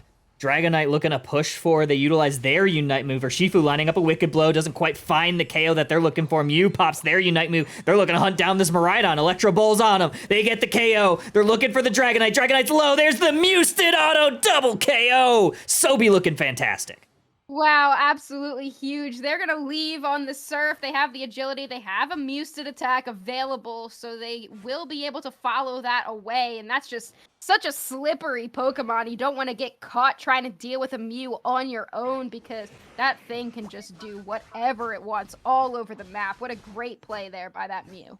Another thing that's doing whatever it wants all over the map is this Mimikyu. Gonna take down this Registeel along with this Urshifu, put that in the back pocket. That is a massive catch there for T3. That buff is gonna span most of the Ray fight. We've got a lot of great levels on both sides here.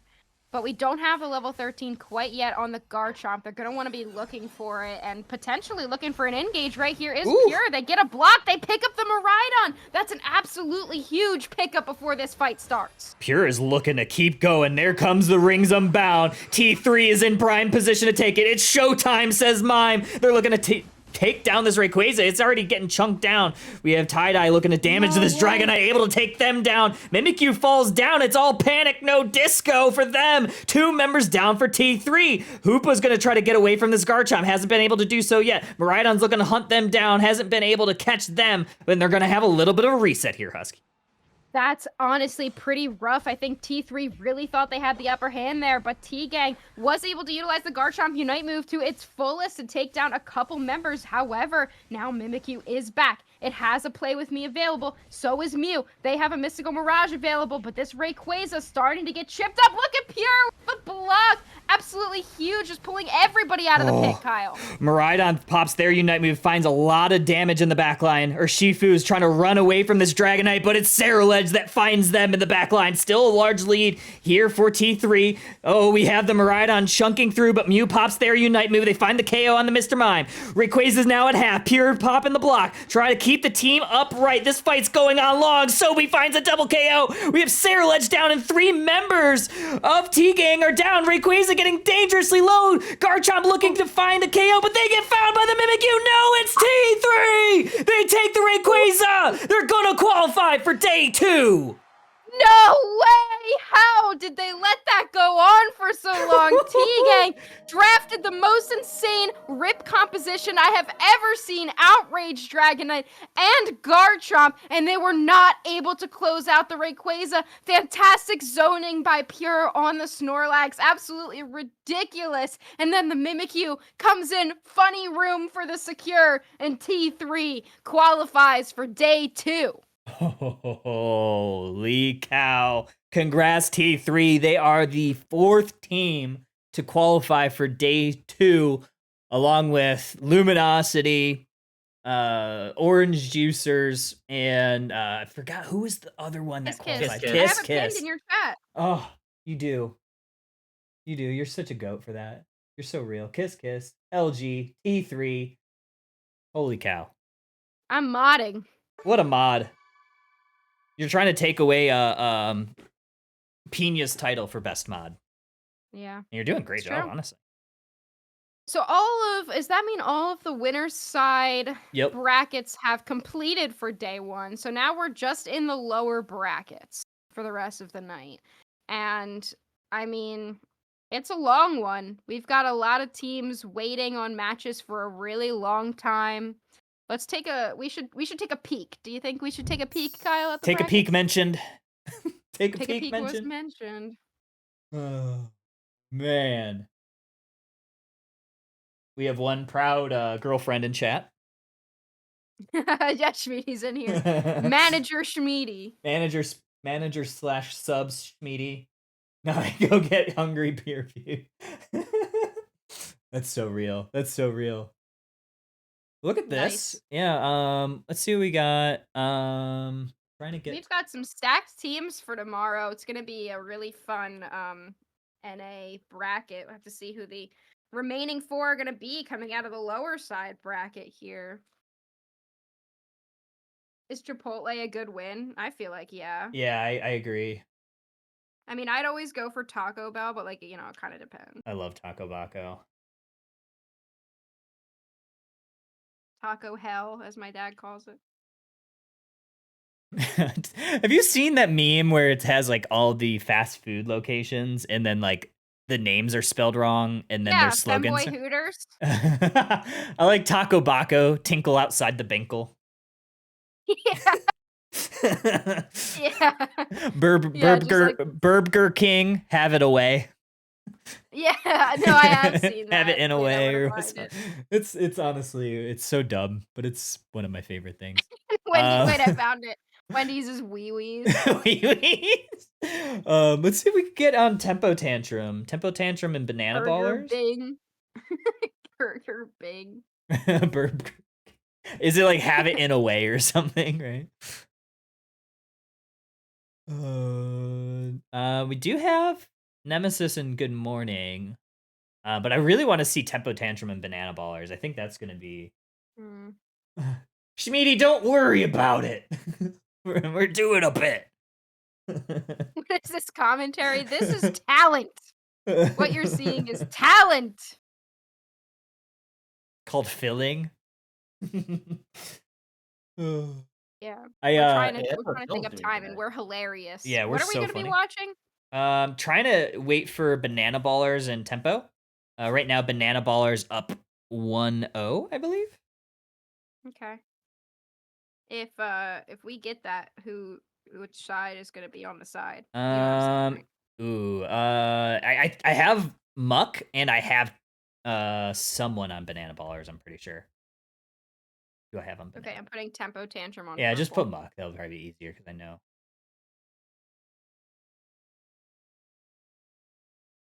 Banana Ballers, I hardly know where. Oh man. Zoinks might join us at some point, but he said he's going to grab some food. Okay. Well, he messaged me earlier. He was like, if you need anybody else to help, just let me know. Just send me a DM. And I was like, well, Bridget left, so if you want to jump on in. That was such a hype set. That was so cool. Honestly, I like. I feel like TI Gang played like really well too. Oh yeah. Just T3 on top, baby. T3 on top. Zoinks. Zoinks. There's a meme there. Mindhacks posted a YouTube video where Zoinks was in his match, and like the thumb or like the title of it was something Zoinks something. But I think he forgot to, or like the full title didn't save. So when it was originally posted, it was just Zoinks. It was just a file name. The file name was just Zoinks. Just Zoinks. You forgot to title it. Oh, and then you went out of town. Oh, feels bad. Zoinks. The video. All right, if you don't mind, I want to take a quick break. Oh, please do. I have to pee and I've got some food. Yeah. Please do. Okay.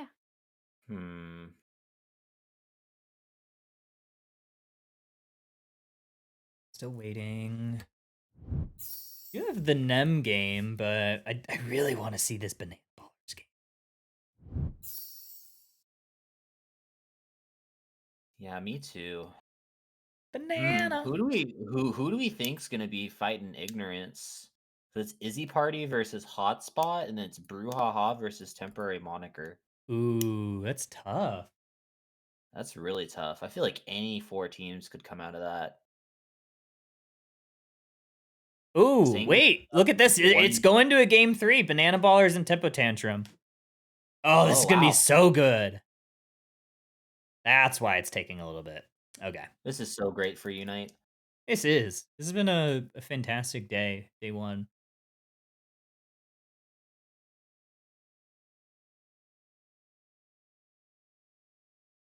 Do, do, do, do. Sanguine is up 1-0 against Ace of Cards. Okay. Oh, Rush Hour did even it up. 1-1 All right. versus Ashiras. That's this has been fantastic. We have 4 teams qualified already. Version 1 and T Gang waiting for their matches to qualify. We have all of the winners side has been completed. Team YT and Ignorance waiting for their potential qualifying match. Oh, Ace of Cards. Oh yeah, Sanguine did take that first one. Ace of Cards. I mean, they're making a huge lower bracket run. Huge. And that's a good team. That's a AUL team. So that's very exciting to see some AUL representation. Kind of pushing forward, you know. Out of V1, out of Ace of Ashira's, Ace of Cards, Cards, Shira's. Yep.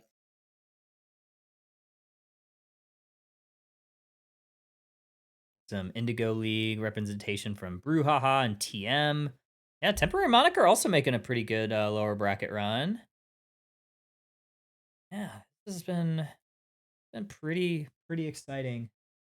A lot more 2-1s than I was expecting today, Yeah, so many game 3s, which has been fantastic. Oh man.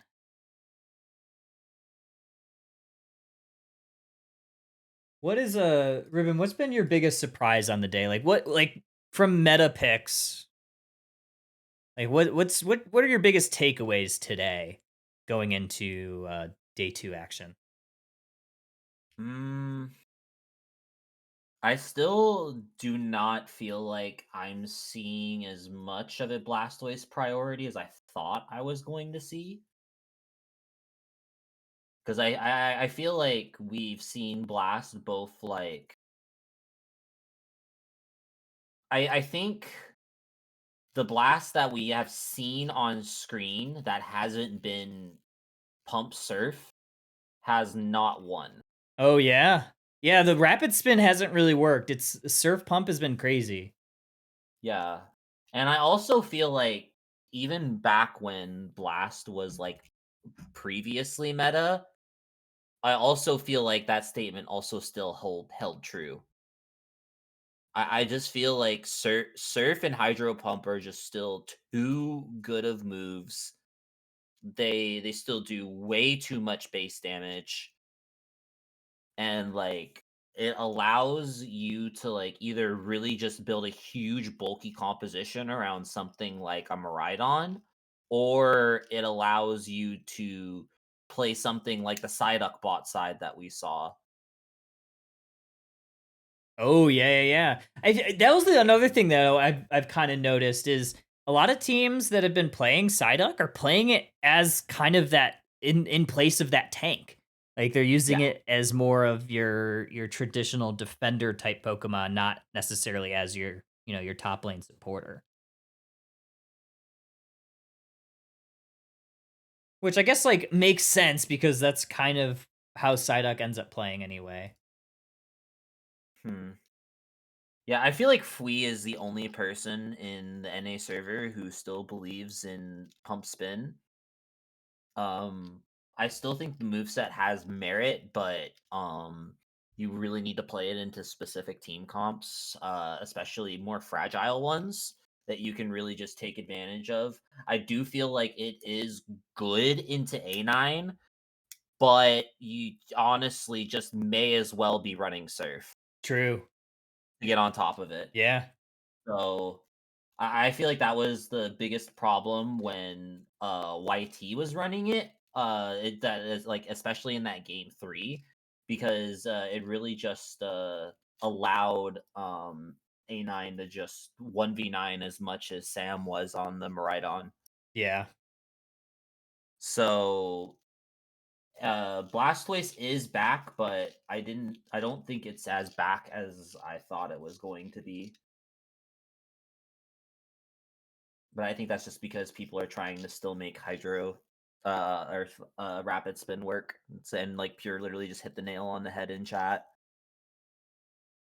Surprised that we're not seeing like more Buzzwole, Serena. Yeah. Like all rounders are a class that's just so stupid, and yet in competitive, you just put defenders as all rounders instead. Yeah, why do you think that And you run like Cerulege, but it's more like a speedster, and you can run Mimikyu, which is also more like a speedster. Like, if it doesn't dive, teams Yeah. aren't really running it. Okay, we have game 3.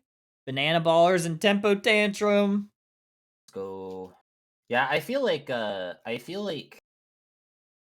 defenders are just better at all rounding than all Yeah. rounders are. In a keep it a True. buck. Husky, you want your break and Ribbon and I take this one? Yeah, I'm gonna eat my curry. Oh, did you do Indian food too? Oh, gosh, you guys are I had insane Indian food No, earlier. Bren made it. He's great at making curry. What a goat. You guys are really finishing each other's sandwiches today. So true. So true. All right, All Ribbon. right, have fun. Let's do do it. this, friend.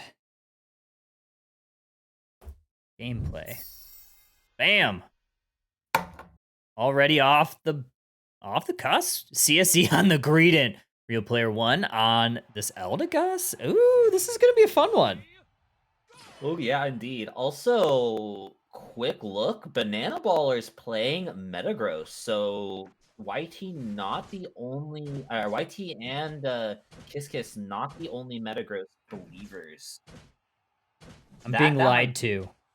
too. That is not a Gengar level 100. That is a Beldum at level 3. Do you have a little bit of an invade here early on? Big Mac is going to sniff this out. The Greedent, the normal invader of that central area, unable to steal away that blue buff. A great response here from Banana Ballers, but Eldegoss has joined the fray looking to try to help out. No, it doesn't look like it's really going to do anything. I feel like Real Player 1 just got there a little bit too late, and now, unfortunately, Banana Baller is getting a lot of value up in that top side, hitting those scores as well, and I feel like Tempo Tantrum has not really found any value so far. Pikachu still holding in that bottom lane, and Real Player 1 still messing around in this. They did their job. They stalled out this evolution on the Beldum that has enabled the Cerulege to now join this central area where they can do a little bit of pressure in the face of this Beldum. And another great response here, though, from Banana Ballers. It's Chad with this Safeguard on the Blissey. Yeah, I feel like Safeguard is going to go nearly infinite here. Going to be really great to stop that Greedent. And also, I feel like cleanse the Cerulege burn as well. That burn does do a truly deceptive amount of damage. And I don't know exactly how the Greninja is gonna. Greninja, I feel like, is gonna really like seeing that Blissey's going for the Safeguard over the heals, though, because I feel like Gren, no matter if you're running Surf or the Water Shuriken build, really struggles into Blissey heals. But in the Safeguard, you can kind of just burst that shield away. Blissey looking to try to now steal away some of this experience, unable to do so. Byron looking to hunt down the Blissey, able to close out the KO. Eldegoss gets online. They're hitting their evolution. Now Pikachu hitting their Electro Ball. They find some KOs, and just like that, Banana Baller sends a few members back to the Pokemon Center. Wartortle's gonna have to try to run away. Nice little nice little pump there, able to keep them at bay, but Metagross, it's a Metang right now, able to close that out with a Gyro Ball. Gengar going level infinite right there with some greatly timed gyro balls, and I feel like this is why teams are really liking Metagross, because especially in points and situations like this where you can get a very grouped up, very choke focused team fight, and Metagross really does shine, especially into a team that is full of sustained damage and not really any burst like Tempo Tantrum currently has on their roster. Now, levels might change that in due time, but I feel like if Metagross still finds many more opportunities to set up these big gyro balls, it's going to be really tough for Tempo Tantrum to knock them out. Greedent looking to press forward, keep the rest of the team at bay while the rest of the team hits this Regieleki. It's starting to get a little bit low. He takes a little bit of a peek, but knows that if they walk in, they probably get KO'd. So Regieleki in the favor of Tempo Tantrum. Yeah, and Tempo Tantrum's going to use their tempo towards the bottom side objective with this Regirock. Now, this is a move that I feel like all of everybody in Tempo Tantrum in the top 10 is really going to like, especially with these two all-rounders. Big Mac's going to hold this pad solo, but Tempo Tantrum's taking a lot of value up in the top side, but finally getting our get level 100 here, but might be here a bit too late. Gets a flash gyro ball to stop those scores. Oh my goodness, these gyro balls are going infinite currently, and nobody can touch Yuki right now as he dives on and continuing to clean up. J-Rop is here for the assist. Going to be up the ways to try to follow that up, but Chad comes in with a really clutch Bliss assist to shut that play down, Kyle. Oh, pushing forward on this T1. Gonna get some points in. Blissey is able to score 20. Metagross gets another KO. That's a double KO for them. Looking to score this 40 on top of it. That's a pretty significant overcap of about 32 points. So you gotta be pretty happy here if you're Banana Ballers. Yeah, I feel like Banana Ballers is just cross-mapping so much better than Tempo Tantrum is at the moment. Muck has gotten a little bit of XP, but that's all they really have as Big Mac's inching closer and closer to that slow beam, and that's going to really stop any sort of pad pushes. Now, I actually really do like Big Mac going for the Scald here, considering the overwhelming amount of attack damage that is currently on Tempo Tantrum's roster. I feel like with some very well-timed Scalds, Big Mac could absolutely 1v9 on top of this Metagross. Level 11 on Metagross right now. They're going to have a tough time dealing with it. They're not able to find it in the back line. Here it comes. Like, these big fights have really been in the favor of Banana Ballers, especially when they're grouped up. Those gyro balls giving massive amounts of shields. And there we go. There's another one looking to drive on in. SteelAgentKy, though, looking to utilize their Unite move. They're able to do so. Metagross going down. This push rages on. Slow Beam goes on top of the SteelAgentKy. That's going to stop them dead in their tracks. And they're going to probably have to back up here. But I don't know. Banana Ballers probably comes out ahead on this one. Yeah, Tempo Tantrum getting their hands stuck in the cookie jar, trying to get some value with that Cerule Edge dash through, but with a really well-timed Pikachu Volt Tackle, they ignore the CC, still taking the damage though, but drop a very wide swath of AoEs with that Pikachu Thunderstorm. So touching this Regirock is looking like it's on both teams' mind, but I don't think either team really has the damage to commit. But Banana Ballers, Yuki arriving on the scene on top of this level 12 Metagross at 4 minutes. It's going to be really rough now for Tempo Tantrum to get back in.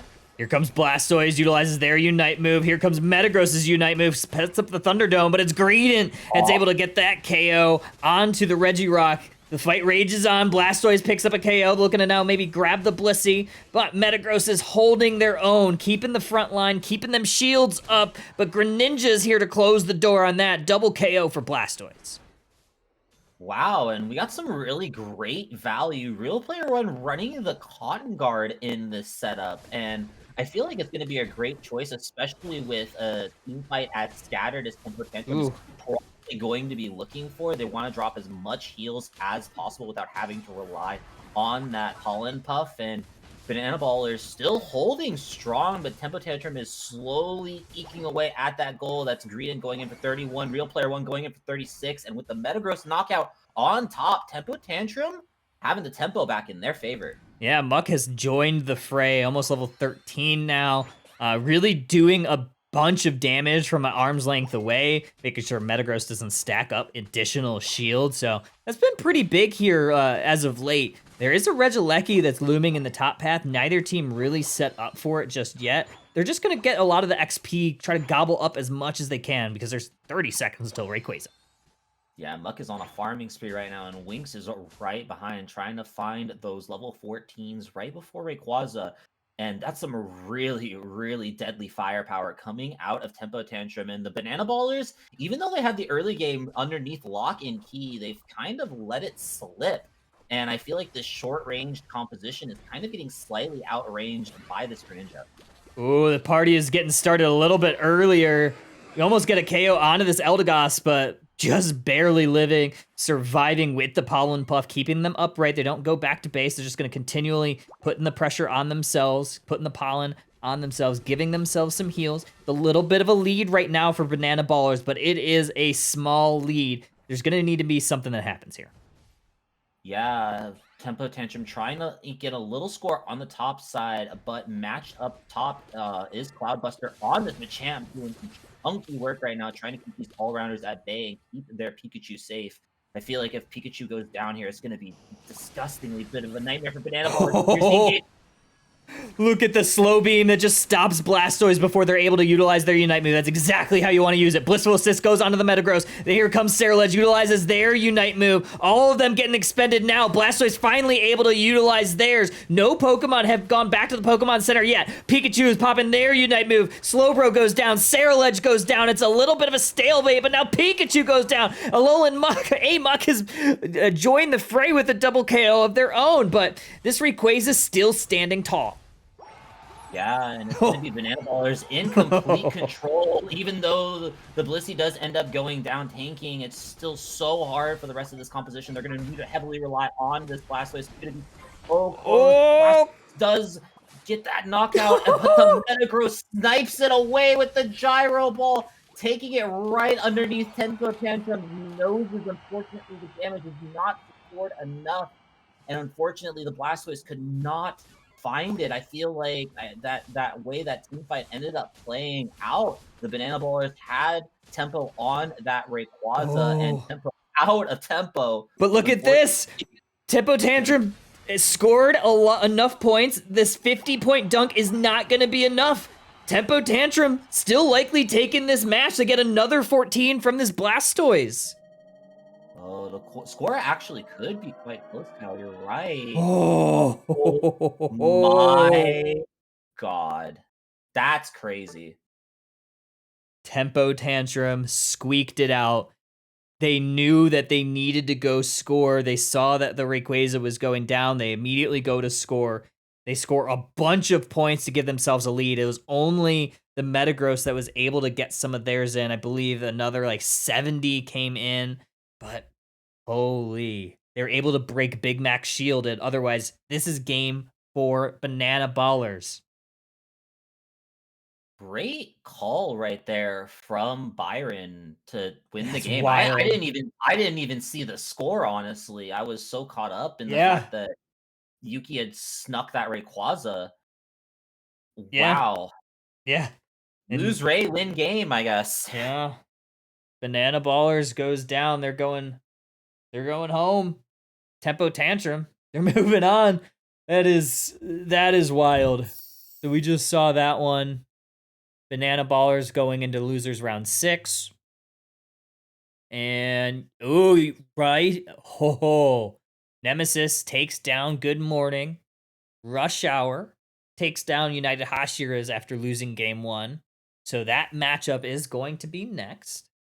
Nemesis versus United Hashiras. That's going to be a good one. Goofy Goobers is going to take on Tempo Tantrum if they're able to close that one out. All right. Goofy Goober is still making another deep run in UCS. Yeah. Crazy.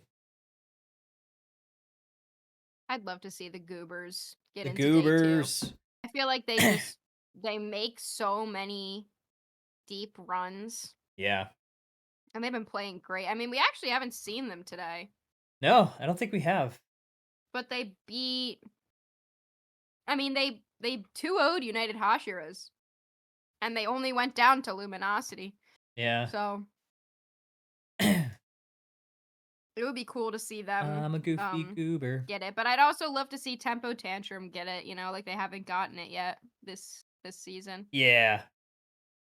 That'd be good for Muck. Rooting for Muck. That's where I'm at right now. Oh man, wild. Let's see. I have on deck. Ooh, Ace of Cards and Sanguine. I have that one. I believe Is that in game 3? it's in game 3. Yeah, Wow. I have Okay. Falcon. I believe. All I have right. Yeah. Falcon. Put it on the screen. Falcon's Ace of Cards, right? Yes. Yes. Okay. Cool. Sir Waddle Chew. Husky and Ribbon, you want to take this? Or Husky, are you still eating your food? I am still eating my food. Okay. Ribbon and I will take this. Okay.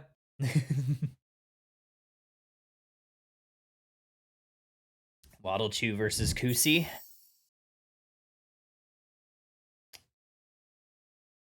Set.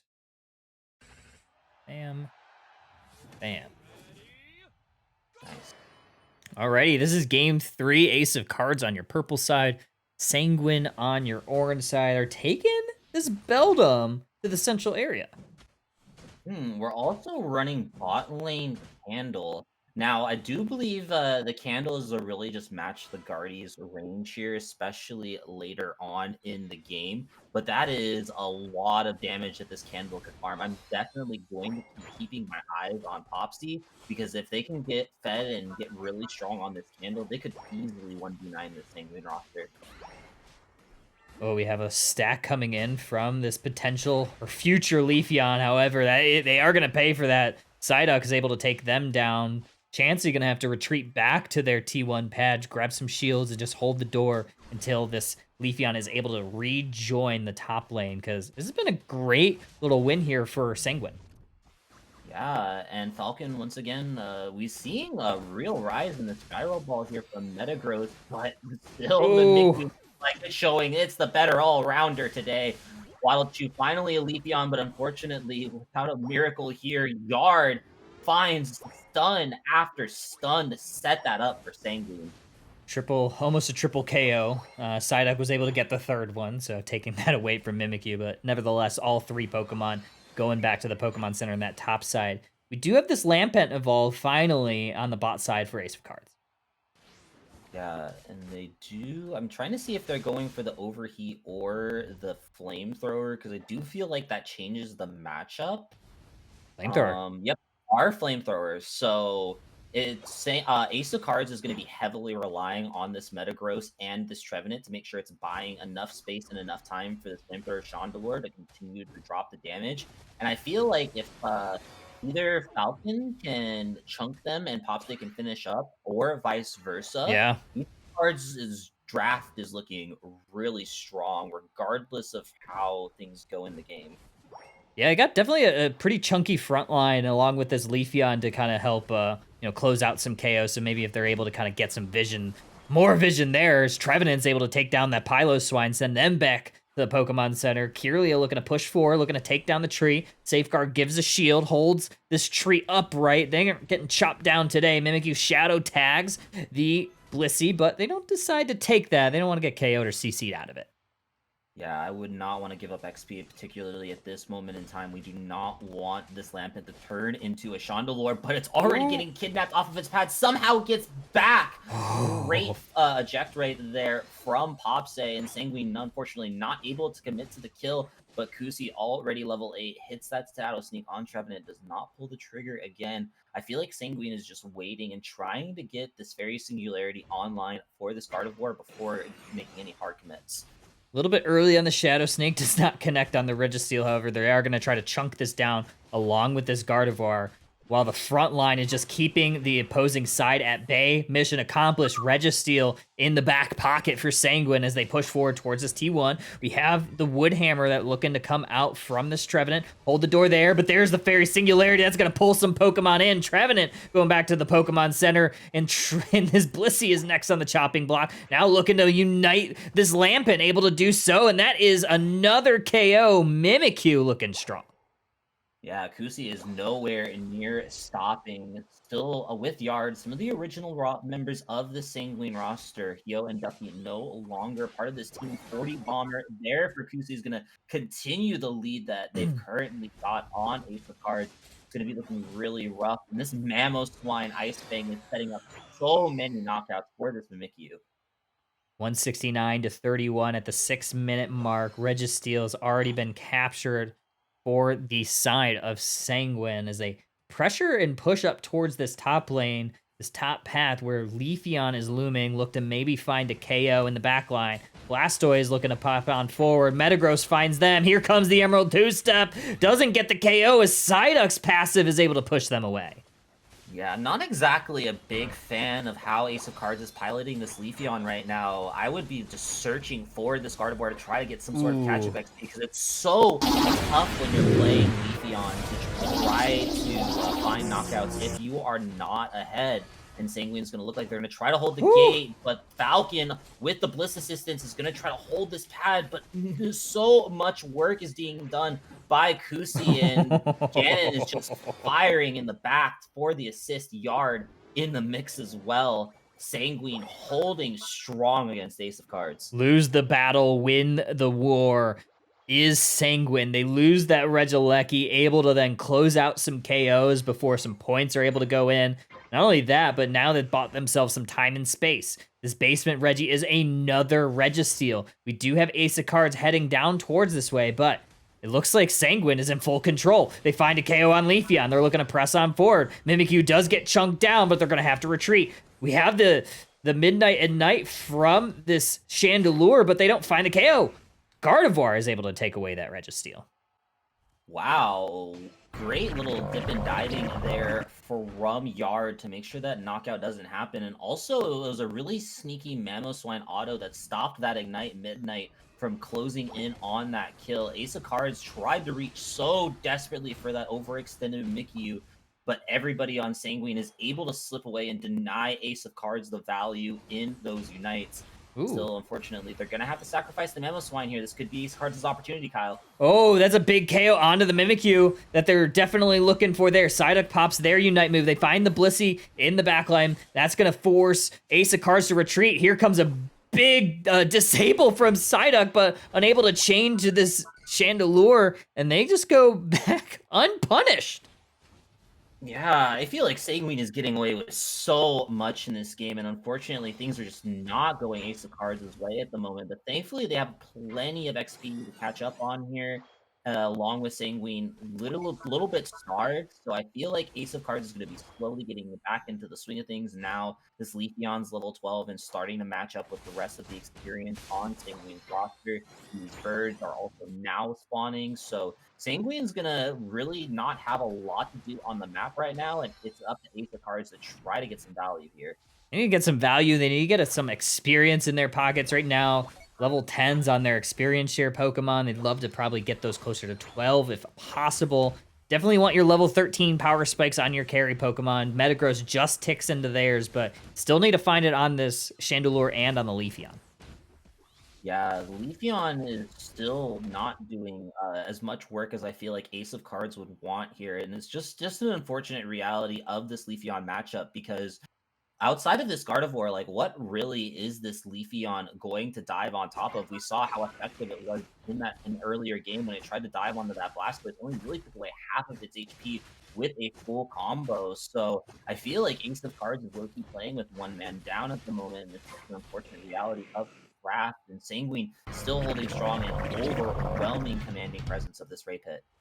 And that's the trifecta. 3 basement Reggies, all 3 Registeels, all 3 going over to the side of Sanguine. That's going to give them attack and special attack buffs for the next 90 seconds. Rayquaza has hit the map. Shadow Tag hits the Metagross, but they elect to not take that. It is a massive lead right now for Sanguine.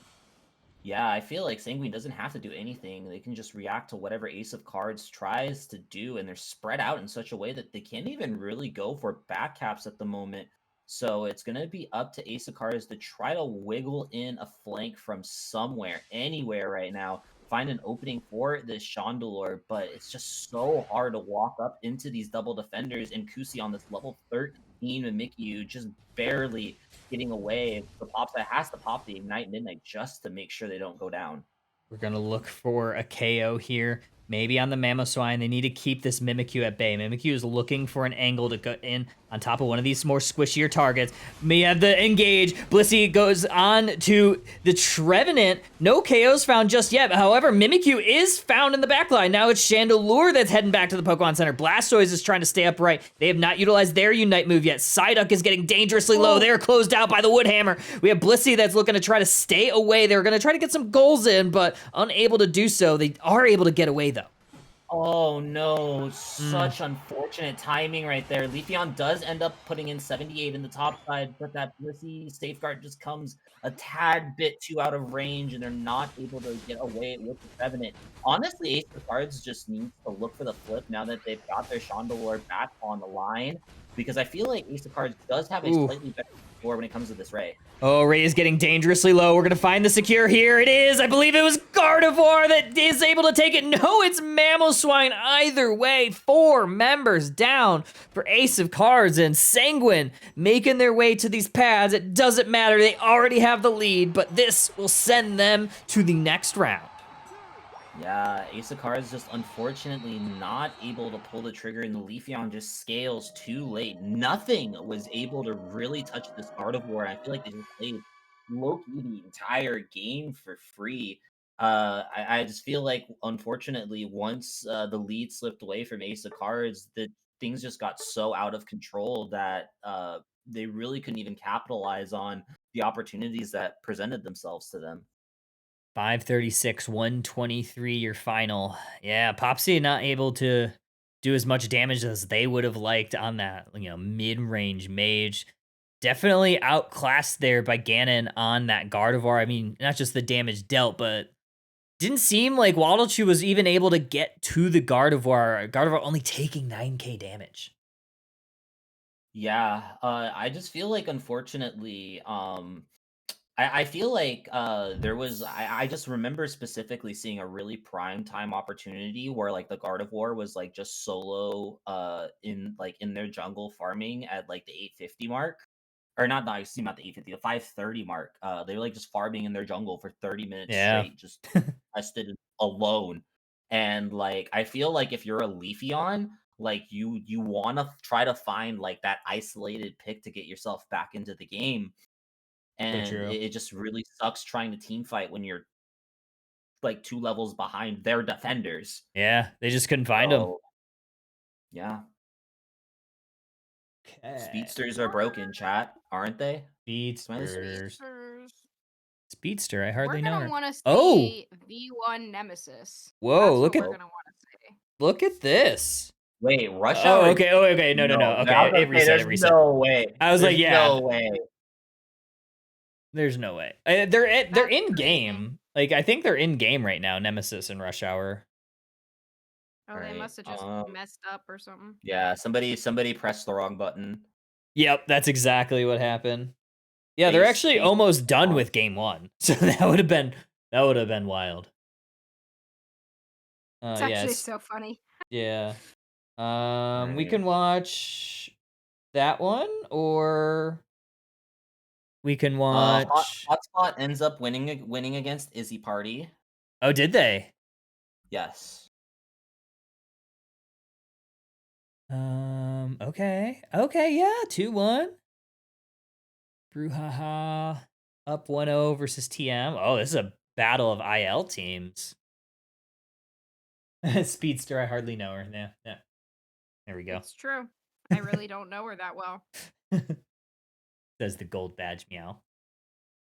I'm not gold yet. No? What up? Hello, Zoinks. Heyo. Everybody spam Zoinks in chat. Zoinks in chat. Understood. What food did you get? Just McDonald's. Oh, okay. That's fine. I had McDonald's breakfast this morning. Banger. Husky. What? You have the honors. I hardly know her. There you go. Sorry, I'm playing Wingspan right now. Nice. I like. Have you played Wormspan yet? Yes, it's so good. I like Wingspan on Wormspan crack. a lot. Yeah, it's Wormspan that if you fucked up your first 2 rounds, you can still succeed. Which is awesome. Because in Wingspan, you're like, sometimes you just stare at your board and you're like, I don't even know why I'm playing these next 2 rounds. Like, it's over. I guess I'm just laying eggs. Yeah, I guess so. I'm working on a tucking record Oh, right now. I think my highest is like 68 cards tucked. Nice. They got Wingspan on Board Game Arena, which is like a browser-based like board game player, which is pretty fun. We should play some Wingspan online. Absolutely. I play this game like all the time. All right, chat. Unite's over. We're playing Wingspan. Guys, it's Wingspan time. It's Wingspan. Yeah, no more. We don't care about day 1 coverage. We This just is want now to a play board game Wingspan. stream. Nemesis and Rush Hour just starting, or game 1 just starting. I have that one up if we want to watch that one. Oh, that's up? Yep. Yeah, for some reason, I think somebody hit the wrong button, so that's probably why it showed DQ'd for a second. What is this? Lizard? They probably just didn't check in time. Yeah. It's usually what it is, and then they have to call a mod and get Mods. undq'd. Mods, undq me. So what team's gonna be purple? Nemesis. Nemi. The Wingstun nesting box. Smim, you have the nesting box? That's cool. Did you guys see that they just I also have a announced nesting that box. next month that fin span is coming out? No. What? It's a fish one. Natalie got vocally mad at the name though. She's like, that's Oh. a garbage name. That's kind of bad. Fin span. But yeah, it's fish. And now your eggs hatch and give you fish. Okay. Which is Wow. a whole Like new level. Spin span. Mhm. Spin span. Ribbon and Swing- Zoinks. Do you want to swing take span. this one? Sure. Nem and Rush Hour. This is a banger matchup. Oh yeah. Agreed. We're at the point of the tournament where kind of all of them are, you know? Yeah. Yeah, true. Ooh, Machisel on the Blaziken Zoinks. Followed up with the Mimikyu. Very, very balanced team composition here from Nemesis, but Rush Hour, Colin Tang on their infamous Talonflame. Yeah, of course. There's a part of me that's sad that the Brave Birders moniker is no longer there. I'm sure for the ease of new players who are tuning in and do not see a Brave Bird on screen are a little more comfortable with Rush Hour, and so I guess I can cheer that on, but my heart does mourn what we once had. Yeah, and backed up by Vinny here on this Hoopa. I feel like we have not seen a lot of Hoopa today. It's like I mentioned a little bit earlier on the broadcast that we only really cared about Hoopa when there was a bug with it, and we found out the trick is a half decent move. Actually. Yeah. And now that the bug is fixed, Hoopa's just chilling, I guess, because Blissey exists. Yeah, old news, I suppose. I've seen a little bit of Hoopa here and there. I know Pikachu's been basically perma running it over on Hotspot today, but so far the portal not really saving a whole lot of folks as Nemesis is walking all over their competition. A few trades and knockouts though, SteelAgentKy able to swing back a little bit for Rush Hour, but two either side, Slowbro and Hoopa, the ones who were able to walk away from that fight. Maybe not the ones you want to see, the last survivors holding the light bulb, but still. Regardless, you get a few scores in either side. Orange has got to be happy about that. Yeah, Asinable will be able to take opportunity with that red buff to almost get that knockout on the Hoopa. Machisel is unfortunately just not able to close that out, and things is going to kind of come to a little bit of a stall up here in this top side. RSG Red hitting 6 on that A9 is going to be really important, especially with the level 7 shit on that Metallic. Oh, but what? From downtown there, Zoinks. That's nasty. That's protractor level stuff right there from Metallic. Hey, with a long distance swing. I mean, SteelAgentKy with the comeback KOs. I mean, they had both buffs. They did one central area clear, so able to carve through the competition, but not close to their level 9 yet. Still sitting at level 7. Trevenant looking for a safe place to hide and recall, and they'll make it back, but I mean, that Mimikyu move, nasty alone, but I mean, solid response by Rush Hour, keeping things in check throughout this entire match, and we're looking at an even playing field going into the first set of objectives, Ribbon. Yeah, and thankfully, we are going to be able to have the Inteleon, so now things have evened out in this bottom side, but still going to be pretty neutral dependent on how these birds go. Red looks like they're going to be able to collect more of it. Ooh, Diddy hitting that level 7 on that tree is going to be really big for this objective. And Lisa getting some back up at the top side, and Colin Tang is still yet to evolve. No, jeez. And because of that little squishier fickle bird will get KO'd, it will get knocked out a Talonflame. So at least, you know, it goes down with honor, or at least the biggest of wings. But wingspan? All right, anyway. We do have both objectives being worked on by Rush Hour simultaneously. So they got pressure on top and bottom, but Blaziken is there to threaten on the top side. And Teleon's now going to have a chance to follow up on the bottom, but great coverage by Trevenant to make sure that nobody is within range to steal. Easy pickup by A9. Yeah, I feel like Nemesis tried to reach for their farm, and Rush Hour saw that, took the opportunity on both sides, is now getting an infinite amount of value with both of the objectives. Asha's looking to possibly get maybe one more stack. No, they're just going to end up breaking it, trying to stall out another rotation of that farm, trying to keep Nemesis down on their levels. But with both of these objectives gone, it's going to fall into a null here yet again, but it's looking like this Cerulege is really set up for success. I love how you pointed out about the stall, just to give them a little bit more time to farm. Now Cerulege is 3/4 done their entire central area rotation, is able to join this already semi-successful fight going on down here in the bottom side. As Trevenant and Alolan Ninetales, a pesky duo to take down, mixed even harder with that Reg Ice buff. But it's going to take the damage of a Cerulege to close things out, and Blissey Safeguard will give Inteleon the runway it needs.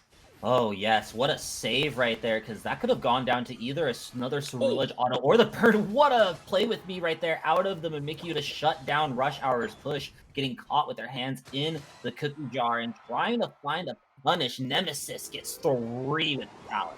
Wow, Metallic absolutely crushing it on this Mimikyu. Exciting to see from obviously just a straight up gameplay point, but also when we talk about Metallic, we definitely talk about a player who is an expert on a few Pokemon, has made their name on things like the Zarina and the Gyarados primarily, but to see their Pokemon pool really open up and be dynamic in this game, very exciting. Obviously, Mimikyu, a powerful Pokemon in the metagame, but good to see that Metallic can kind of check every box on that list. Let's see if they can have a successful push into this tier 1 though. Okay, Rush Hour trying to shut down the Hoopa portal before it comes out, but the rings are unbound. The damage is not enough for Nemesis, and they're going to be able to dove out this top lane engagement. Alolan Ninetales finding 40 in the bottom side, and now Nemesis has to turn to this objective to try to keep this play continued, but the rings unbound are too much for the slow bro. This is going to be a battle of security.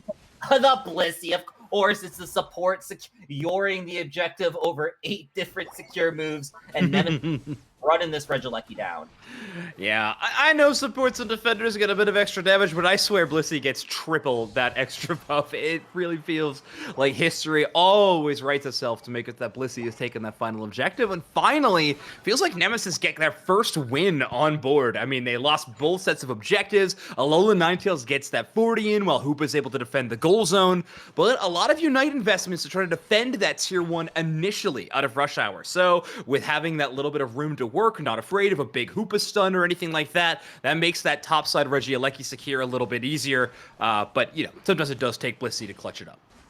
Yeah, absolutely. It's just those helping hand autos that just do so much damage. You're going to be a sneaky little try to secure right there from Vinny, but unfortunately it's not enough. Nemesis' overpowering presence in this bottom side is going to continue to carry on. Cerulege waiting in the wings right now. The Bliss does go on to Metallic, scooping away Oogway. That's going to be Rush Hour's way out, but feel like with things neutraling out, that definitely went for way more for Nemesis. Yeah, they really have the momentum at this point. Rush Hour been a little bit stalled out. Not something you want to see with this Talonflame composition. Definitely a Pokemon that succeeds most in that snowball effect. A Speedster with level advantage is one of the most terrifying things on the map, but now that Nemesis kind of got their feet beneath them, all of a sudden it feels like this Talonflame is a little less successful than maybe we would have seen earlier on in this match. But Rush Hour, not deterred by this, a very aggressive position into the central area invade, and forget just Central, let's take Indeedee if we can pick him up. Rhydon able to secure that Indeedee. Blaziken taking out that KO. More of a frustration kind of push in all things, but still works out really well.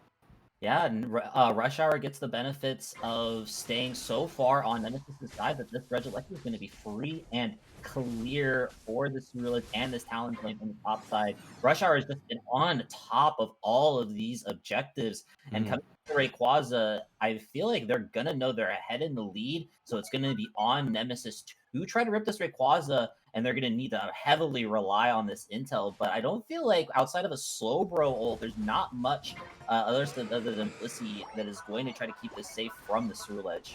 Ooh, yeah, I mean, they know the Steelage isn't there, so maybe now's the time to strike. We're already down to half HP. Bliss Assistance charging all the way through, and it's Inteleon with, I believe, a B button press. I don't know if that was Snipe Shot or just a good old automatic critical Unite move to hit, but either way, it works out in Nemesis' favor. They do have that Rayquaza buff, and 2 members of Rush Hour KO'd already.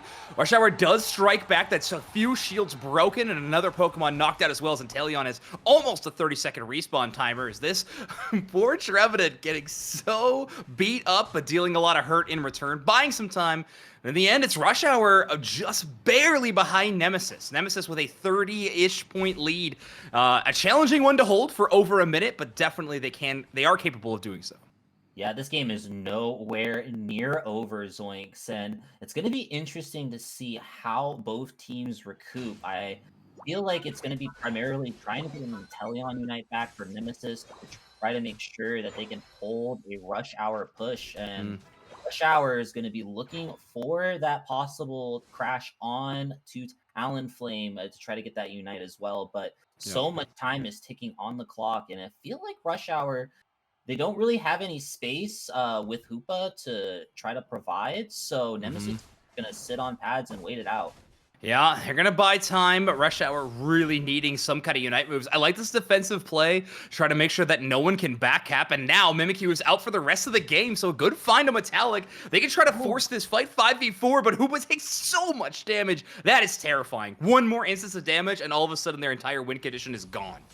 And now Talonflame stuck trying to babysit. Oh, the Hoopa portal does come up in. Slowbro is going to have to solo hold this pad, but it looks like Rush Hour is going to keep their focus on the bottom side. The Hoopa play is just a ruse. Tang is looking for it. Slow beams. No. What a 50 bomb! Oh, crazy. That's so unfortunate. I feel like Rush Hour just played that Hoopa ult so well, waiting on the timing to not take it immediately, so Nemesis doesn't send anybody back to the pad, and then once Slowbro wastes that slow beam, just gives free light for Talonflame to just sit there and score. Yeah, unfortunately, Azabel just feeling like a 9-point score would be impossible to stop with the Slowbro, you know, with just how quick that scoring speed can be, especially with 2 Pokemon on it. So slow beams that target to ensure that they can't score and hopes that a teammate can get back in time to stop the slow 50-point score in from Colin Tang. But neither come true in the end of it, and it's going to be Nemesis down 1-0 at the start of this series. I mean, a few things go pretty crazy wrong at the end of that game. I mean, Metallic's Mimikyu gets KO'd for over 30 seconds while trying to get his score in the backline, and it felt like from there it was just a few nasty dominoes to fall for Nemesis, and Rush Hour capitalizing every single time. Yeah, I really actually do like what Nemesis did in that later game. They kind of pushed Metallic and I believe Machisel in the top and sides to really make sure that Rush Hour couldn't 5-man commit to that 2 scoring right there. So, one less person scoring is one less person that Nemesis really has to worry about going straight into this game 2. And looking like if things ain't broke, don't fix it, because Rush Hour is running the same exact composition back, and Nemesis is swapping out the Urshifu. Yeah, I like this play a lot, especially for Rush Hour, seeing as it worked so extremely well for them. Particularly, I liked the Hoopa a lot, right? We talked about how they could play really defensive in their own central area, try to stop those back caps, all because they have the ability to Hoopa ult. They almost lost that ability with a nasty snipe shot by Yeetfan. Things got a little scary, but they still were able to pull it off. I mean, it's been a good pick for them in the past. Clearly in this game, I assume the tournament. So I'm really glad they're sticking to that Hoopa. Really solid pick that feels like one of those Pokemon that, listen, if it's your support's best pick, put them on it. Yeah, and I feel like it's something like you low-key have to respect ban, especially if you know sure. the enemy team has a Hoopa player. Mm. Let's just give the green light for Nemesis to continue to get this Blissey. And I just have to call out the draft here that I feel like it is Blissey Slowbro is not the best pairing that I like, especially with passive team composition. You can buy a lot of space for like this intel to really get those snipe shots in, Yeah. but like Cerulege and Urshifu really just need opening from like a different defenders sorts of engages to really get maximum value out of. Yeah, I can agree with that.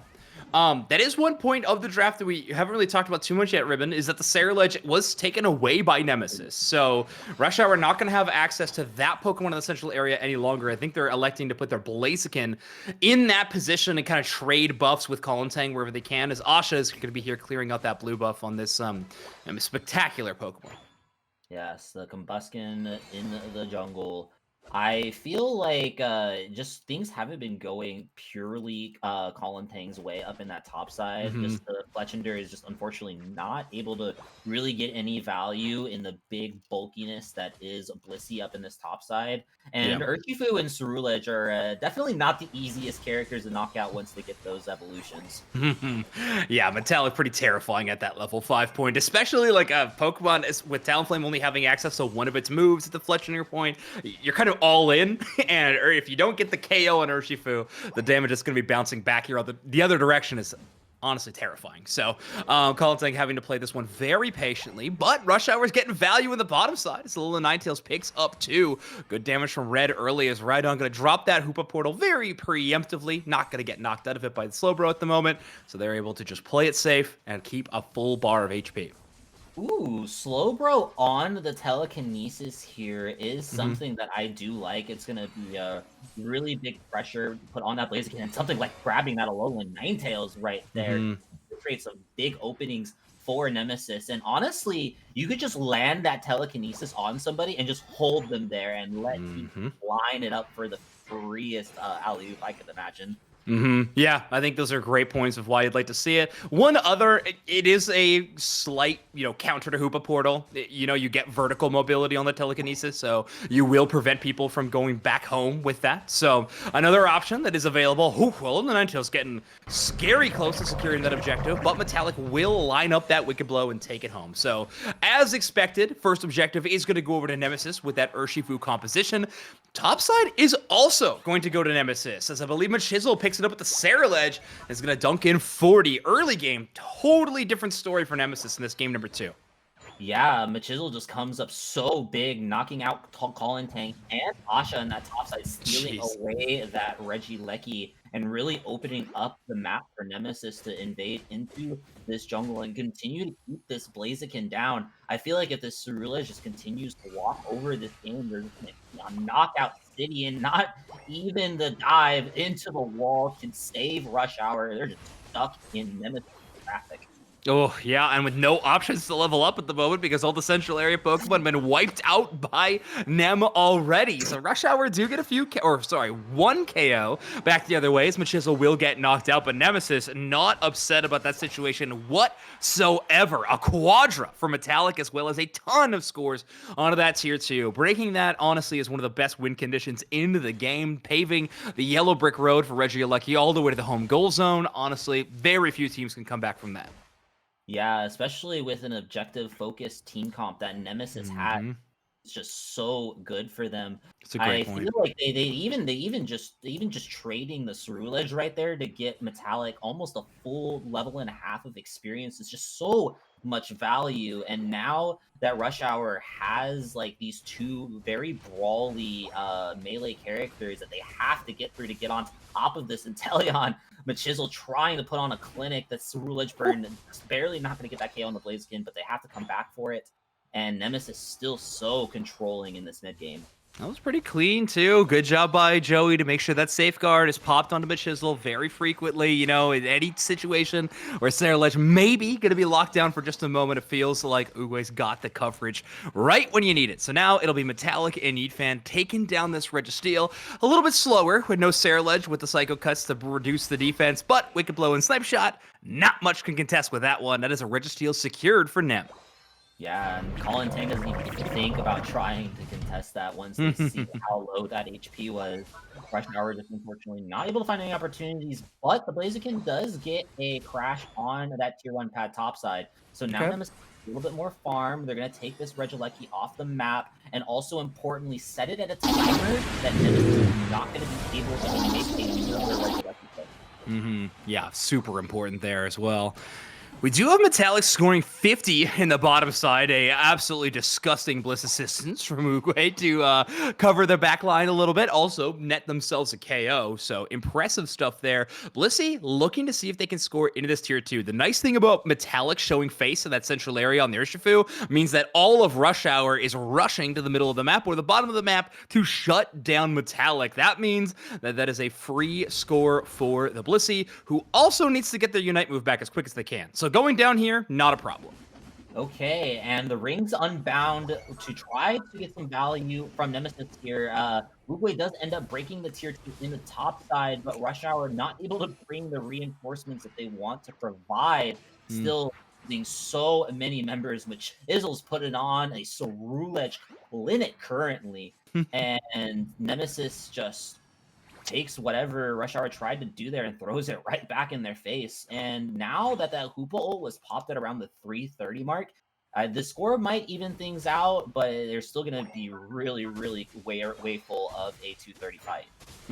Yeah, definitely. I think one of the important things is they will likely get it before Reggie, but like, will they get another late Hoopa Unite in the end game where they were able to before? A couple of scores here from Rhydon is actually a good decision to hyper farm this Unite move as quickly as they can, but unfortunately they have no vision around this basement Reggie whatsoever.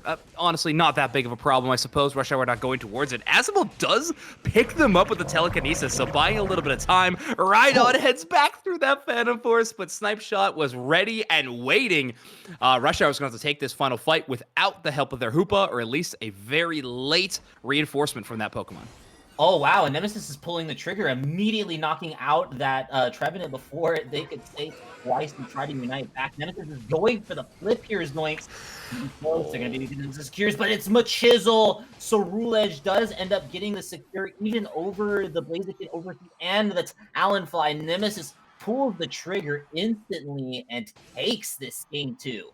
Whew, I mean, that's a scary one to take for sure. Obviously, you had a little bit of clearance, but with the Blaziken and Talonflame in the fight, it is always a bit of a question mark. But, I mean, they already had 2 Pokemon knocked out, Hoopa away, they had the Trevenant down and respawning, and of course the Blaziken was backcapping. So, the decision was made, Blaziken made it back in time, but still, Nemesis the one to reap the rewards. They're going to take this second game home, 1-1. Yeah, and it's just been oops all Registeals in the bot lane later on in the day, it feels like. Especially Nemesis, I feel like made that call exclusively because they had that Registeel buff. They got the KO on the Hoopa. They just kind of see the Trevenant trying to buy some vision, and Azumable just snaps on top of them. I like that really great, thorough, like decision making from Nemesis to secure that game.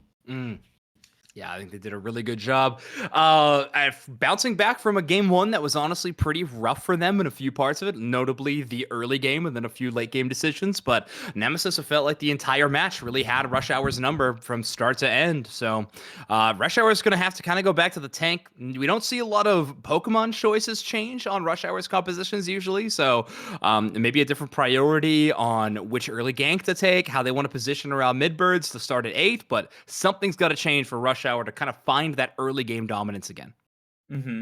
Yeah, I feel like I've seen Colin Tang on a few very specific Pokemon. I feel like a really good pivot here would be possibly his Gyarados. Yeah, okay. Especially if we need some dive on this bottom side. Okay, yep, I called it, I guess. Impressive. Yeah. I feel like this is just the alternate mode that Rush Hour ends up going. It's either Colin Tang on a Speedster or Colin Tang on Gyarados. Cool. And I feel like it's a really great call because Yeet's going completely uncontested in all of these fights. They need something that can guarantee get on top of that damage dealer and knock them out. Yeah. Yeah, Raymond, I agree. I think it's a great adaptation. The tough part is Nemesis kind of got a god comp at this draft if I'm looking at it. I mean, Psyduck and Miraidon, which I have to imagine were bans in the earlier games in this series. So did someone make it? All right, anyway, Uguay gonna make their way back as Psyduck is not holding the leftovers, much to Kyle's dismay. Yeah, and honestly, I like this very interesting Metagross pick here from the Chisel, especially into such a short and mid-range comp where Pikachu Flash Thunder is your longest range move. Right. And that Compute and Crush, I don't believe Gyarados can get underneath the walls, if I recall correctly. So I believe you're correct, yeah. Yeah, that move could really cause some major disruptions in team fights.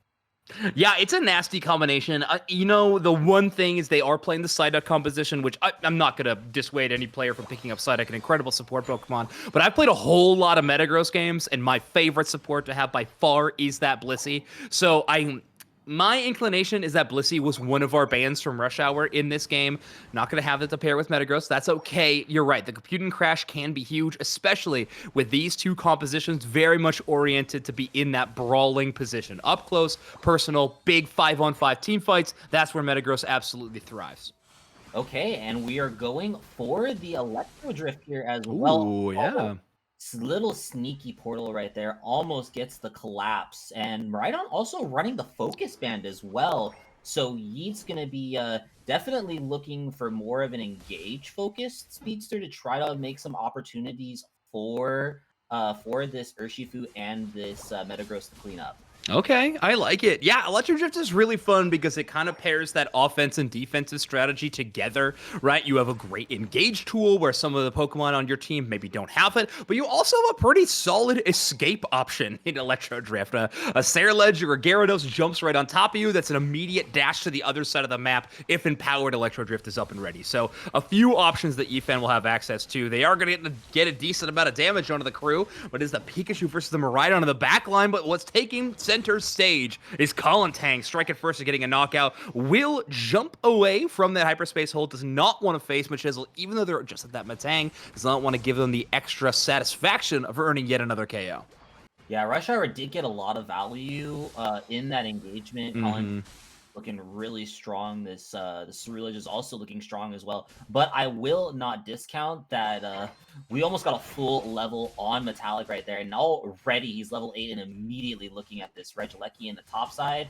And that XP could be really detrimental, especially with such a strong, overwhelming secure in front of Rush Hour that honestly lacks the secure. Yeah, I mean, they want to win the team fights early and often. You were absolutely correct. There have been very few secure options. You got to make sure that you're contending with 2 Pokemon at max on the other side. Win these fights early to make these situations a little bit more in your favor. Regieleki will go in, and one thing I think is going to be interesting to try to track throughout this match, is I think we only saw it maybe happen once, maybe twice in the bot lane, is I believe Yifan is stacking. Or at least they're playing like they are. So Miraidon, a Pokemon you don't see stacking on that often, but they are playing pretty aggressively. They got that focus band. They can make it happen. There's another score from them. So seemingly up to a few of those already. So we know that they have focus band, right? Yeah. We think they're stacking Cookie. I actually like. Oh. That would be a really interesting choice to just pair with that focus band as well, and to kind of continue to play that Suedo tank role. But honestly, who's playing the Suedo duck right now is Uguay. They will fall to Colin Tang, unfortunately, but I feel like they really got that Metagross out of a dangerous situation. 100%. Yeah, that's the support's job. As much of Psyduck being a carry as it is, they did fill the role well there. Thunderstorm plus the Tang dive will work together for an assable knockout, but very little past that. They will have to retreat back to their goal zone as Yifan, Uguay, and Metallic all played a little bit safer there. Do like these Psyduck, little pulls they're trying to put onto this Gyarados, but so far it feels like Tang's been able to weave out of danger quite frequently in this matchup. Yeah, I really like Psychic here. It's so good into Rush Hour's compositions. You have two melee characters that you can easily disrupt. You can push people off Hoopa portals. You can even try Yeah. to reach really deep in and maybe catch a Pikachu in or stop a Snorlax engage. This move is just so good. I feel Yeah. like even better than Disable now, honestly, especially with is that they ended up making to the move. Slow Beam does end up going on the Snorlax there, and Nemesis just snaps necks in this bottom side. Going to be able to get a nice big fat overcap, but Rush Hour is still getting valued on this top side, and they are going to get a really solid break in return. Yeah. Oh man, I don't know. Rush Hour making the decision to put their 2 damage carries on top that take out that main objective and not really have anybody to kind of help the support core on the bottom side. You're right, they do get a little bit of value. I say a little bit, a lot of bit of value on that top side. A Regieleki, a goal zone break with a huge overdunk, making this scoreline extremely close. But Nemesis with a Reggie buff is a little bit more terrifying in my mind, especially with Metallic winning the 1v1 versus Asha in the middle of the map. 1v1. Who knows? I was looking off the mini-map, but either way, Metallic the one to strike first. Yeah, really big pick out there for Nemesis to continue to scale these characters. Metallic is definitely going to be hitting level 13 along with Machisel as well. So 2 level 13 all-rounders is going to be really tough for this Pikachu to run through, and this front-to-back composition that is ended up building out for Nemesis looks just really strong, and I feel like it's going to be on Rush Hour to find the opportunities and find the kinks in the armor to really get those engagements correct, because Nemesis could really respond to whatever Rush Hour does. Good start there with Snorlax able to totally take the Psyduck out of that battle, bring them all the way to the bottom side. Still took a while to take down that support Pokemon, but it was a good start. But Nemesis able to rally back in time to defend this goal zone. A goal zone left on just 7, but that telekinesis is going to make it I was going to say impossible. Yes, impossible for Rhydon to escape, even with that movement speed buff around the hyperspace hole will not be enough to let them live through that team fight. So a minute remains until our final stretch, and Nemesis wins yet another team skirmish, which a composition that is built to team fight like Rush Hours, like you were mentioning, a front-to-back style composition from sort of both of these angles. It's always funny to think of like Sarah Legend Gyarados front-to-back, but I think you're right. The way they're playing it is a non-dive style of gameplay. It is just unfortunately, it's not holding a candle to Nemesis's great early game powerhouses. Ooh, Nemesis is putting their faith in the lotto right now, and they end up making it big. That's a jackpot Registeel in the bottom side for Nemesis. Rush Hour is going to not even take these the Regieleki in the top side. Or actually, wait, okay, never mind. Both. Whoa, okay. We're just walking away from the objectives. It's Ray time, I guess. Someone lit the beacon for Ray Flip. I think we are not allowing that. That's a slow beam onto the Hoopa. No Hoopa ults allowed. Oh yeah, it's a Ray Flip indeed. The Compute and Crush ends up, I think, disconnecting, but still so much damage being dropped on multiple members, and Rush Hour is 2 down right now. Hoopa is back, and I feel like it's on Rush Hour to just stall, make sure they don't even do the Regieleki, but that's a huge dive right there from Rush Hour to kind of even things out. 2 members already down, and Nemesis is out of Unites, out of gas in the tank. They still have the Pikachu Storm, they still have the Gyarados Steel, and it's on Rush Hour. Nice secure right there. What great patience and what great stalling right there to make sure they win that Ray fight out in the end. Oh, Nemesis just absolutely crushed by split decision making. They kind of pivot towards the team fight, but a few members are still hitting Ray, trying to keep it low, make that secure happen. Metallic goes down in an absolutely inopportune situation, and well, the Hoopa had time to respawn and join the battle again, brings the Hoops unbound. Any of those targets they were able to take down in that early team fight rendered absolutely moot as everybody just comes back through the Hoopa portal and continues this fight. So 50 seconds remain. Still a chance for Nemesis to come back to this one, but they're going to do it without Ray Shields and with the threat of a Hoopa in the back line with Ray Shield and 50 points in pocket. Oh yeah, Rush Hour doesn't know that. They're going to see this right now, and they need to make this happen. They are over 200 points behind. Everybody is going to score, and that's a great way to start things off. Rush Hour just apps off so many members off of pad. Nemesis is finally able to get some scores in, but there's not a lot of money in the pockets. This the Miraidon passive so much score, and it's 99 points still. Rush Hour able to respawn. Hoopa is able to come back with the Rings Unbound. Ringway tries to go in with 22, but nothing is able to hit. Finally, nothing is able to connect. There's one, there's two, three.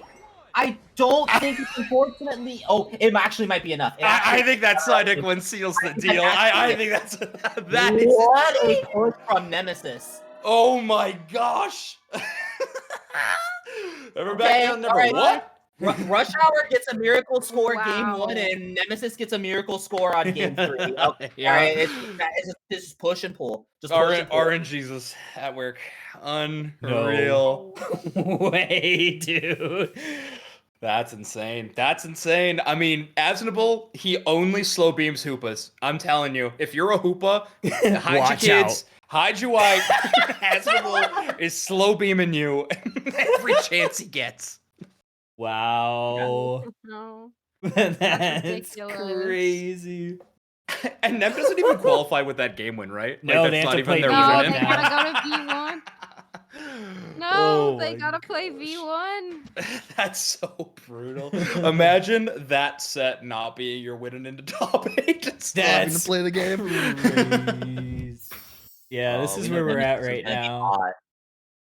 Holy That's crazy. I cow. mean, great push there at the end. I mean, Rivet, you were talking about it. It gets dangerous with the Miraidon, but it also is to your benefit sometimes. Like, your scores are faster because you have less points in pocket, but obviously they had quite a mountain to climb, but some great pressure. I mean, even in that final situation, we see like the people who have points are trying to stand at the very back as far as they can away from the enemy respawn to try to score on that end of the goal zone, and everybody else just trying to buy some space. Yifen, when they're out of points, is just right on alting the pad, hoping for the best. I mean, worked out pretty well. Yeah, and Rush Hour just got caught just an inch off of pad, trying to get that Ceruledge Unite as on many players as possible. And honestly, I feel like Metagross won that fight and won that game. Those gyro balls were so huge. Yeah. And then just collapsing in on top of a metallic punch as well. It's just easy pickings. Yeah, Just that's a great point. what a great push right there from Nemesis. That's one for the books right there. Not gonna lie. Yeah. It was a sick game. That was crazy. Someone catch a Slowbro in Lincoln Park. I do have right now.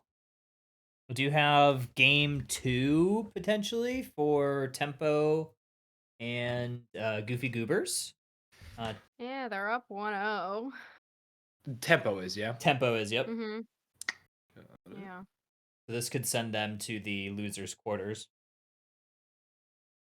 Right? Yeah, That's where they're at? let's catch that one, Kyle. Catch that I one? would like to see. All right, sick. Oh, Sanguine haven't seen qualifies the over YT 2-0. Wow. Wow, really?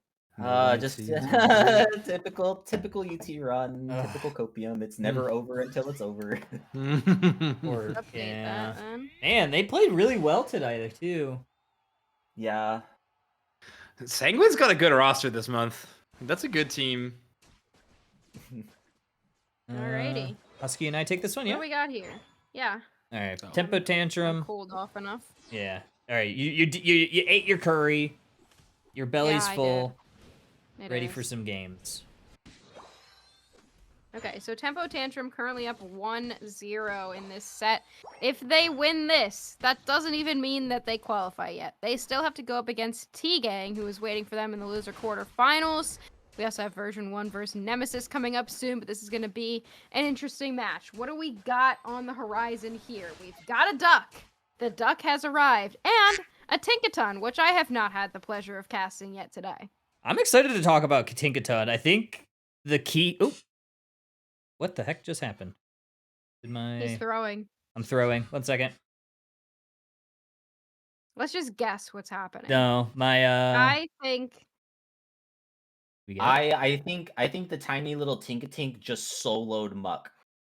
I think you're probably Pure right. I solo think the bolo. Tinkatank has suddenly reached level 9, but it has not yet evolved. It's just a Tinkatank with a Unite move. Nah. now. I'm pretty Somebody's sure. pressing B a little bit too hard, you know? Yeah, be a little bit too. Yeah. Really, my Observing is gonna work here. I can that's hear it, which Yeah. is funny. It's being a little funky. 1 second, let me Do the classic turn it off and to back the classic. Turn it off. Turn it on. on? Is this just like your personal cell phone? It's literally my phone. Yeah, because it's just easier to get the widescreen. It's just so much better Yeah. than Switch. Yeah. And BlueStacks just like gobbles up all the resources known to man. I still think Chrome takes more on my PC. Than Does it BlueStacks really? Does. It's crazy. Yeah. Yes, I agree with Links.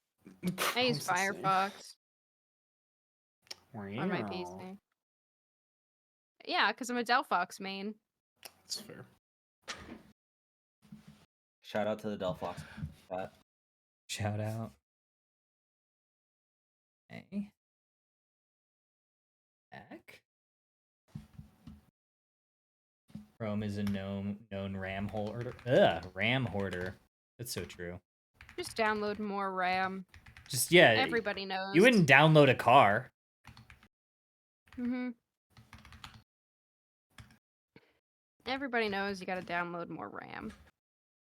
Download I hardly know her. Rammer. Right. Yeah. Mm-hmm. That's correct. I'm so good at this. Dang. Funky. Tomorrow, T3 versus Orange Juicers is going to be a hype match. Wait, no, that's not them. Ooh. I meant T3 versus them will be exciting, but I think Kiss Kiss versus Orange Juicers is going to be a hype match. Oh, yeah. Oh, that's gonna be, That'll be fun. wild. T3 versus LG is going to be tough. That's gonna be very Mhm. tough. Yeah. I think we actually had that on a UCS broadcast before. I think so too. Was it I think it was play-ins. was it play-ins? Yeah, that's what I think thought so, yeah. too. Mm. But I think Kiss Kiss versus Orange Juicers has the potential to be a great game. Yeah. Because Orange Juicer, especially if it's like first thing in the morning, Orange Juicers always lose this game.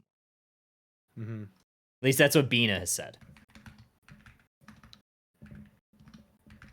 Bina says OJ always loses game 1 of the day. Ah, fair. They just gotta warm up. You guys, you gotta fix that because you need the didn't drop a map tweet before finals day. You know, Right? it's a whole nother. Well, we level. may as well wait, Kyle, because Tempo Tantrum did win. Oh, okay, cool. We can see it come through. Yeah. All right, cool. I Yeah. got it. It's back to How working are you? now. How is Kyle not gonna cast version 1 versus Nemesis? Yeah, we gotta see version 1 versus I feel like you Nemesis. have to. I would love to see version 1 make day 2, but Nemesis is such a good team too. Like, they're always such a fun one to watch. Yeah, they're great. It's a rough matchup. They play Inteleon. It's fun. You know, it's Yeah. exciting. Yeah, and Teleon and stuff. Mm-hmm. Okay, we are back. Okay, cool. All right, it works. Oh, we're so back. My phone might have so just back. gotten like Are you using Screepy or whatever it is? no, just QuickTime. QuickTime. Nice. Looks good. No notes. Let's see if we could get this matchup. They're probably like still in draft though. Oh, for sure. The one version. Well, are you saying you have one ready right now? No, I have nothing. I literally have nothing right now. Podcast Nobody. angle. No Bobby. Mhm. So, Hotspot versus Brouhaha is happening too. Yeah, just pull up Pikachu stream. Pull up Pikachu stream on screen. Ooh, I could do. Can we just watch the stream of it instead? That's Hotspot versus Brouhaha. I don't know. I do have Ducky on Hotspot. Oh, perfect. Well, when they pop, then it'll pop up. Yeah. I still can't believe Nem didn't qualify with that game. I mean, that's insane. imagine Like, they winning that deserved game and it, then you're like, yeah. oh, we have more to do. Yeah. That was Bummer. like Nem did not deserve to drop that game. That was just the most insane thing.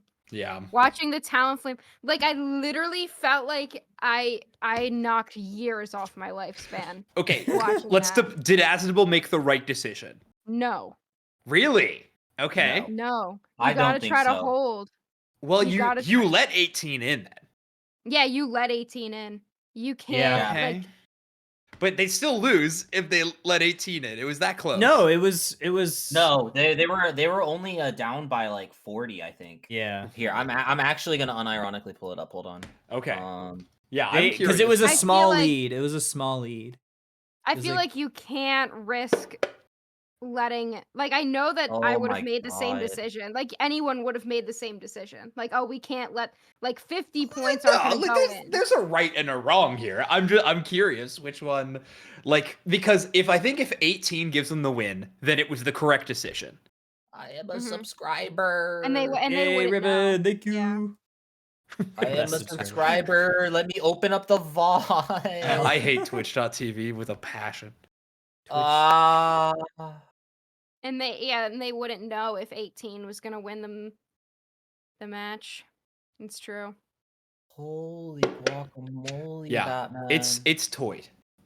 Because I mean, you're Yeah, gambling but- on your team making I it think back to stop the 50. biggest the throw was the Mimikyu going down. Yeah. Oh The yeah, throw, yeah. the throw For wasn't sure. the slow I, bro. The I, throw I was think you're the looking. slow. I think you're looking at other people other than Asnable for that one, really. That's true. Yeah. That's true. Yeah, think I'm not. that I'm he not made saying the who's at call fault that for he didn't losing the game. I'm saying in this niche, like when they teach this in college classes in the future for years to come. Yeah, I'm preparing my lecture on this right now, so I would actually Perfect. really enjoy some feedback because I was working on that PowerPoint today. Well done. So- I have my rebuttal ready. Whenever you're ready to make your case, I will present the opposing argument. Yeah, that's how I'm gonna have my students. Oop, we work have through this 2 problem. games. We have oh wait, Well, that's the what the same heck? game. Well, Oh, Okay. I was gonna say we have Put- Nemesis and we have V1, but that is the same. Put V1 because I made them purple already. So Oh, okay. make them purple. Okay. that's funny. That's fine. This set is gonna be like I am lit for this set. I'm like nervous. I'm so nervous. Kyle. I'm really rooting for V1. Hotspot just won, by the way. 2-0 Brouhaha. Did They're gonna be they? playing ignorance. Yep. Do they play gotta go up against ignorance? ignorance. Yeah. We're almost done. We are. We're so That's close. left. Let's Alrighty. go. Let's get it. Let's Alright. get it. V1 Nemesis for the qualifier. We've got a Zacian and a Miraidon, former EX Pokemon, ready to take everybody down on the opposite side. I like this Snorlax heading to the basement path. Rustic, along with Zugrug, have been utilizing this Pokemon a lot this season. Very strong, very proficient on these Pokemon. Offers a lot of crowd control. Yeah, and we've got Asnable back on the Slowbro right there. Another one he's very comfortable on this Pokemon. Been playing it quite a lot. But we've got an early gank there from that Fletchender. Or is it a Fletchender even Fletchender. yet? No, it's a Fletchling. Yeah, is that what Fletchling, it's the baby yeah. one? Fletchling. Yeah, it's not a Fletchender just yet, but getting an early KO, that is huge for V1. Yeah, they're already online. They get their level 5 evolve without even taking the rest of their central area Pokemon. Ceruledge still a Charcadet down in this basement path. Rustic doing their best impression of Zugrug and just pestering this side of Nemesis to ensure that they are not able to advance forward, not able to get any of their central area farm. I really like that big brain gank there from the little Fletchling early. They're coming down from the central area just to make sure that you secure a KO. Now they're going to be jumping in looking for a KO on this little Sobble. They will get it. 4 members of version 1 now pushing tier 1 pad. Yeah, looking to take this pad for their own. We have the Zacian pushing forward. The Blissey was able to grab the berry just in the nick of time. And getting pushed out of the Hoopa hyperspace hole was the Zacian. Big KO there for Nem. What a fantastic Wicked Blow, just out of the range to go through that hyperspace hole, and then the Wicked Blow ends up taking them down. That was just a really, really clutch play there for the Urshifu, able to secure that level 6. Now they're in a pretty good position to continue putting pressure on V1. V1 setting up early in the center area where these Altaria family are going to be spawning. We do have Metallic looking to maybe just throw a Wicked Blow on them. Immediately does exactly that. Brave Bird comes out from Talonflame, takes out the Blissey. Snorlax, Rustic, able to take out the Cerulege. Now, this Miraidon is looking to charge beam on forward. Another KO, make it 2 for this Talonflame. And V1 taking an early advantage here. I guess that's what V1 was doing with their time while they had all that time to wait for their next match. They were figuring out how they were going to approach this, and Brave Bird Talonflame was the answer. They just got to be careful, though, because speedsters in the early game are usually really strong and tend to fall off, so they cannot give up this early lead that they've captured. Pushing forward, 720 birds have hit the Theia sky. We have this Talonflame once again throwing a Brave Bird on a lot. Getting a lot of damage. Basement Reggie about to spawn. Both teams taking a lot of interest in contesting this basement objective. The problem with the Brave Bird here is going to be this Cerulege that now has Phantom Force. So it can see the Brave Bird coming, and if it's going to land on top of it and it has its Phantom Force cooldown up, it can avoid all that damage by heading underneath the ground. So that's going to be really the difficulty, and that's just going to be some mind games that version 1 and Nemesis have to play with each other. Like, who's going to have their move cooldowns up and who's going to make sure that they're keeping track of the other team member. But we do have a secure in the bottom path. The Regirock goes over to version 1, but in the top path, Regilecki heads towards the tier 1 pad of version 2. Azure Spy Vision is out from this Inteleon. We also have the Unite move coming out from Cerulege, looking to try to push this T1 pad, try to get this Regilecki in, but reinforcements have arrived. Double KO for this Inteleon. Snorlax trying to hold the door, unable to. Flame Sweep does stop that push from happening even further, and this is going to enable V1 to really hold the door here. Oh, what an incredible defense there. The Talonflame comes out with the Unite move just in perfect time. They hit the Regilecki in it. If they didn't hit the Regilecki in their Unite move, then it surely would have walked in at that point. But great defense there from version 1. Huge defensive stand for them. They will pick up the Talonflame on the side of Nemesis, but it doesn't look like they're going to be able to push onto this tier 1 goal zone, Kyle. Whaley doing a great job of playing with a lot of pace, ensuring that V1 knows exactly where they need to be, utilizing the hyperspace highway to mobilize the team up and down across this map, ensure those health bars are polished up with those hyperspace hole. Looking now to push this T1 pad, but Blissey, along with this Urshifu are here. Wicked Blow is lined up, looking to hit the Zacian, able to do so, but they're going to just go right back to their base where they're going to be nice and safe. Play. I think both teams are just kind of playing for vision right now in that top path, and whoever's vision game is stronger a lot of times has the advantage. So that Urshifu just kind of hanging out, putting some pressure on with some Wicked Blows, making sure they apply enough crowd control to the enemy team so that they can't move forward, and that's exactly what they're doing with those constant Wicked Blows. But now reinforcements have arrived. Here comes Cerulege. They're going to look for a big engagement with Revenant Ren. They had 3 people in that Revenant Ren. Here we go. Flame Sweep once again from this Talonflame, but they're going back to the Pokemon Center. Hoopa brought the team in with the Rings Unbound, but they're just trying to hold the door, hold this T1 goal zone. Blissey gets found out. Zacian takes them down. Now Regilecki is starting to get moved on by Nemesis. Are they going to be able to get it? Yes, it's a Wicked Blow, or Shifu able to close that out. Big pickup there by Whaley, and great timing on the Unite move to make sure that the entire team could come in. V1 is just making these incredible defensive stands, but it's against the offensive Nemesis, who just has the Cerulege wreaking havoc. The Inteleon snipe shots from the backline, double KO for them. I don't think that V1's going to be able to make the defensive stand once again, but Snorlax is certainly going to try. Oh, Rustic just gets that block off right in the nick of time, able to stop that from walking in, which kept the score in the side of version 1 in their favor. However, there is a basement objective down in this bot path. It is a Regirock. Neither team is really mobilized towards it. I think, you can't give up that top path after you've put so many resources into it. But look at that. We have Urshifu taking down Snorlax, but they will go down. That's kind of the trade that version 1 is going to want here. Here comes Talonflame, another Flame Sweep, 3 KO for that Miraidon. Make it 4 Quadra KO for them. Version 1 is going to get all over this Regirock. Burzy making it look good. 4 KOs and a Regirock to boot. Version 1 looking pretty good here in game number 1 as they put another objective in their back pocket.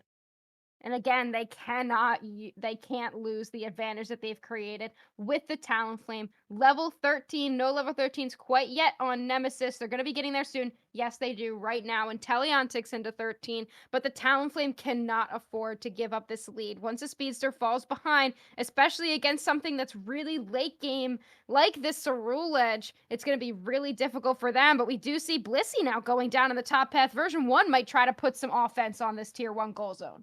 They think twice of it because they do see the reinforcements from Nemesis. This Inteleon is looking for some snipe shots in the back line. They do find a nice little hit onto the Zacian and then on the Hoopa, but no KOs found just yet. Top path, Regieleki has spawned. Nemesis is in position. They are very interested in either getting this or pushing the goal. All 5 members there of Nemesis, and now they're just going to have to back up. The poke damage from the Miraidon is just ridiculous. Instead, look at Nemesis. They're going to start mobilizing toward the bottom path, but Rusick has sussed it out. They're going to gain the advantage in the pit, though. They have a lot of strong positioning, and here comes the Slowbro Unite move. The Hoopa is down. It's exactly what you'd expect from Asmonable. That was the Zoinks call. Here comes the Flame Sweep. This might be the flip angle. 2 members are down for V1. The Unite move comes out from the Miraidon just to try to hold the door, at least for the time being. Naked 3 members. A huge snipe shot from the back line is Inteleon. They're looking to take down. That's a double KO. Nemesis is looking to rip and flip. Rayquaza getting hit really low. We have the Unite move coming out. It's their Shifu able to secure that for Nemesis with a triple KO to boot from his Inteleon.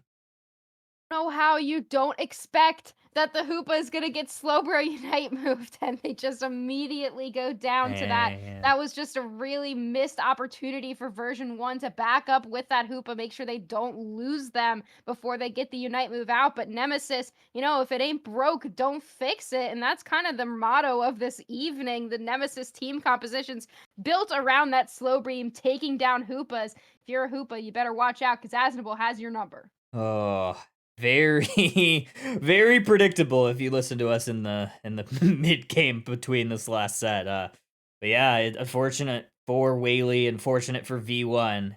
They get caught out there, and Nemesis, they take full advantage of that number advantage, and they take Rayquaza. They take game number 1, and V1 gonna be scratching their heads after this one. It was just a great call by Nemesis. And, again, you make the decision that this is going to be the fight. You catch the other team off guard, and you have a huge advantage. And look at that, the chunk from Snipe Shot. I mean, the Nemesis does indeed play Inteleon. So, I mean, they controlled version 1 in that moment. They controlled the narrative of the game. And a lot of times, if you do that, you end up securing that win. So, version 1 was caught in the back foot, and they were not able to come back from losing that Hoopa. Zoink says death to all Hoopas. Yeah, that's the motto of Nemesis. Man. Version 1 looked really good there. I mean, a majority of the match, it seemed like they were in pretty good control. They had a lot of their pads up. They had a score lead. They kept getting advantages with those objectives. And it just, all came crumbling down there at the end. Yeah. So Nemesis taking it 1-0, and after the set that they just had previously, where they definitely should have been qualifying after that one, they just want to make sure they make quick work of version 1 and move on to day 2 of this tournament. We've got, though, look at this Inteleon damage, 130k, Yeah, 11 KOs. It's kind of ridiculous. That's a lot of damage. When you do that much damage, usually it's a good thing, and it certainly was. I mean, it didn't seem like they had an answer to Yeet Vant on that Inteleon a majority of this match. I mean, Riker was able to get a couple of nice pickoffs with those Brave Bird engages, but just looks so good in those Rayquaza fight, hitting all their snipe shots, really skillful. Yeah. No updates yet on the rest of the bracket. We don't have any reports, at least when I'm looking now, for the other matches.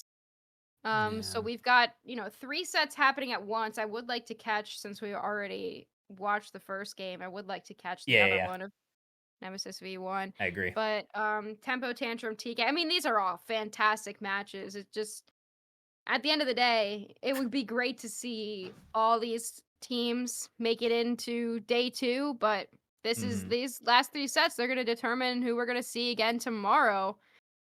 And we've got 5 slots filled. Only 3 left. These sets are gonna determine everything.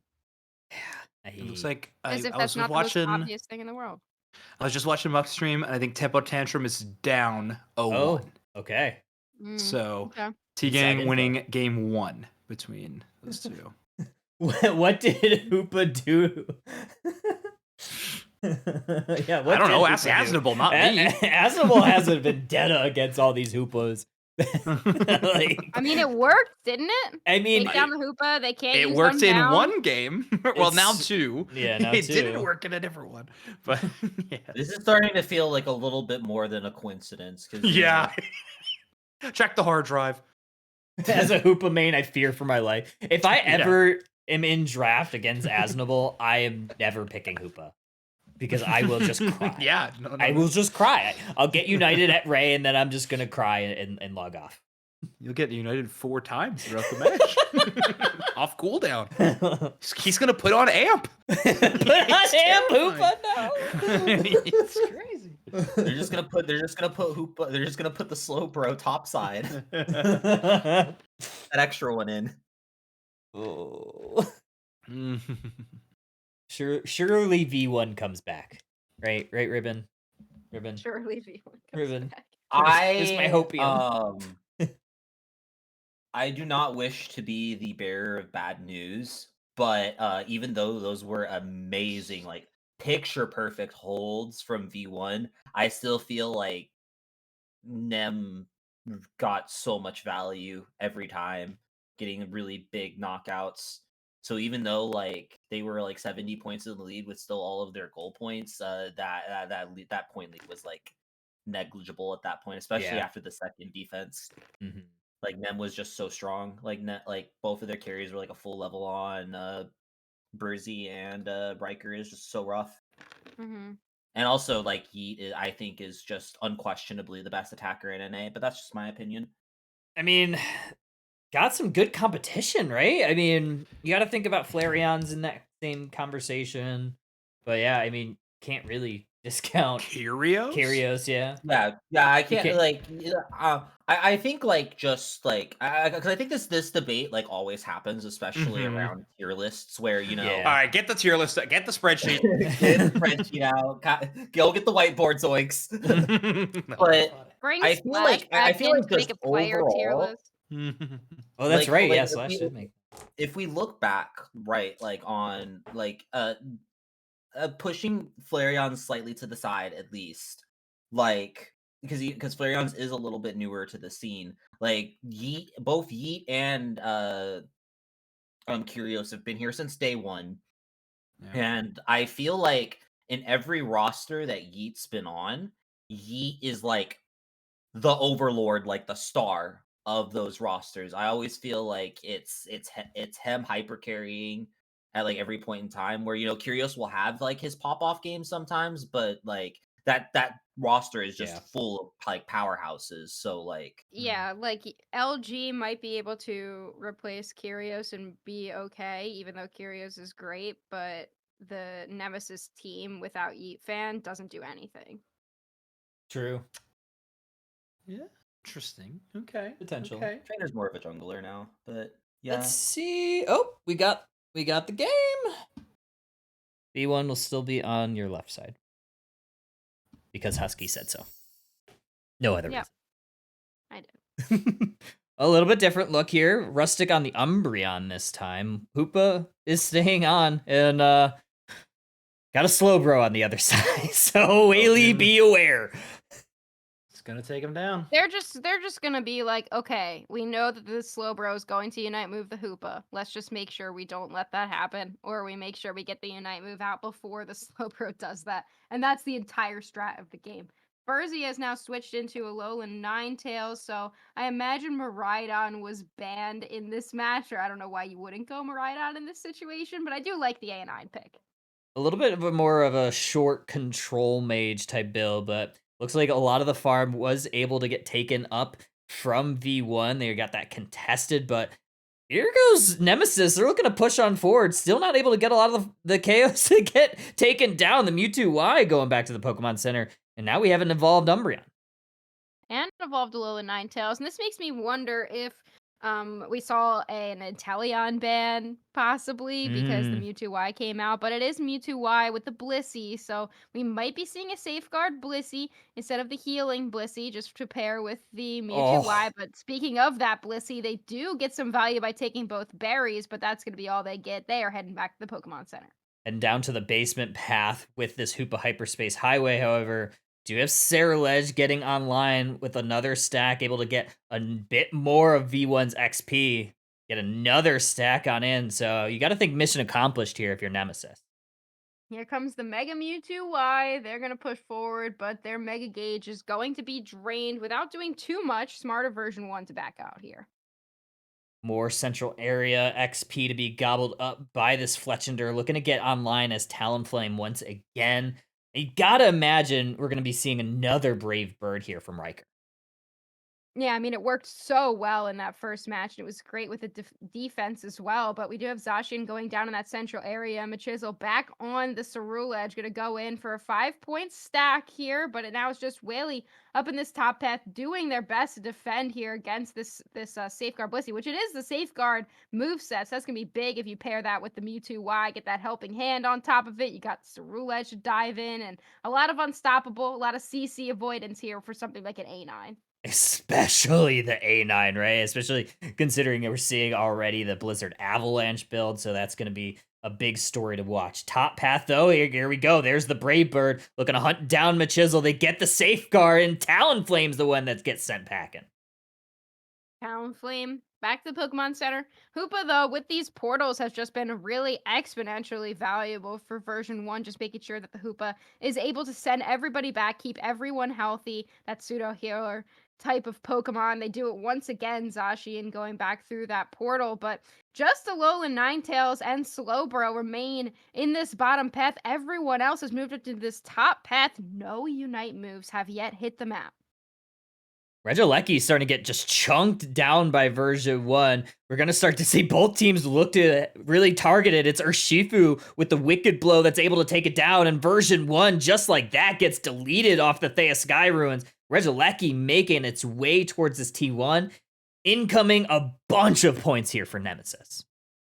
It was a good call in that moment for the Talonflame not to use the Brave Bird and just let Nemesis have that secure with the Wicked Blow and then dive with a Brave Bird into the backline, which is what they did. But Nemesis has just gotten too tanky at that point. You have the Safeguard shields, you have Cerulege, you have shields on the Wicked Blow Urshifu. There's just not enough for you to actually be able to do the kind of damage that you were doing last game, especially when this Talonflame doesn't even yet have their Unite move. They have not gotten the lead that they got previously. Hoopa sends the team back with the hyperspace hole. We get a double KO from this Zacian. However, this Cerulege is doing some work. They're going to take down another, and they take down, I believe it's going to be a triple KO when it's all said and done. Make it Quadra, but they get taken down. Was that the farm, or was that the Sacred Sword? That was the Sacred Sword. That was the second hit of the Sacred Sword. I mean, the Zacian did what they had to do in their last moments, just making sure the Cerulege ends up going down. And they've gotten so fed. Look at that, level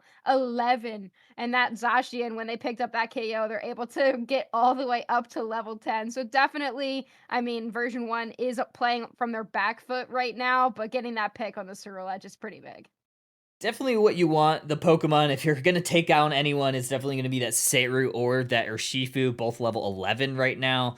That's definitely what you like to see if you're V1. They need to find something here to get themselves back in. Maybe it's going to be a goal zone. Maybe it's going to be an objective.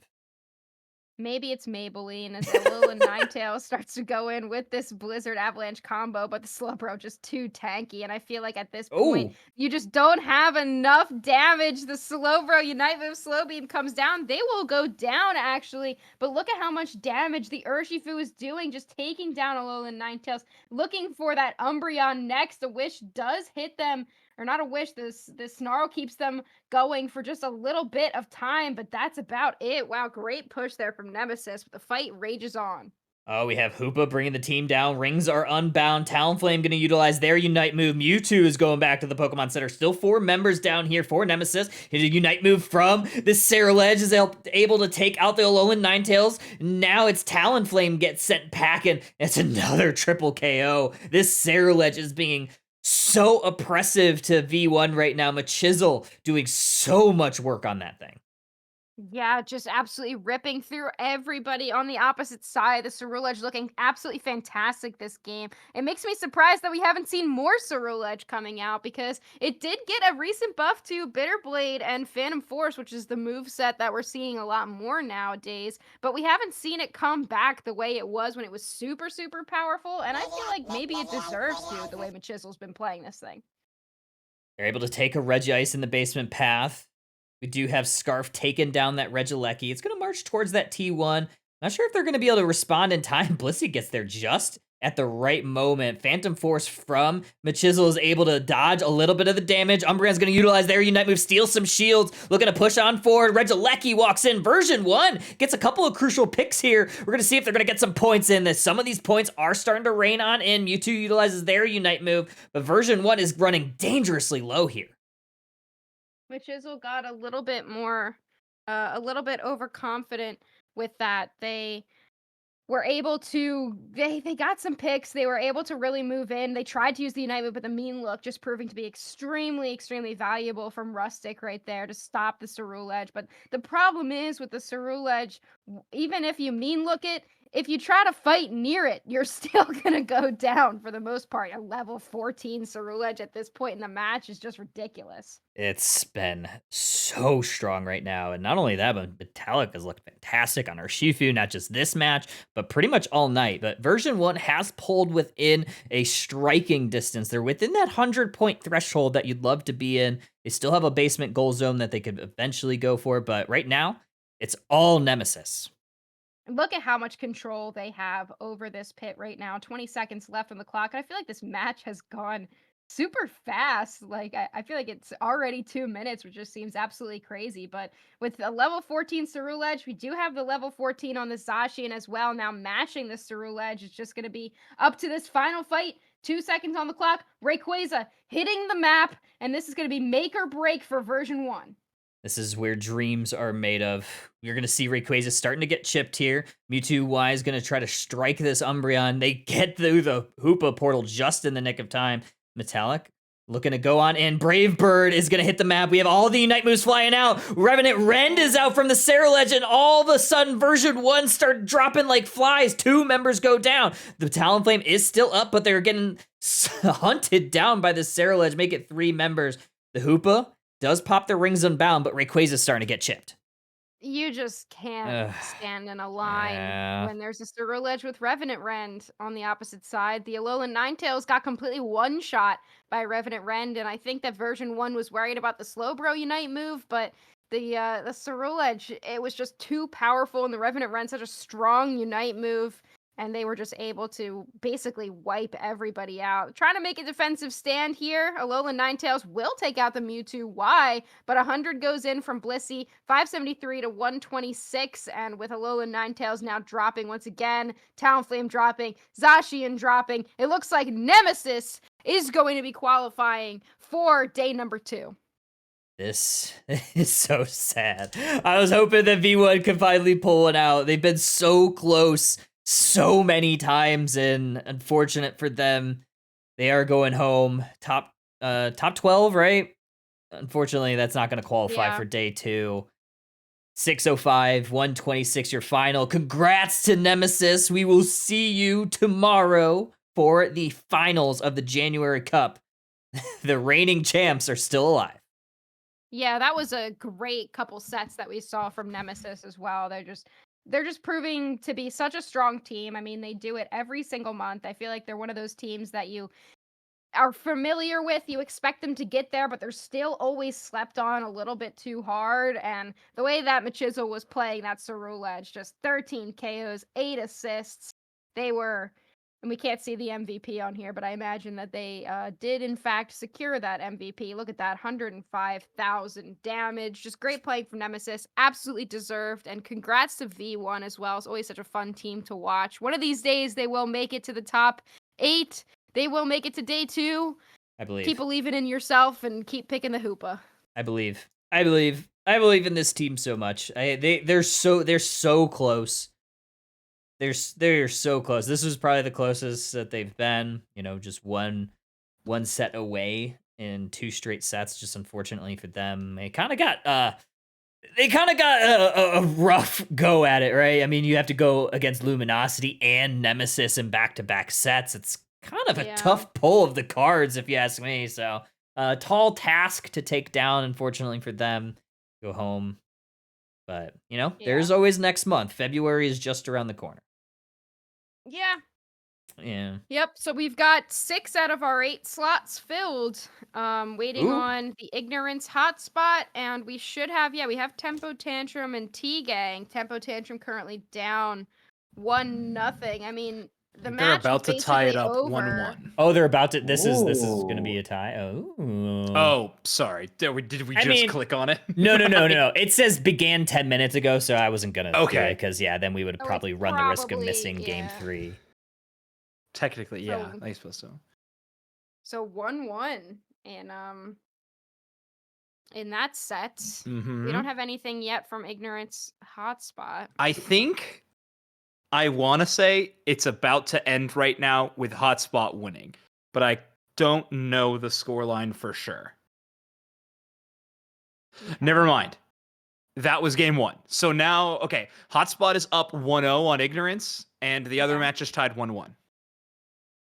Okay. All right. So I guess we see what comes up first. Yeah. Yeah, both of which could be qualifier games. Ooh, that's spicy. That is quite spicy. Why is it spicy? Oh, Whaley, love you. GG's. Send the love to the rest of V1. Hard fought. Yeah, it is a pretty nasty bracket. Yeah. That's a tough pull. Anytime you have to go against LG and Nemesis to try to qualify, that's tough. Mm-hmm. Not easy. Okay, yeah. So Sanguine qualify, like you said. Hotspot. Who's going up in that one? Likely. Hotspot's up 1-0. Oh, they are. Yeah, hotspot's 1-0. The other match is 1-1. Okay. That's exciting.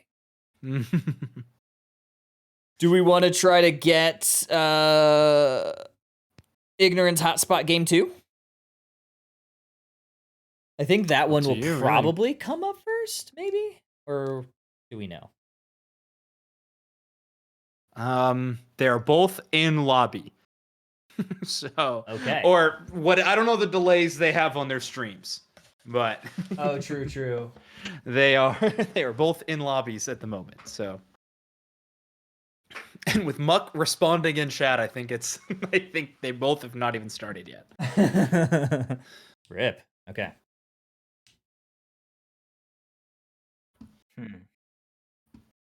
So, Zoix, what are your big takeaways from today? What teams are you excited about?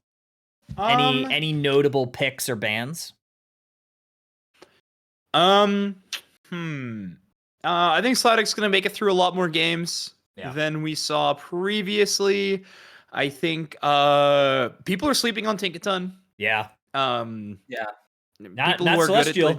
Celestial's not sleeping on it. I DM'd Celestial about it earlier today when he was winning. I was like, all right, what's going on with this Pokemon? And I was like, also, what's going on with all these melee bot? What's happening? And he's like, well, this and this and this. I was like, hey, great. But I think I mean the meta is very open, It's one of those tournaments where it's gonna be tough to determine. That ban that just happened on the hotspot game, which I'm watching on my screen and realize that you guys aren't. I think Absol's kind of king speedster right now. Yeah.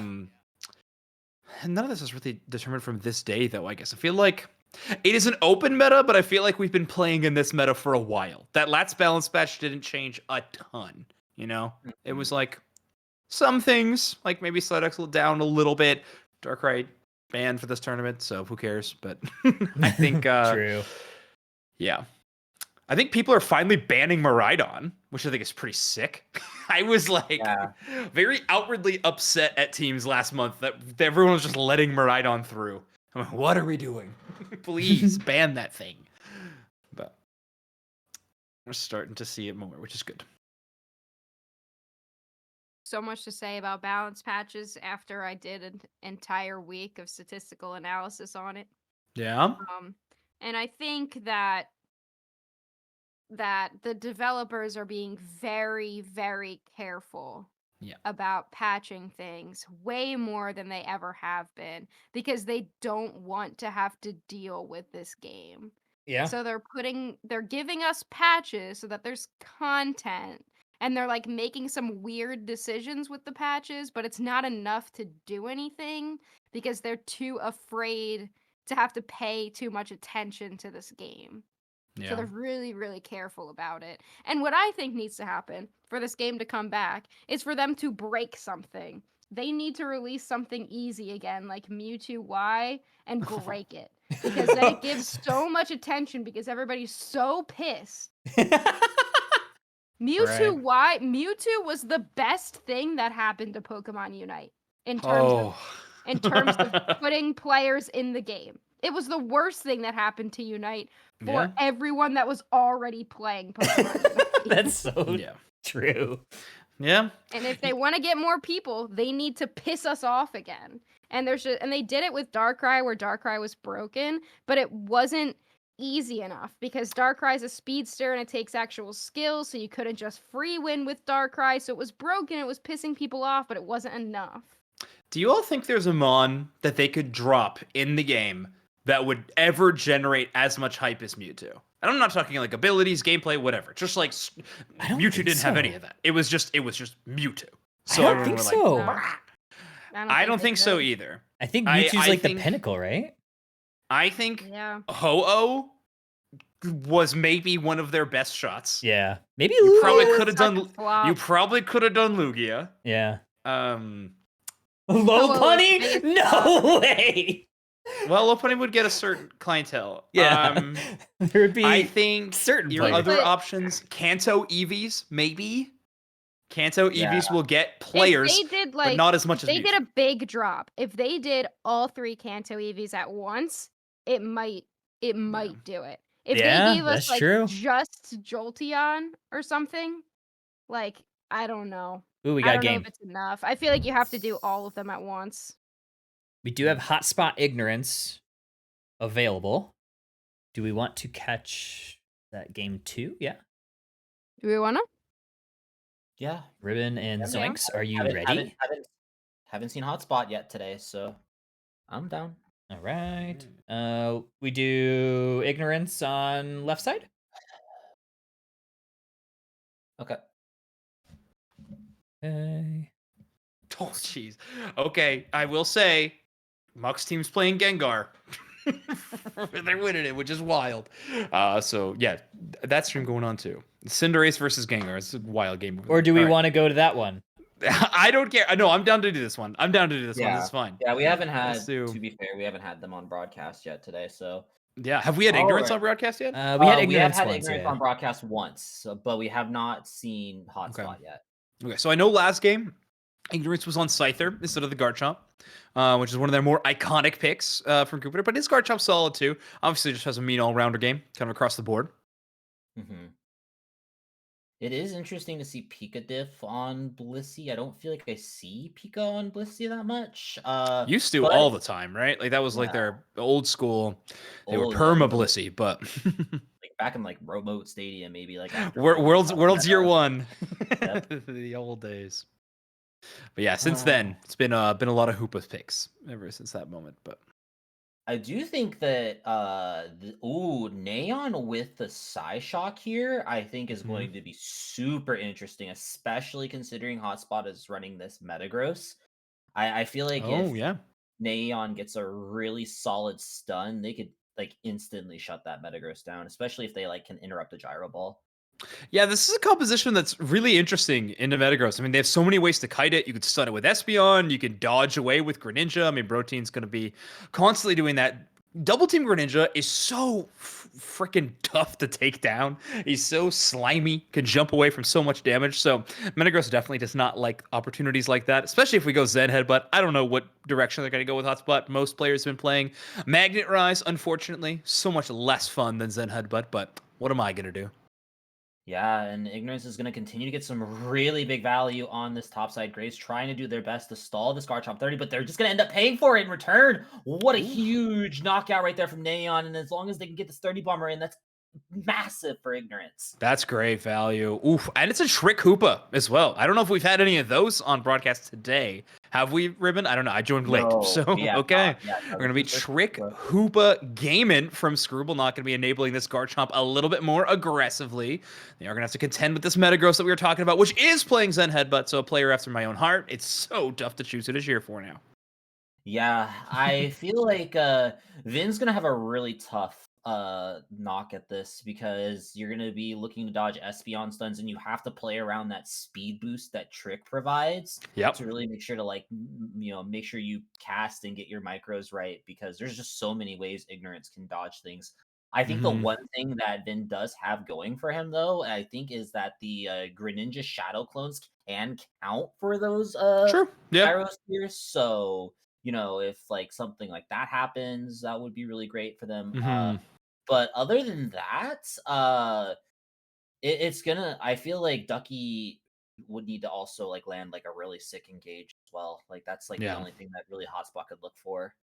Yeah, it's going to be the battle of the two little bubbles. Right? We got Trick versus Safeguard from both of these teams. So, going to be some very aggressive players who don't really have to worry about the repercussions too much. However, Scribblenaught maybe going a little too close to the sun. The Regice in this scenario, Vin all the way in the backline has already hit their level 9. And that will be Neon securing the Reggie. But, I mean, unfortunately, all their friends are dead. So, it's a tough situation to deal with.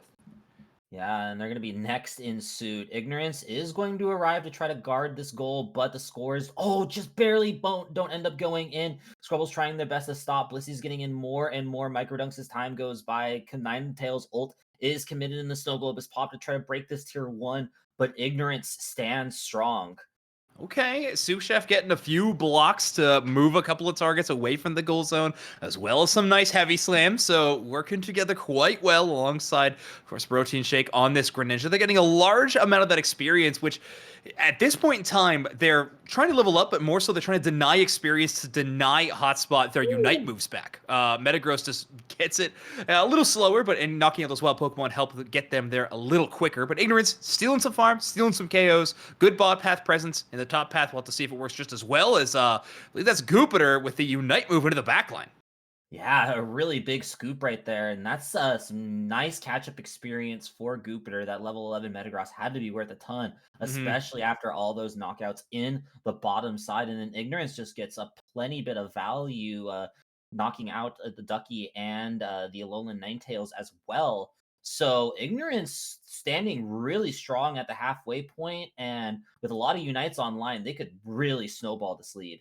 Yeah, that's true. A chance to break this goal zone a little bit early, but instead that Regieleki will land, make this goal zone return to just 1 HP. You can see that Leafeon waiting in the wings, hoping this farm will spawn in sooner rather than later. Instead, they're going to rotate to the central area. So that'll be a huge overdunk. Just give it a minute as the Garchomp's going to collect. Tough matchup for this Garchomp. Safeguard Blissey is a really difficult opponent to play against just because so many of your value moments are from that Dragon Claw combo that gets shut down pretty well.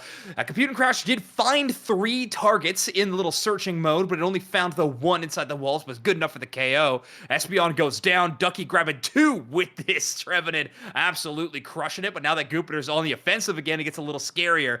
Metagross trying to run. They do have the safeguard will allow them to get some space. Ducky, not so lucky. That trick combo going to bring Garchomp back into KO range. Yeah, that was a really great engage right there from that Metagross, but just unfortunately, the Goopiter is here, and he is slashing and raging out on top of this Reg Ice.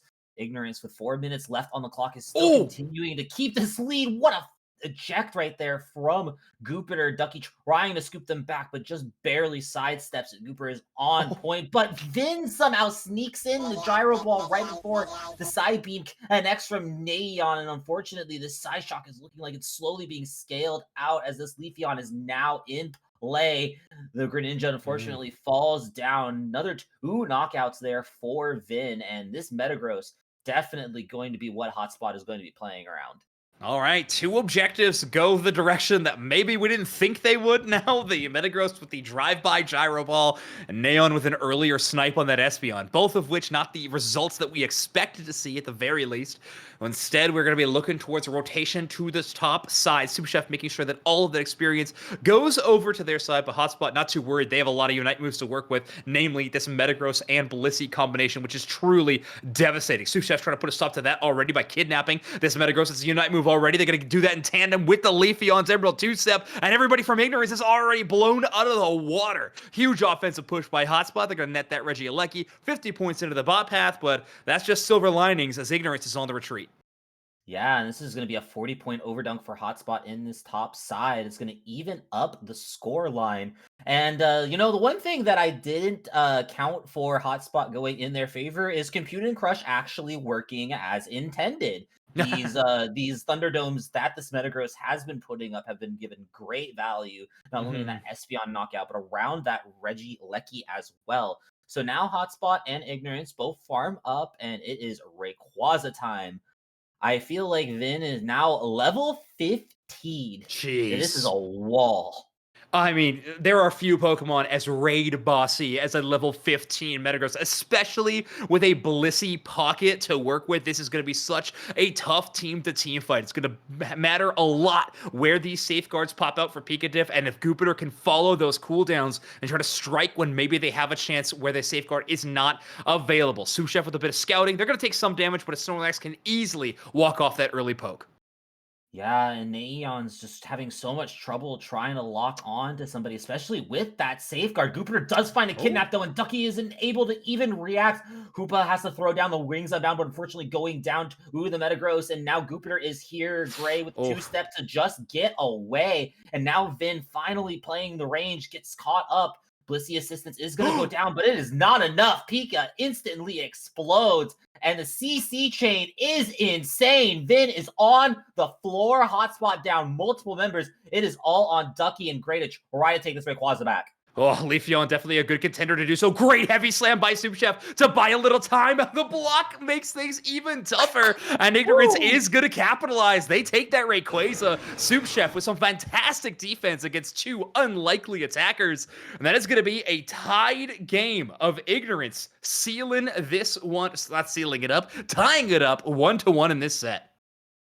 Man, Soup Chef channeling his inner Zugrug right there, just infinitely knocking the CC in right into Vin Diesel, and even Pika purely saving the Bliss assistance to try to get Vin out of there just ended up doing nothing. Pika just ends up instantly exploding instead, and even with that boost, that without your safeguard now, you just get CC chained, and we see exactly why Metagross just unfortunately has such a rough time without that pocket.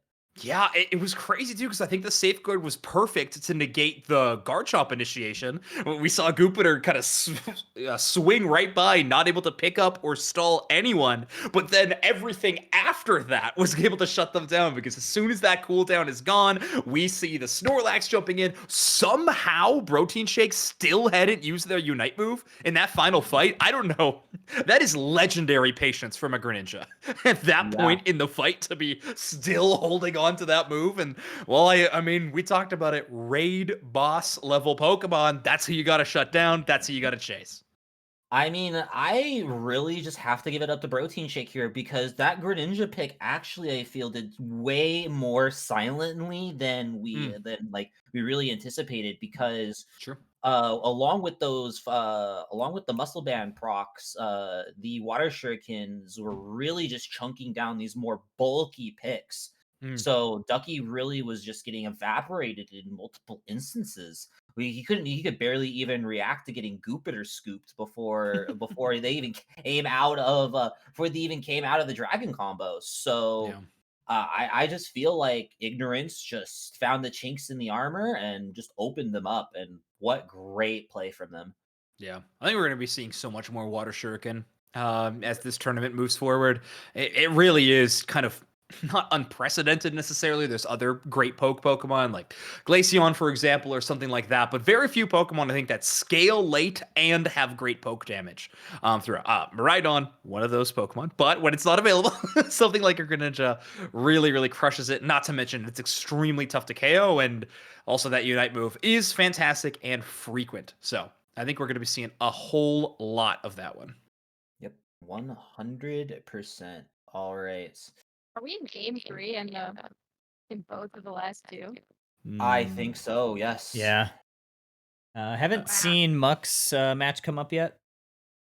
Oh, then it's over. Oh, really? Yeah. Uh-oh. It hasn't gone in yet. Oh, okay. You want me to spoil or? I mean, it hasn't gone, like, it hasn't updated on StarGG. Uh-huh. It's Yeah. you sound sad, so I'm assuming they got KO, they got knocked out. Yeah, Muck's team did lose 2-1. Bit of a bummer. But Dang. T-Gang T-Gang crushing looked it good, though. So, yeah. Only game loss was the only match loss was the T3. Yeah. And they beat Nem on this run. So Right. oh, they beat Tempo Tantrum twice. Oh, that hurts. That hurts. Yeah.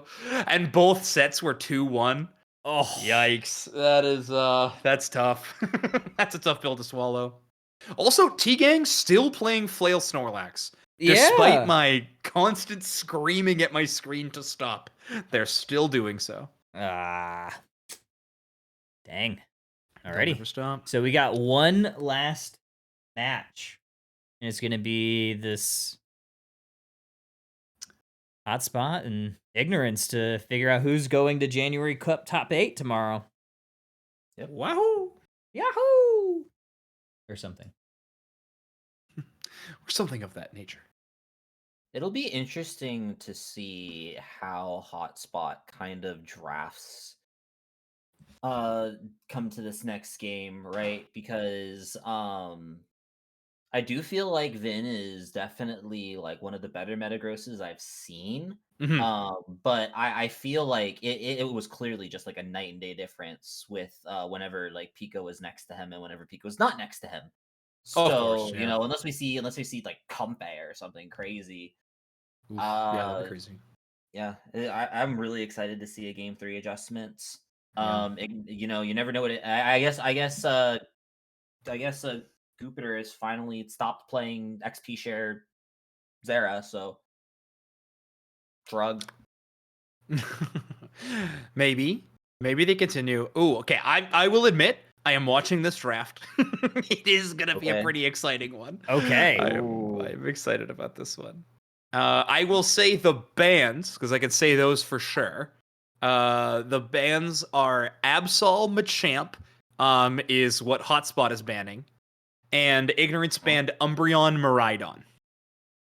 The Machamp ban is a little strange, but okay, I guess. Cooper's been doing a lot of it. Yeah. Did you see true. Japan was playing a bunch of like Machamp tank? Yeah. In ACL this tournament? Charizard, XP share Charizard. Yeah, that's cringe. I don't know. Did you see Chris's tweet? Yeah, where he was like, Chris played it. Honestly, they might Chris be played it win-trading. today. Of course he did. Of course he did. Oh my god. Okay, are you Husky and Ribbon or whoever? Who's doing this last game? Y'all started it. You can end it if you want. Great. Okay. I'm resting. Been doing it all day. I'm gonna rest my voice a little bit. Might need it. Oh, you're also like sound like a robot right now. Me? Yeah. Yeah, a little bit. you've been kind of robot for a while. Oh, I don't know why. Ooh, it is live. Ignorance gonna be on your left side again. Great. Do it Okay. correctly. Okay, we've got a duck. Mm-hmm. Becky on the memo. Interesting. Yeah. Ooh, double all-rounder into Tinkaton. Ooh. How do you feel about that little matchup, Zoinks? Yeah, it feels good. I mean, Tinkaton's biggest threat is A button pressers, right? And yeah, Inteleon might be one of those cases that they have to deal with, but I mean, otherwise, yeah, this is going to be some really good early game pressure. I have to imagine Ignorance focuses a lot on that lane. Like, we're probably going to be rotating down to that lane. Also, Tinkaton, I'm just regurgitating all the info that Celestial gave to me on this Tinkaton pick, by the way. Uh, one of which is that, I mean, because it's such a weak early game laner, you put it in the lane with more experience, right? And bottom path does have a little bit more. You're going to easily get to that, well, more easily get to that level 5 by bees. So Yeah, and you're going to be able to really just beat up on a lot of mons that are naturally like trying to scale outside of maybe like Espeon and A9. yeah. So unless like there's a really like powerful kill threat, like you get a really great opportunity. If you don't even get the farm, you at least get your stacks and you can just, slap pool noodles in the bot lane until the 850 birds spawn. It's So also EXP share. Have we mentioned that? This is Soup Chef is Oh. playing Tinkaton. So I mean, we're probably still seeing Gigaton, but is there a chance we're Ice Hammer gamers? Or well, I don't know. It might be tight, but either way, double all-rounder, who knows? Really, the world is their oyster at this moment in time. Neon is not going to be restricted by a simple light bulb, though. Pikachu, full damage numbers. Yep, and that is a knockout for the Inteleon in the bottom side. Now, I do think the Ice Hammer could be useful. There is multiple attack damage threats on the side of Hotspot, and it would also Right. like count on Ducky's damage as well. But then that just opens up the door for this Inteleon to really take over the game. And Yeah. already Tinkaton's weakness right there as well. So I feel like it's going to be really important for Ignorance to find every opportunity to get knockouts on this Inteleon as much as possible. Yeah. Well, if we can credit Ignorance with one thing, at the very minimum, it's just that they'll cook no matter what point of the tournament it is. This is their winning in match to make it into top 8, and they're playing take a ton of EXP share, right? This team will never not have fun in one of these games. So they're going to try to lock this down as well as this top path. Goal zone right now, Psyduck going to try to slow them down a little bit. Scribblenaught with that headache mode, enhanced moves for a few of them as Surf tries to stop some of these scores. But right now it feels like a bit of a fool's errand as Safeguard will give that room 20 points to go in from Ducky. Yeah, really great score from Ducky to try to get level 7. They're going to find the free little piece of XP farm that was in that L button. I think that looked like a Tinkatank, but Yep.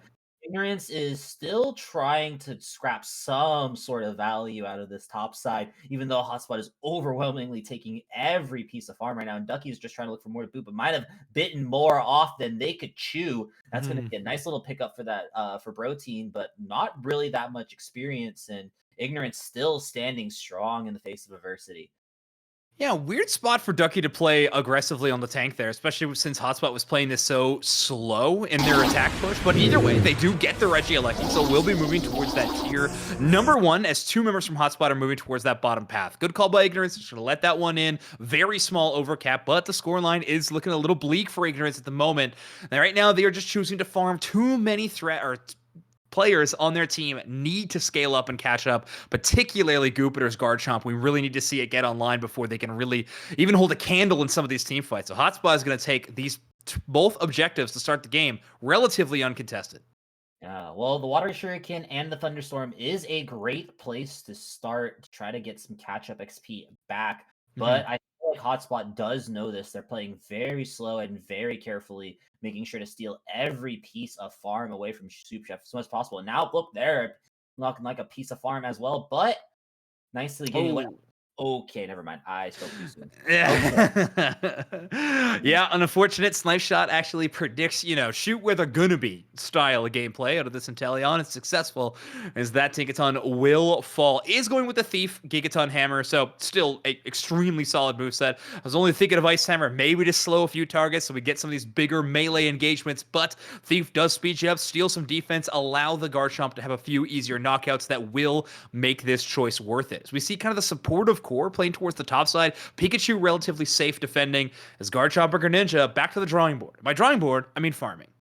Yeah, I feel like this is just an opportunity that Ignorance needs to take every opportunity to scale that they can. Soup Chef is just trying to find something, if not anything, to do right now, and trying to get as much vision on Hotspot as possible, so at least Ignorance can play around whatever members that they see and whatever members that they don't see. Hotspot going to be burning some Unites here, though. The Compute and Crash and the Bliss Assistance at 5 minutes to make sure that they have overwhelming secure on top of this Regieleki. Jupiter might have something to say about it, though, as he's going to dive in. Water Shuriken is just a little bit too close, and the overheat is what ends up getting out. But Ignorance not going quietly into the night. He finds 1, 2, 3 knockouts. Neon opening up with that Thunderstorm to catch so much and so much more.